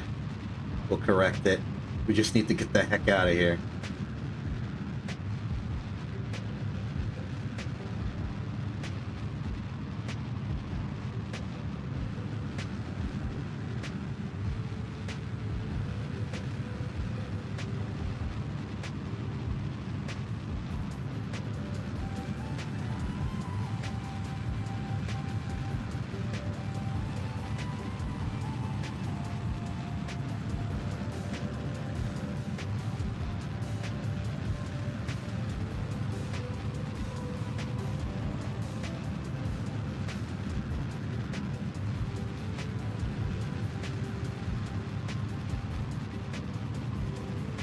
In fact, maybe I'll intentionally burn suboptimally so I can use all the fuel in my lower stage for once.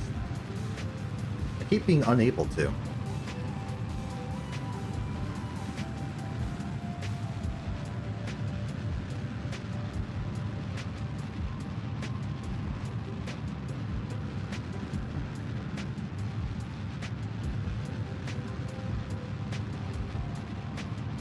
Should be able to burn to depletion without having to worry about accidentally going interplanetary. Though if we do, that'd be funny.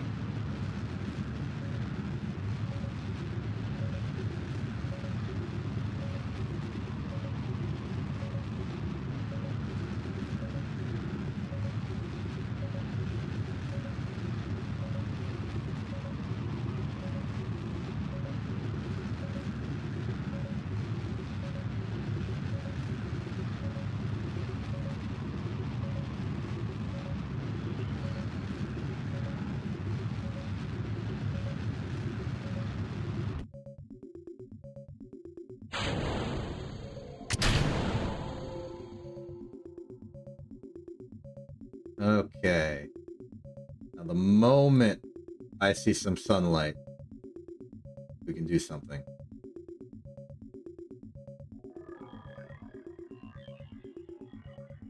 Where's sun go? There's sun go. Okay, so begin by setting target angle to 90.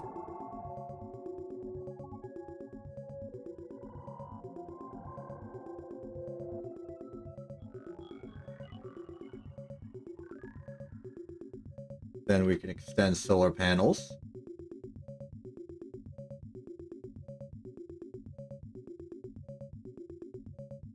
We have power.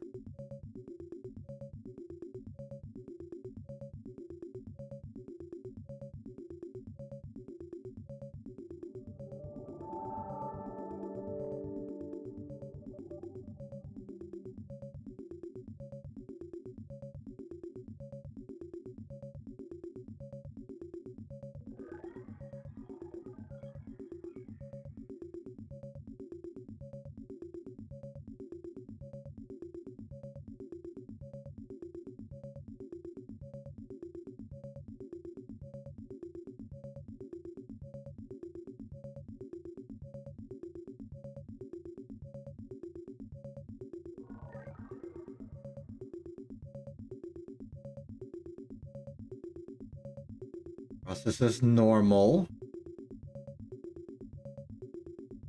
Maybe we should make our orbit like something very particular. Like maybe exactly 1 million.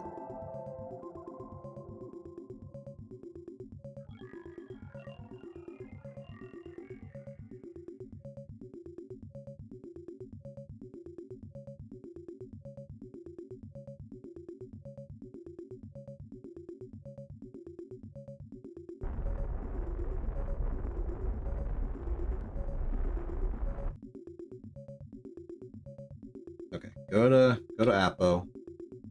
We'll try and make it 1 million.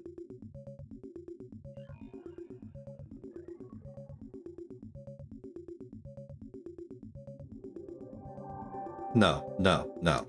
Let's make it 10 million.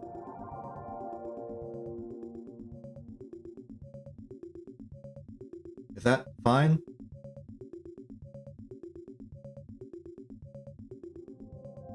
It's not fine. I think we would hit the sphere of influence of the moon if we did that.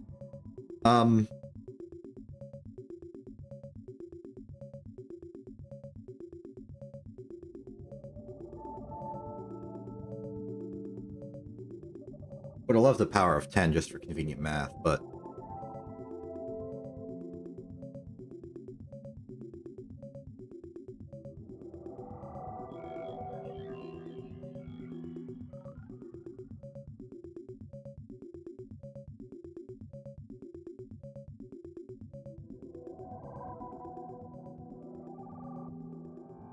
let's go 8 million.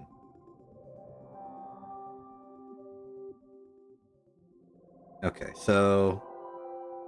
we're currently at 12277. Oh, sorry, forgot the 1,000. And we want to get to, and I'm going to do this in planet radius, so that's easier. 8 million. We want a speed of 458.2. Oh, no, sorry, we want to go faster. My mistake.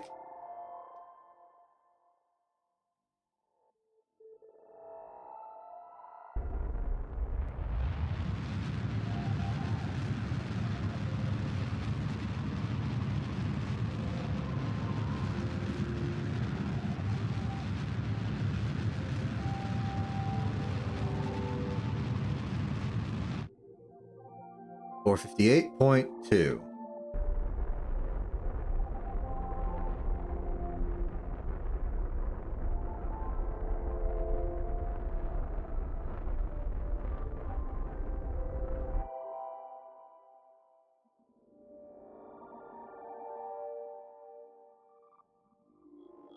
Now, in theory, we go to the other side and get ready to receive.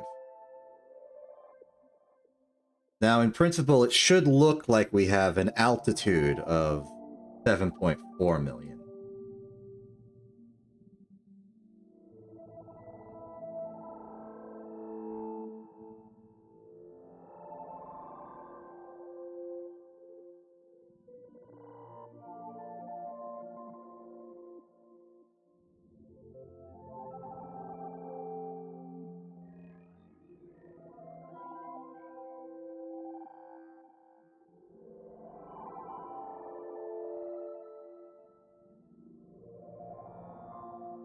Pretty close. Pretty close.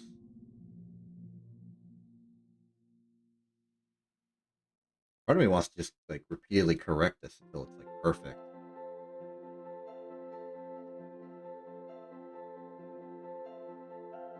Seven, 384,000. On a speed of 665.1.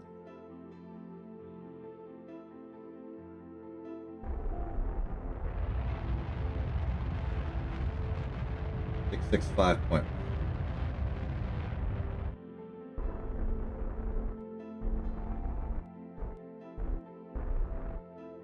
Too far.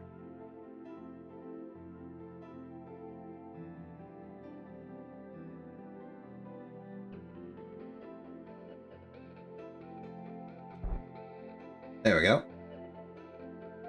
Then we just keep alternating until it's good.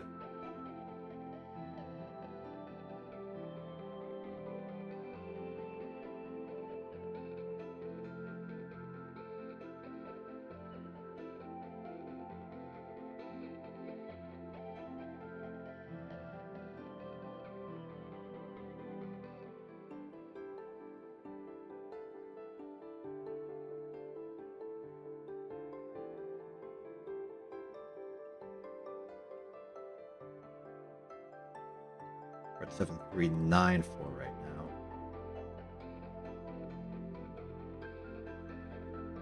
Target speed would be 664.5. So I'm just going to do that here. Hopefully that turns this into the periapsis. It didn't. Okay, 77387.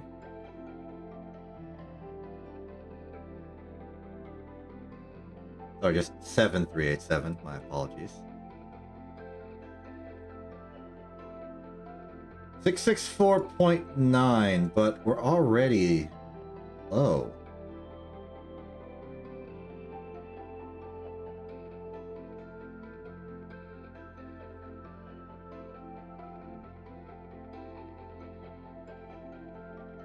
I think what this is telling me is that my estimate for the standard gravitational parameter is flawed somewhat.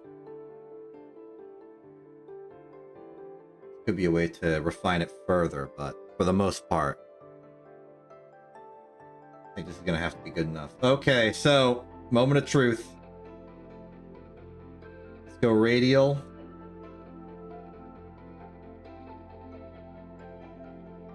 I'm going radial so that this won't affect our orbital speed all that much.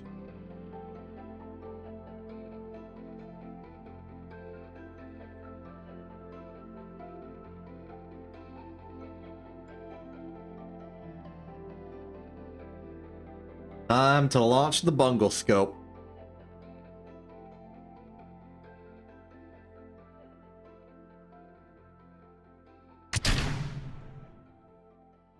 Bungle scope deployed.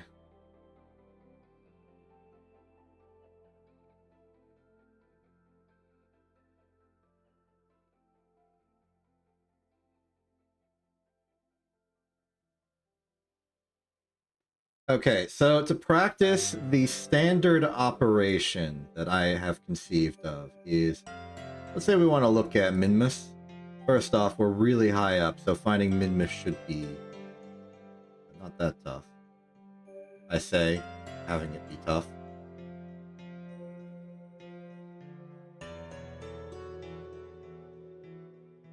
There's the green.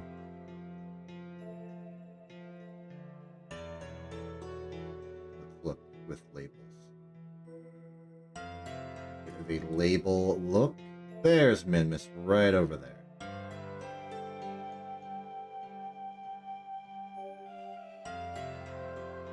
So, in principle, what we could do is we would go surface radial in or radial out, depending on the direction we want. Then we can take the hinge and the rotor servo.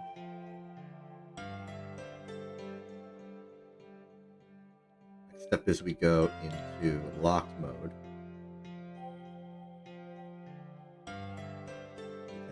Aim camera here.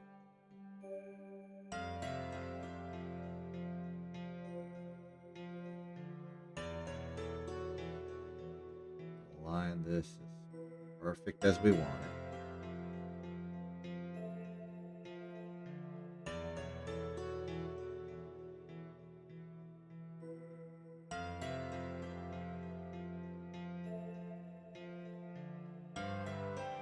Yeah, that looks good.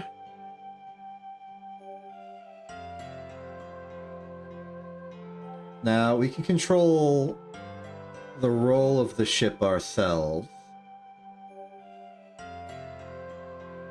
Let's change the hinge, for instance.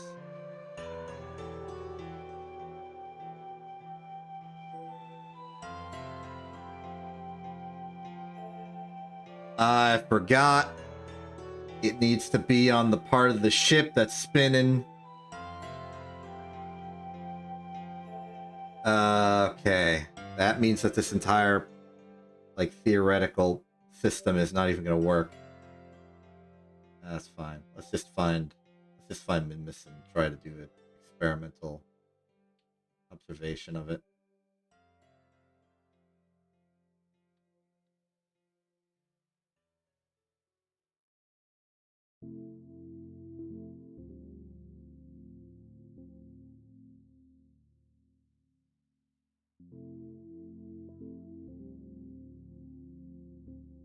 So, for instance, from here,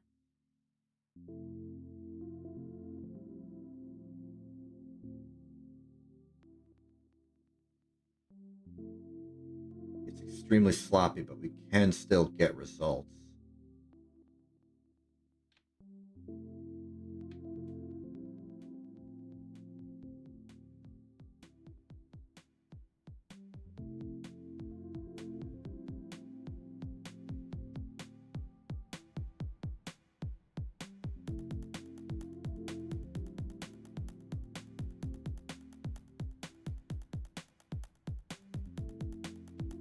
So if I were to describe it,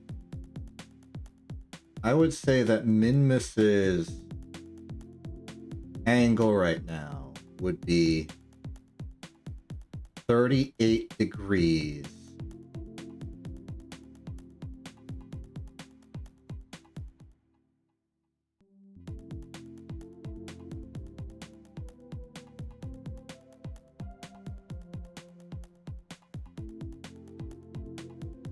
East of the planet.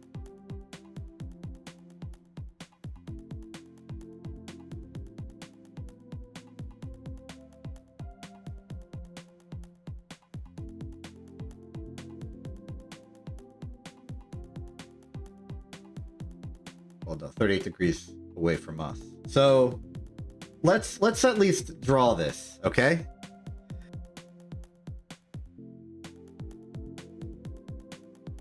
This will be our big test if we can get anything close to something that makes sense. And I'm not even going to deal with inclination right now.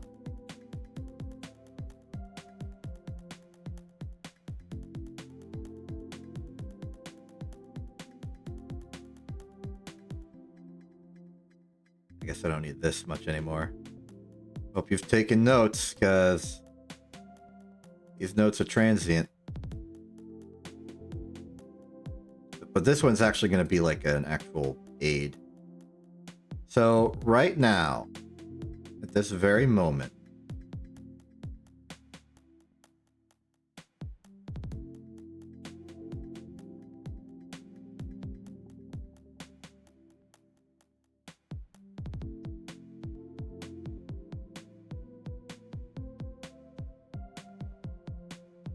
what we have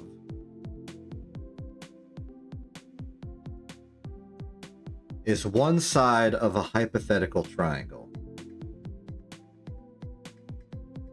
We know that this right here, I'm drawing it for you. So down here at the bottom, this is the Orbungle. Here's Kerbin, and then there's Minmus over there. We know that this is 8 megameters. And we know that this is an angle of, based on our hinge, 38 degrees.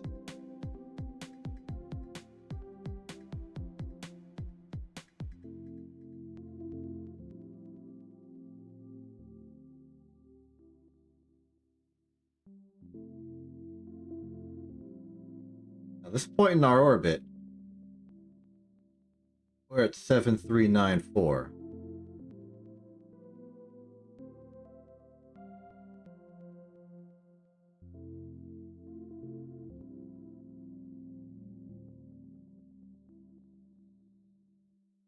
I'm actually starting to regret how circular our orbit is. It's messing with our ability to do times.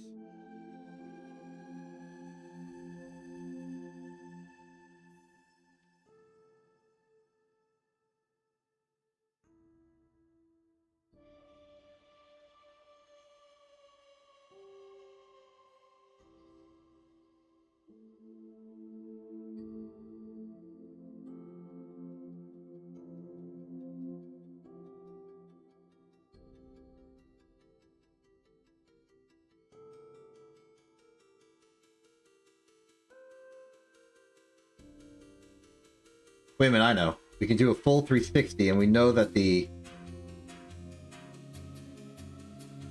satellite should point back down at the Kerbin when we get there.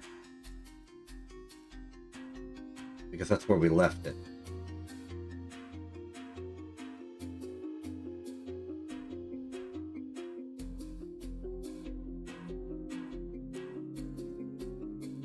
That's approximately one full orbit. We should be in the same spot some certain amount of time later. And the question is, where's Minmus now?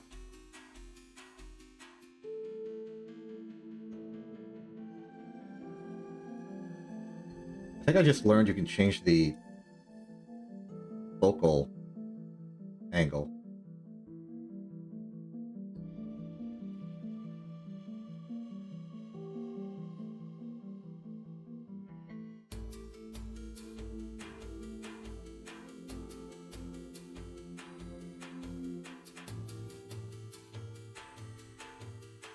Too far.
Okay, I think the best we can do in terms of deciding the angle here is saying that it's currently 60 now.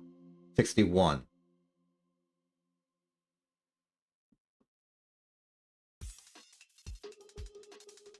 Which means that at some future point, at this exact same thing, it is now 61 degrees. Too big.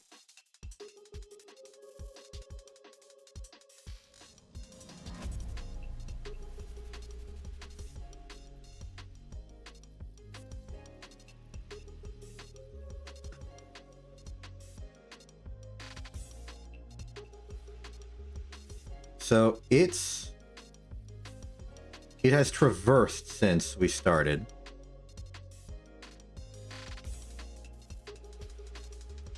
Doing something like this.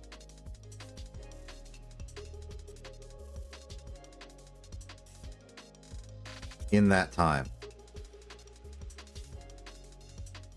And the time is the orbital period right now. Pretty much. We didn't measure the exact times involved.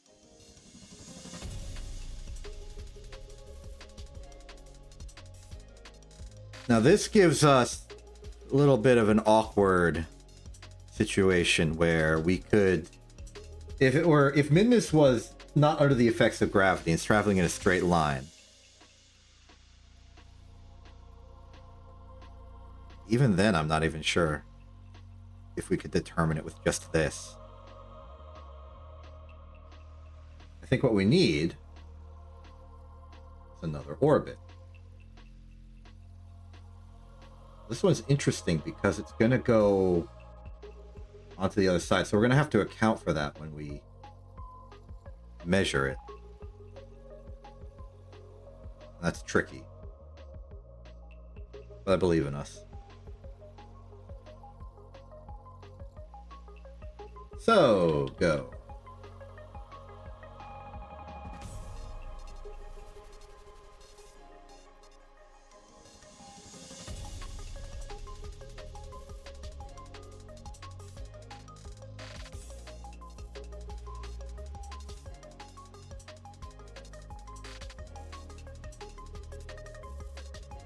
Okay, we've done one more orbit.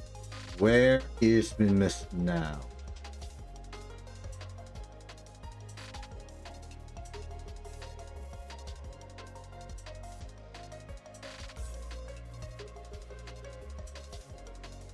There's Minmus now. And as I thought, it's gone out of angle.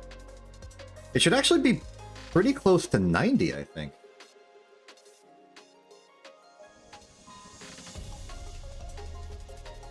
Yeah, just slightly less.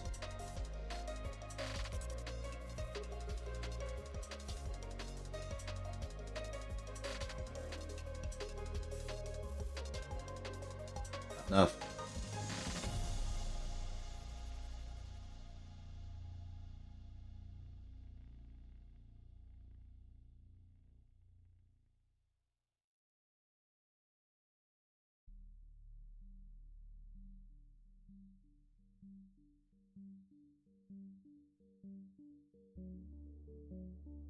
Okay, I'm gonna say 85.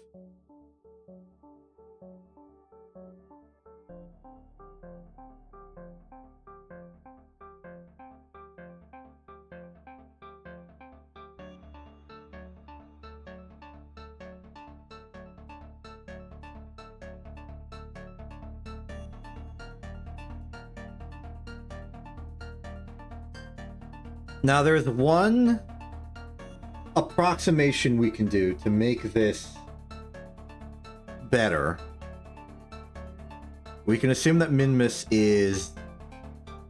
Well, the official way to say it. We can assume min-miss has an eccentricity of 0. It probably doesn't, but we can make that assumption right now.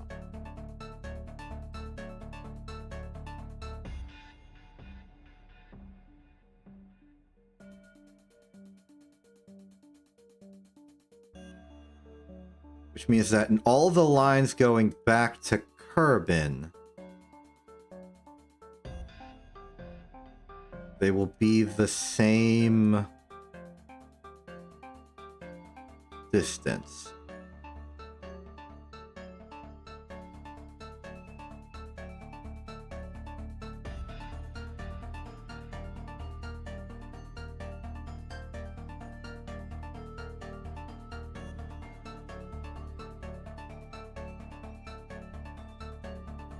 Math here is about to get complicated real fast.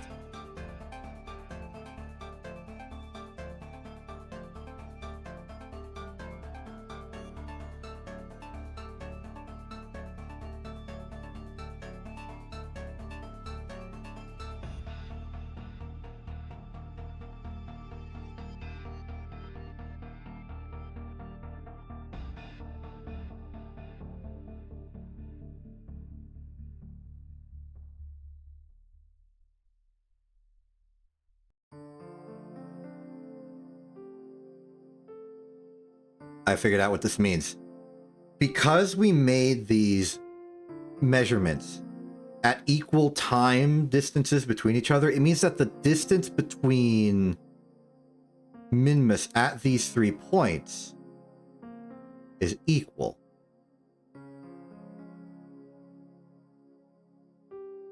Okay, this is starting to turn into a thing.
All right. This is the situation we have.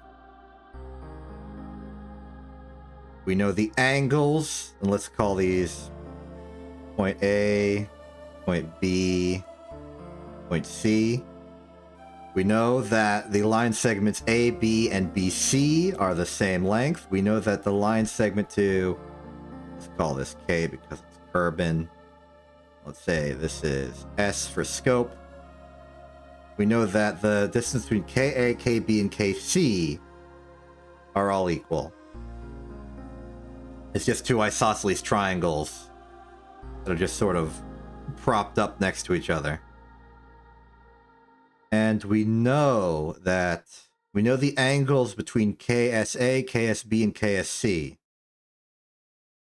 We also know the distance of KS is 8 megameters. And that's pretty much all we know.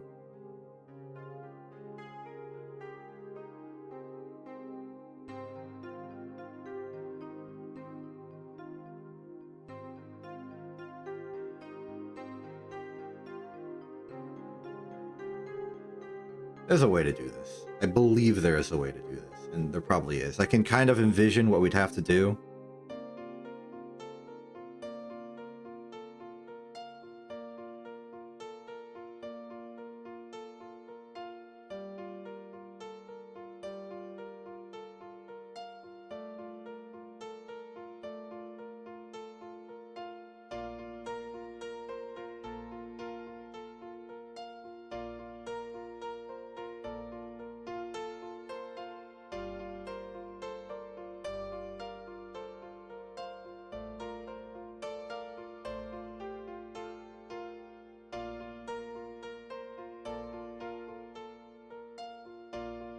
I don't actually know the trig stuff. I've not been a big fan of trig, so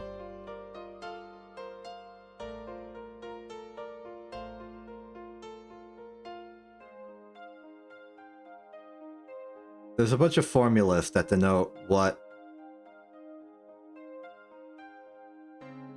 trig you can figure out from a triangle.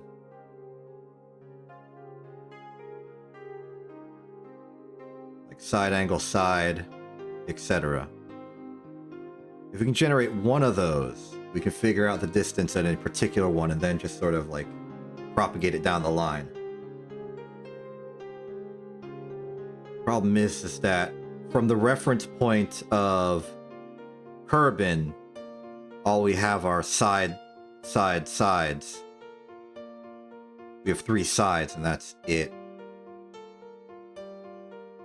And we don't even know what those sides are. They're just sort of hypotheticals. And then from the perspective of the Orbungle, we have a bunch of angles and opposite side lengths. It's not even like side angle or anything. Well, we have one side angle. Is that sufficient?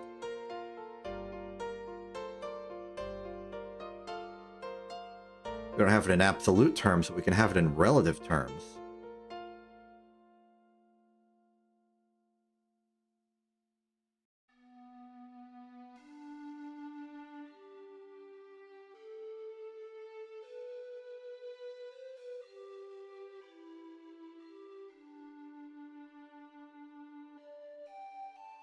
It is insufficient.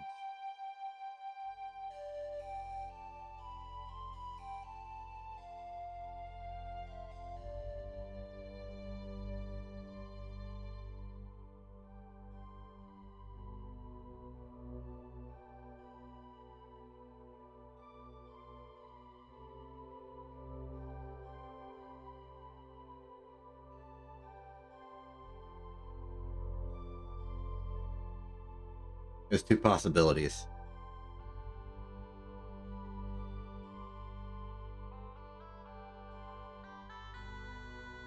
Though strictly speaking, the 2 possibilities involve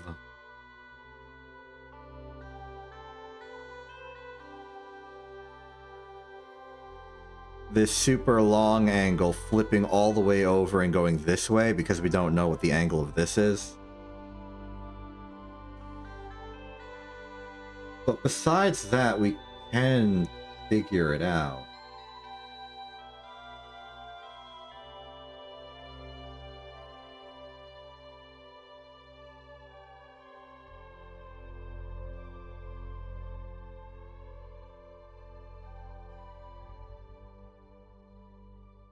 I also know that the angle for Minmus to Kerbin should be relatively small because we know its orbit is arbitrarily larger than moon orbit.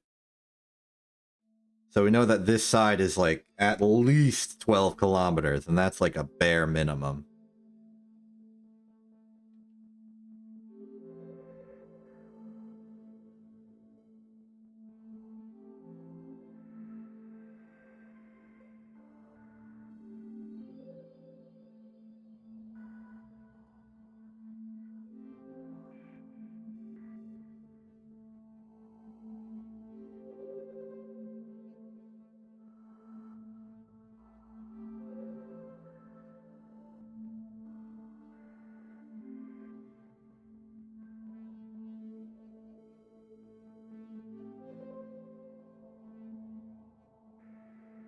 Okay, let's start charting down some numbers and getting some logic about it all in place.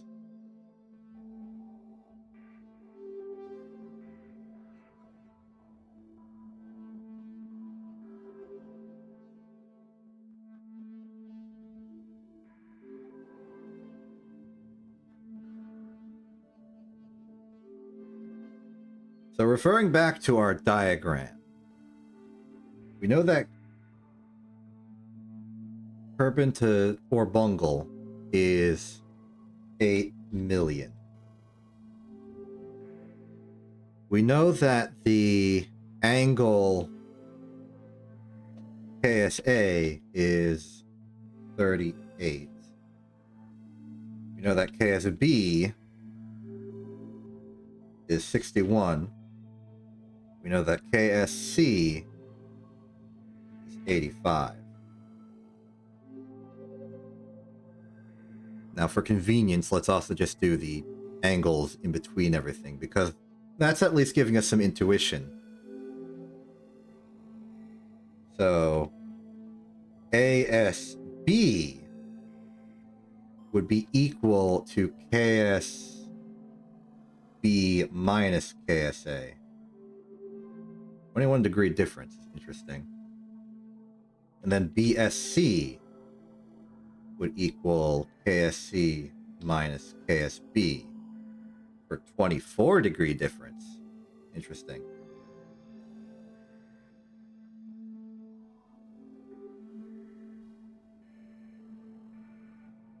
That's actually not a lot.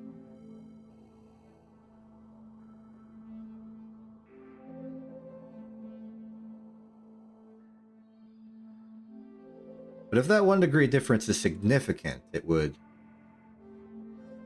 suggest maybe a worst case scenario for us. Like the most inaccurate we could be. Which is actually good.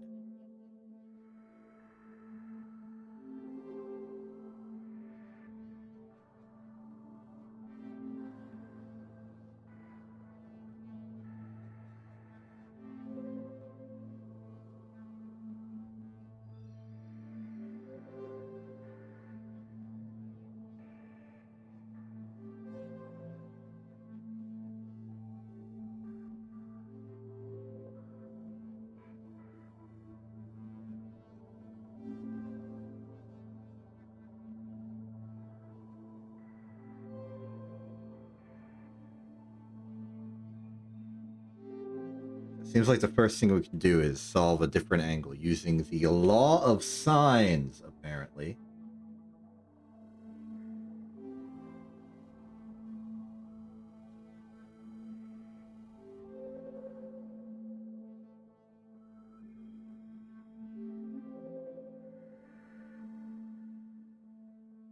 Now, unfortunately, we don't actually know the third side. It's just some hypothetical R. Let's just say R is like, I don't know, 20 million right now. Just as a guess. We update it later, because the R is what we're trying to figure out, ultimately. But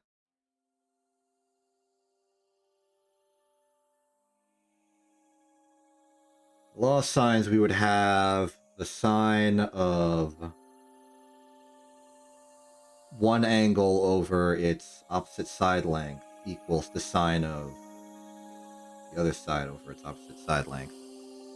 So we could get we could effectively get KAS.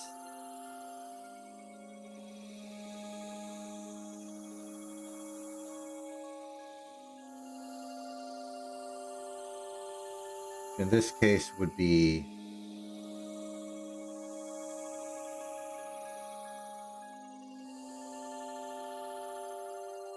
let me just do the sine stuff first. First off, the sine of, let's say this is the pair of angle we know and side we know of R. So that would be the sine of 38 divided by R. Here's a problem though. I think we're in degrees here.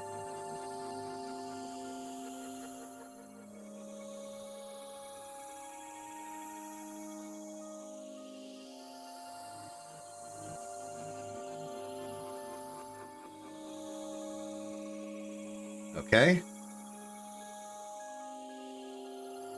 So that's that kinda. And then we have sine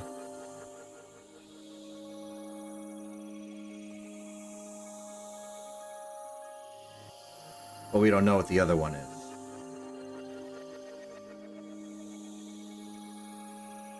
So this would be KS. So then we could multiply this by KS.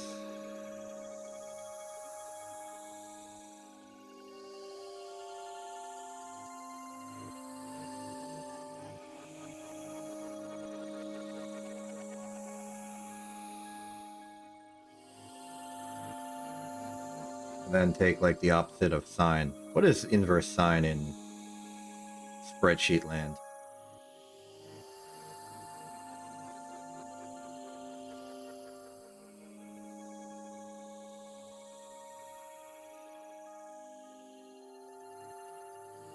Hyperbolic sine, arc sine, inverse hyperbolic sine.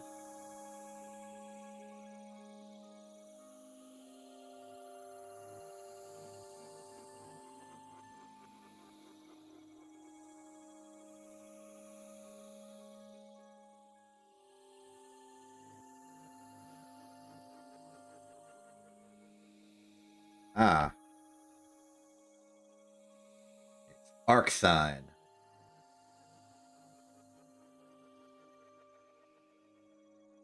Of that. And then we'll degrees it.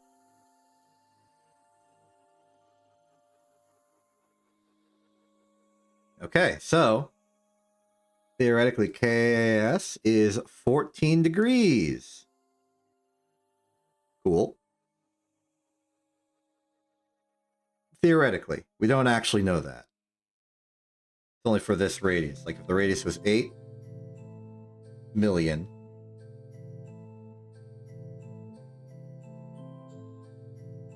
the angle would be 38, and that would make complete sense. So we can't use that.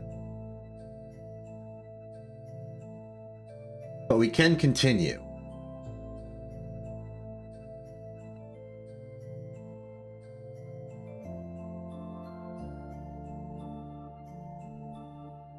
Now, because all three angles would equal to 180 degrees, we know immediately that the final angle, the one between,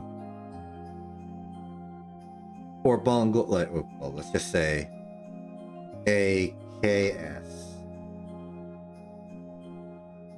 will equal to 180 minus KSA minus KAF. That's 104 degrees. And then finally, we could figure out the angle between thing and thing. But that doesn't matter because we can do a different triangle now. Because now that we have some...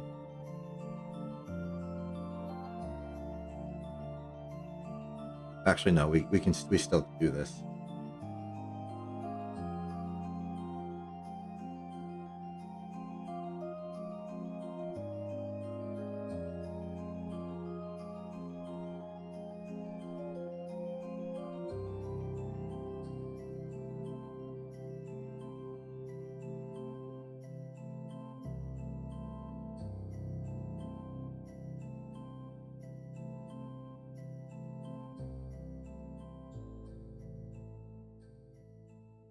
But with this, we can do the sines thing again.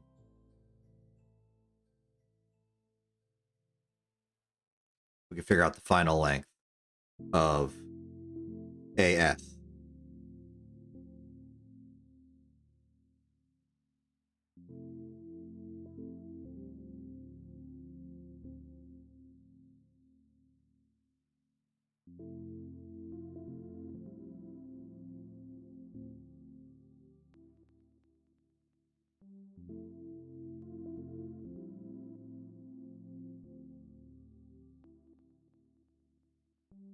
This would be...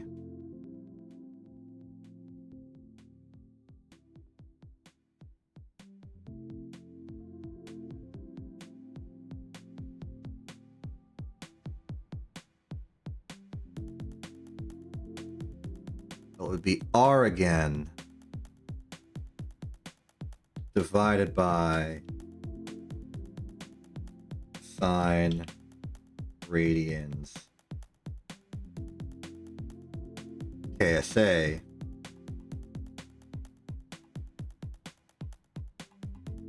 and then multiplied by sine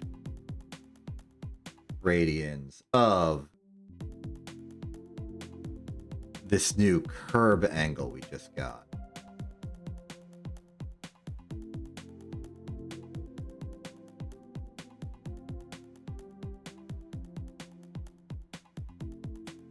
Num.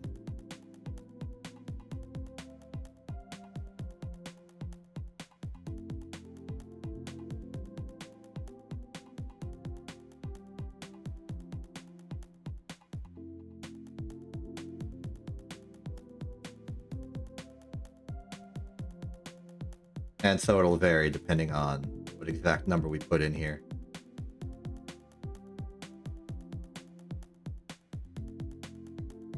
I'm gonna stick with our initial estimate of 20.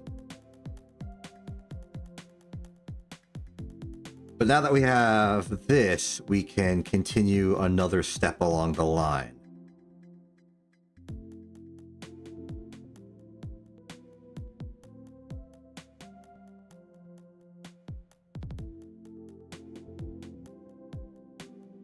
We effectively repeat everything we just did, except we're dealing with the B now.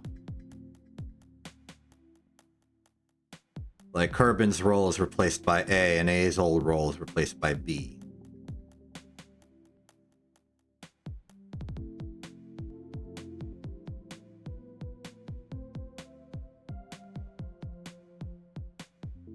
We have AS, that's the distance. That's the new one. And then we go back to the same system we had over here.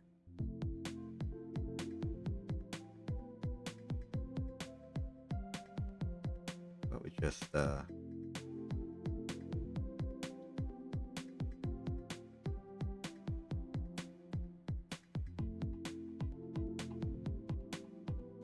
compass the whole thing. That's then that. This can now slide over here, and that's fine. Okay.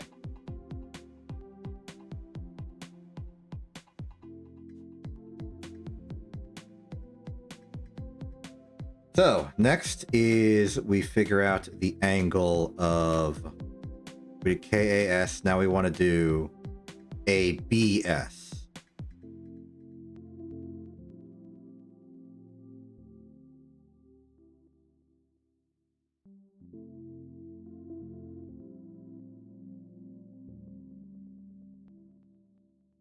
It's basically this formula, except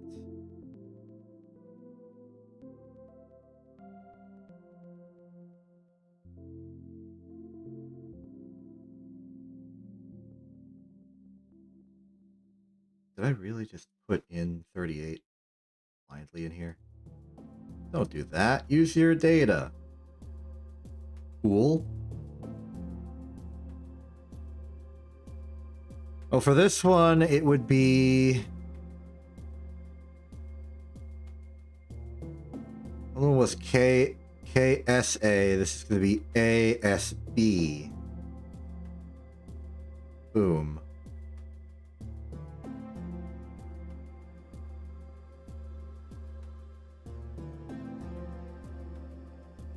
Then what was formerly ASB.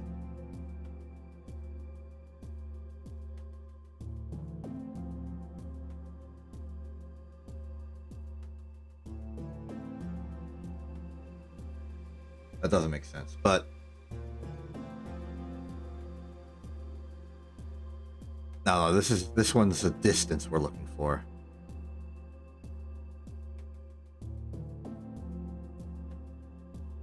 He's over here for a second.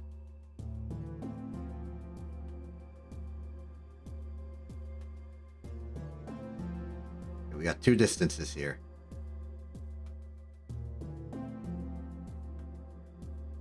First one.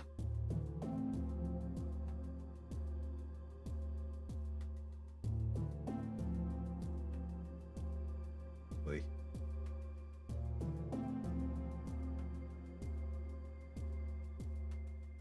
What did I just set this up as like a thing we can? No.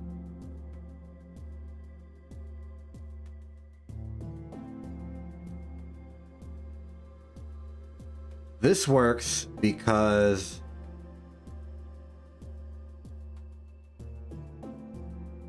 the long distance goes there.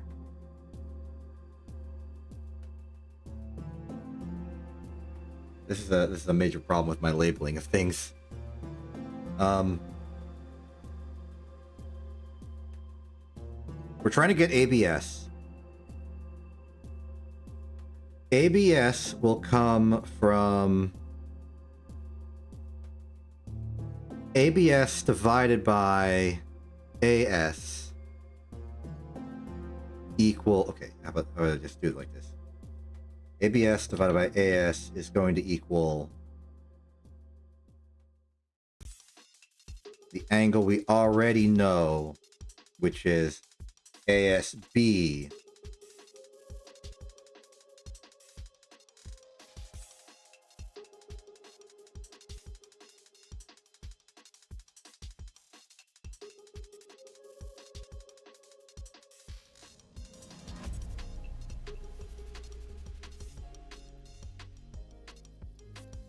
No, this won't work.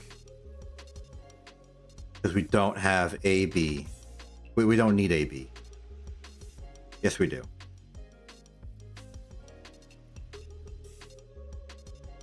Yeah, we don't know that second side, so we can't do it like this. What we need then is not the triangle ABS, it is AKB, not AKB, KBS, or however I want to denote that. Because now that we have, oh, we still have R. So we can still do R-related stuff. And this would be that original 61 number we got.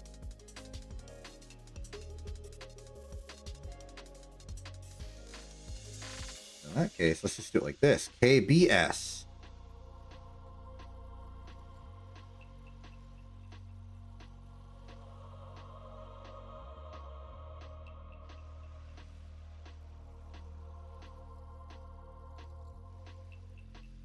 Should be not KSA, but KSB. And then everything else should be identical. Meanwhile, BKS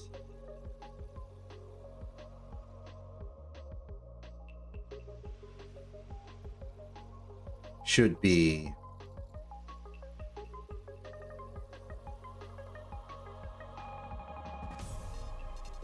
KSB minus KBS.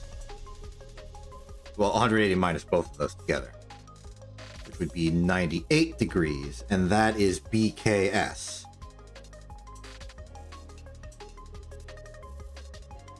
Finally, we can get BS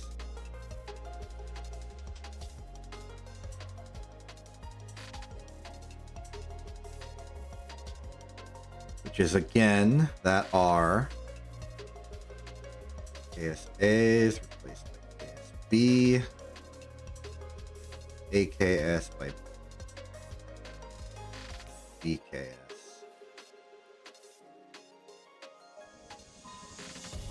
Okay, all right. Suddenly we have two of them. And I reckon that KCS would be more the same. All instances of R and KS goes back. This is KSB, but we want KSC. U or KSB, we want KSC.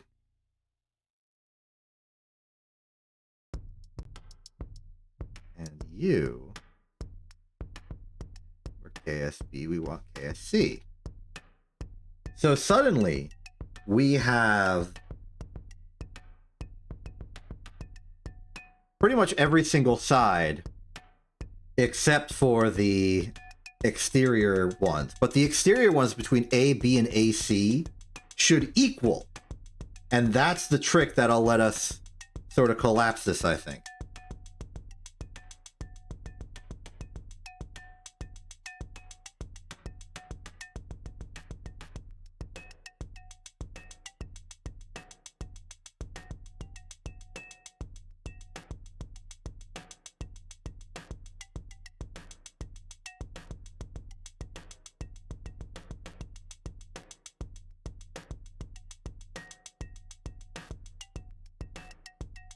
The question is, with what we have so far of everything,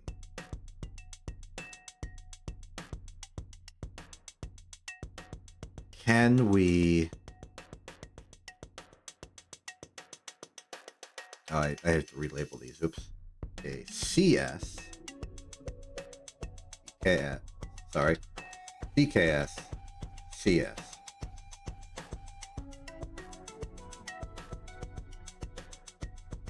With values for AS, BS, and CS, we can convert this into a pair of side angle side triangles. We run the numbers on those, we should be able to get A, B, and BC. At that point, we then modify R such that all values involved, well, such that A, B, and BC are equal, or at least as close as equal as possible. Also, I should relabel this just because calling it R kind of defeats the point. It is KA, it is KB, and it is KC. It is all three of those things.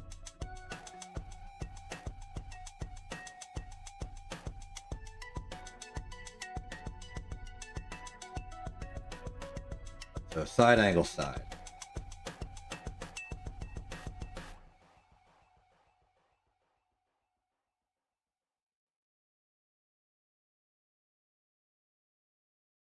Okay, so all we really need here is the law of cosines to calculate the remaining side.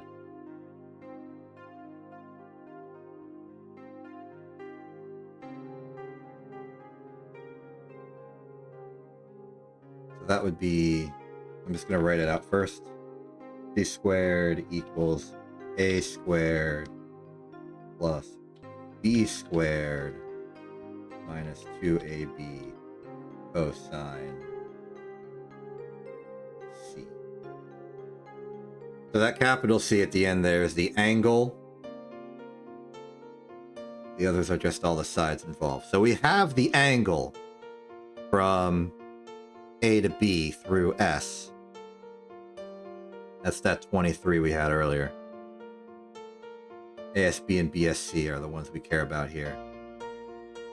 So then A squared and B squared are just the other two.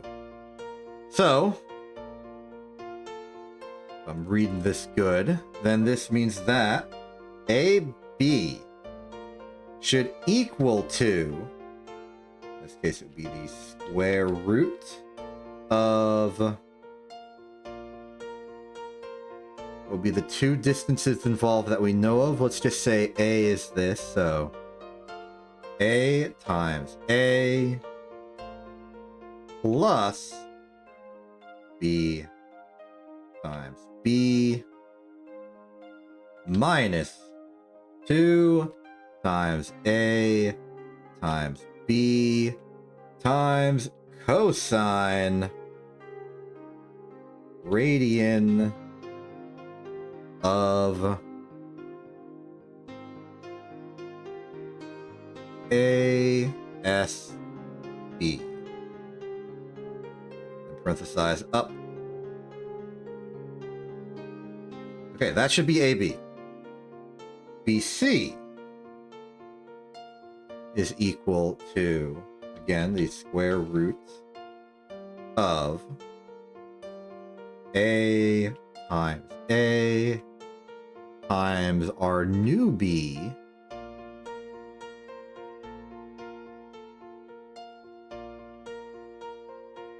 whoops, made a mistake in the first one. A is not the old R. That's not on this triangle. The actual A is ASB. Well, it's AS. So those go over here, and these go here. My mistake.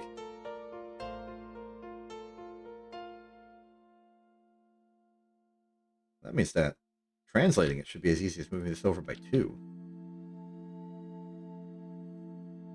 Then ASB would be swapped with BSC. Oh. Little off by 1 error on the relative positions.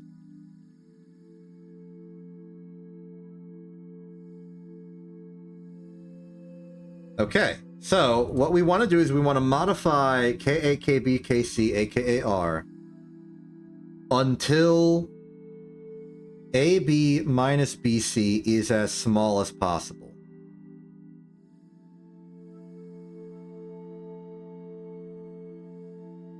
So,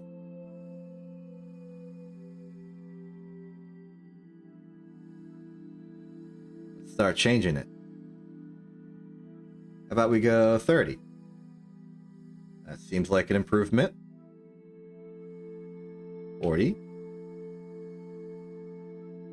Like in this, 50.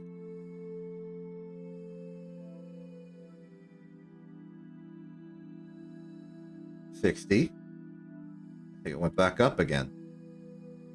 About 45. Hey! Wait, that might be 450. It makes sense that as we go, it would, like, converge onto a thing. So how about another 0? That's too far. Put that down to 90. 80. 70. 60. About 65. Little too high. 64. Little too high. 63. Bit low. 635. Too high. 6325. Too low. 6330. Too low.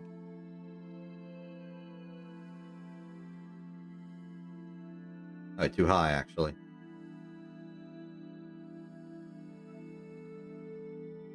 6311. 6312. 63115. 63114. 6311, let's say 39. 395. 394. 393. 3925. 24. 26. 27. Okay, I think this is the best we're gonna get, and this is a really weird way of going about it that we might have to formalize later with better angle measurements, but this is, at the very least, our very first estimate for Minmus's semi-major axis. 631133927, or in other words, about 63 million. Does that make sense? I'm not sure yet.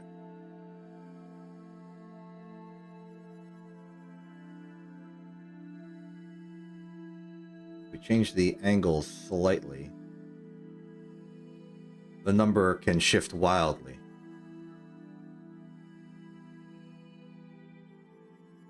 But I do like this idea, and I do like that we managed to get anything out of the dang bungle orbit. Or bungle. How about we try and just send a ship out here? Why can I not go back to the tracking station? Whoa! Maybe it's upset about being such a strict angle.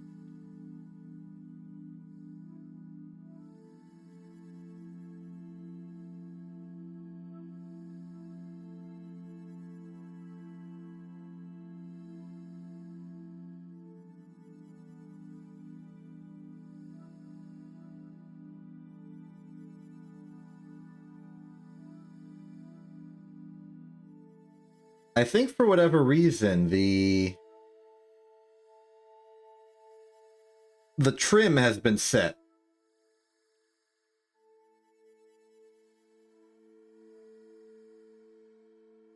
So the ship is trying to invoke control over itself, and so it won't let me leave.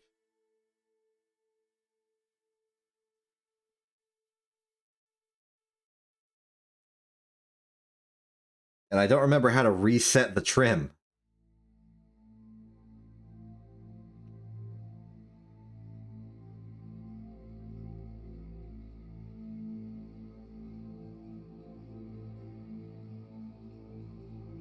Alt. There we go. Much more controllable. Which is to say it all.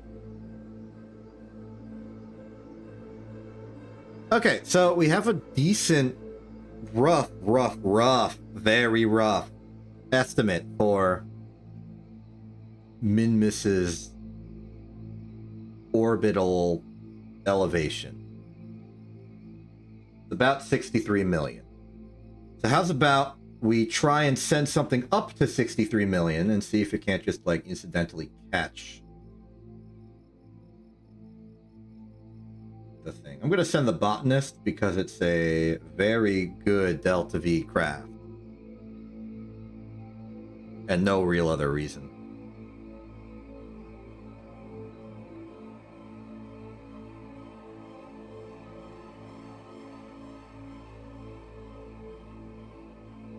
At least we got a plan now.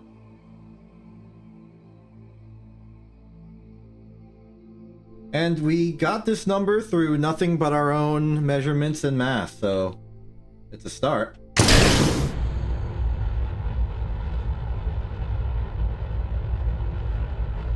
Much to do about that eccentricity, but we'll get there when we get there.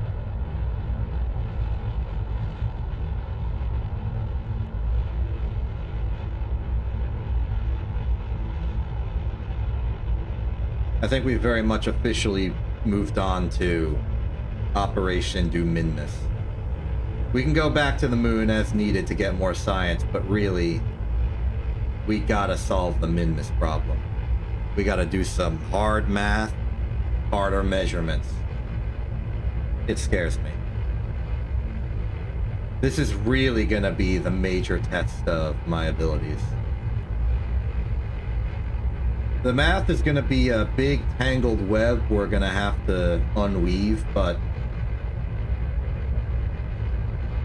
I think the hardest part is gonna be getting the measurements good. Every inch of angle is gonna be important.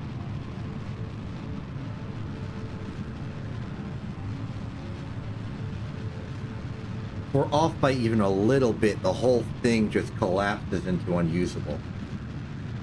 We're gonna have error bounds larger than the sphere of influence of the object. That's the real killer here.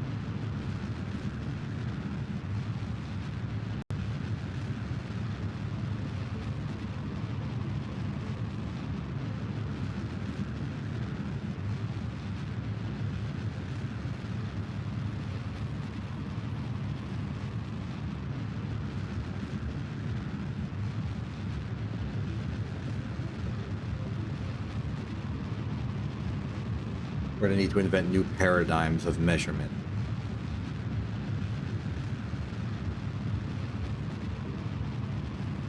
I believe we can do it, but it will be tough.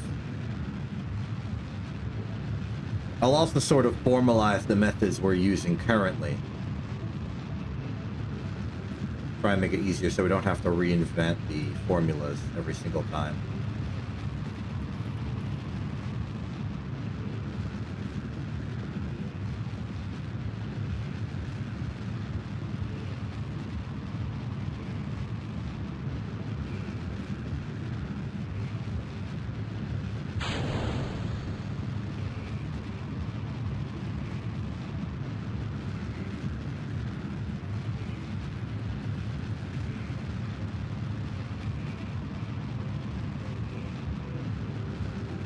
But since we're going into high orbit anyway, I'm just gonna fly out like this.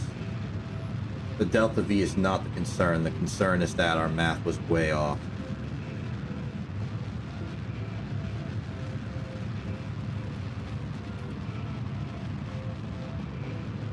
I do kind of like the way we did the math, where it was like we're trying to just find a value that minimizes some other value.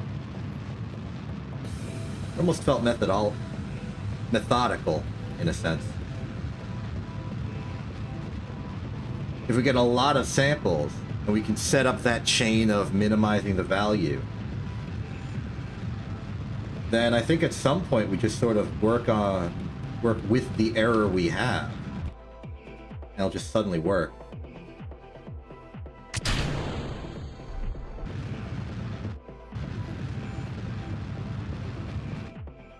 Alright. I doubt we're hitting the moon with this. We should be at moon altitudes, though.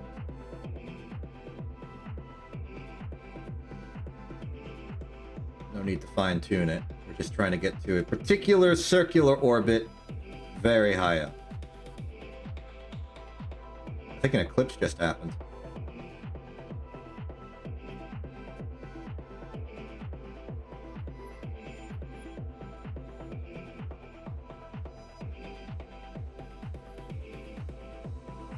Am I at escape velocity? I think I'm at escape velocity. Oops. But the fact that we're at 76 million meters up is a good sign. It means that our estimate of 63 million is actually within Kerbin's sphere of influence at the very least.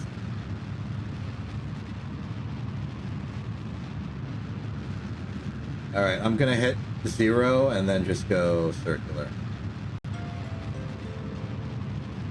3, 2, 1.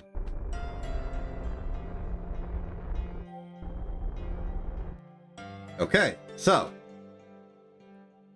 we are currently at a grandiose altitude of 76123,000.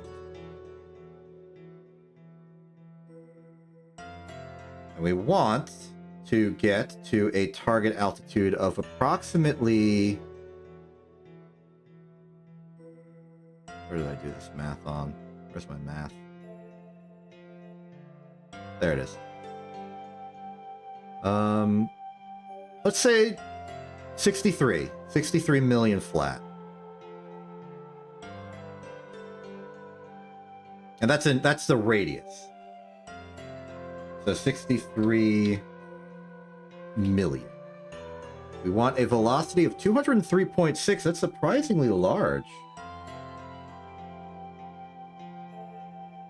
I'll do it.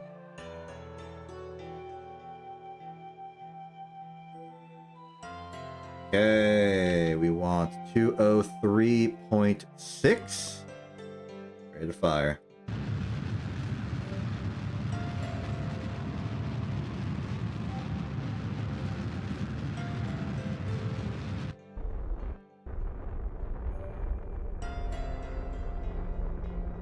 .6.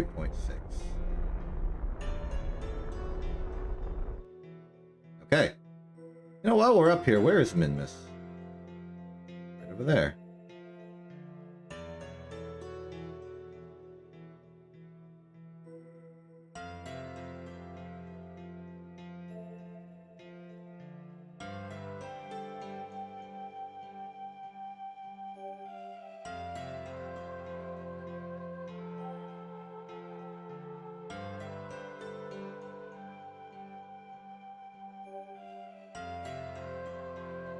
Okay, we are at 62188, which is pretty close.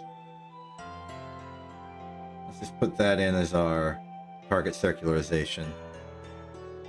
So 62188,000, 62188,000.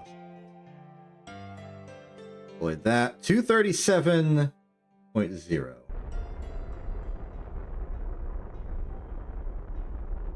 Oh, went too far.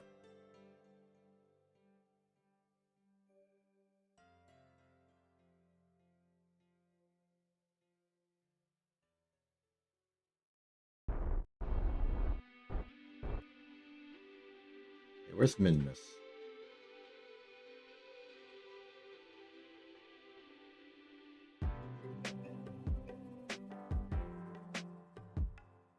Yeah, the fact that I'm seeing all of the signals over here suggests to me that that sort of like negative aperture thing is going on. You get asteroids you can track like this? That's actually very good news. Okay, it seems that Minmus is either between us and Kerbin or on the other side of Kerbin.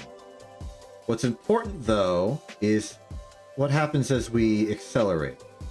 Does Minmus change its position relative to Kerbin and us? Let's see.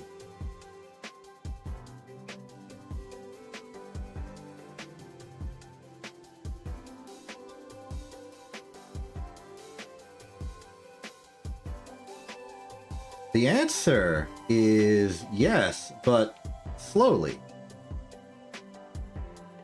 Interesting.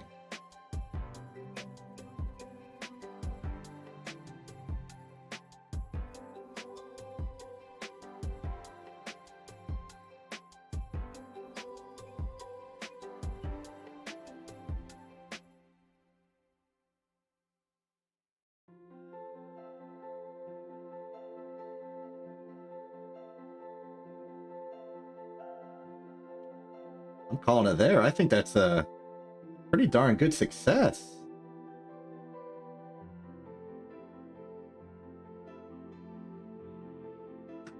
Like, it's obviously not perfectly aligned, but it was never going to be.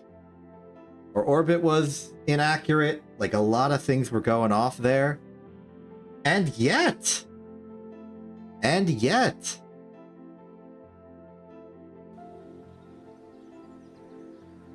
I think that 60 million-ish is a decent ballpark estimate. I'm going to put it in as the official value.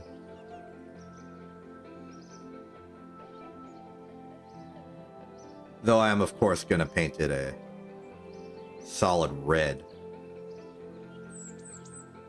Still, that's something. We have a number on the book.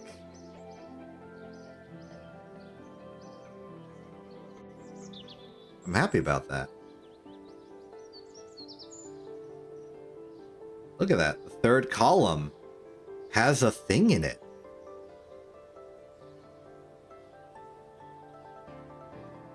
I think it's going to take quite a bit until we narrow that down to something more accurate. We're going to struggle under the weight of the measurements we take being imprecise and also sloppy, because we have to physically make the measurement. Though I feel like maybe our test of an orbital telescope was perhaps a failure. I feel like we would have gotten better test results just using the bungle scope on the launch pad.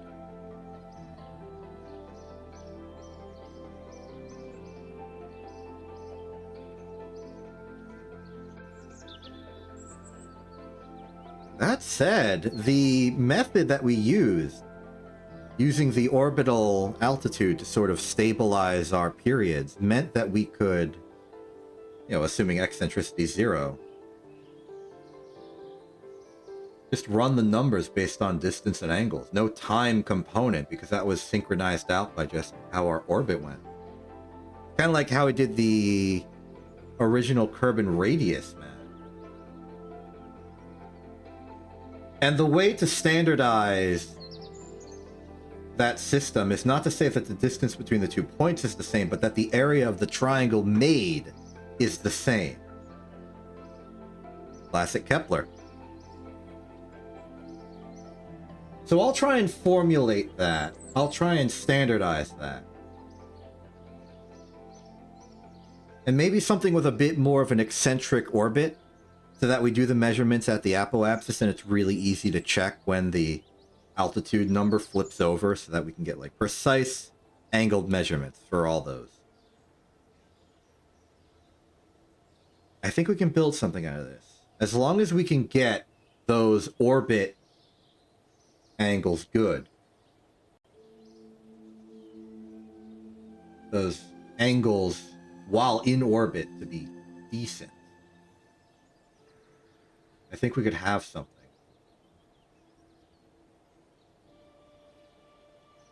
I mean, it was kind of shoddy already, but we got a reasonable estimate.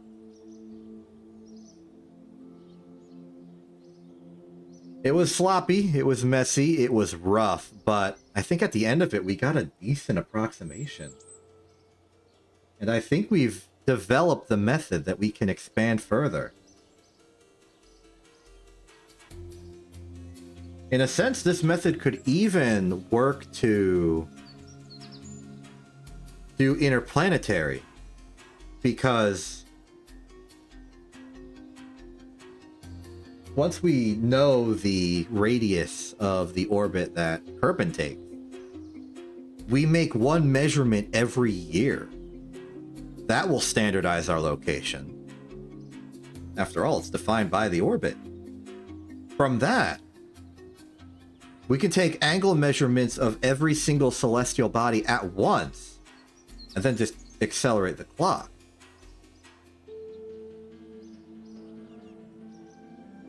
The new angles would be in terms of the sun, but that's exactly what we want. We want the sun radius.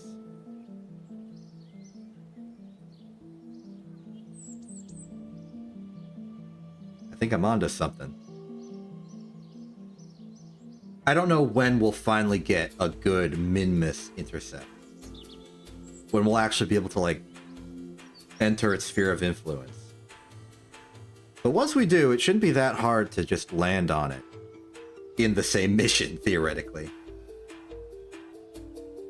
We're gonna have to deal with some pretty important concepts soon, like actually determining the true anomaly, scheduling our insertion burns, inclinations, abound. Otherwise, we're going to do a lot of Delta V wasted just doing correction burns. We get vaguely out there and then just sort of wing it the rest of the way. But we'll try it. We'll refine our numbers. We'll refine our measurements. And we'll see just how accurate we can get. We'll never match reality, but we can get dang close. I'm Exception. This is In TV.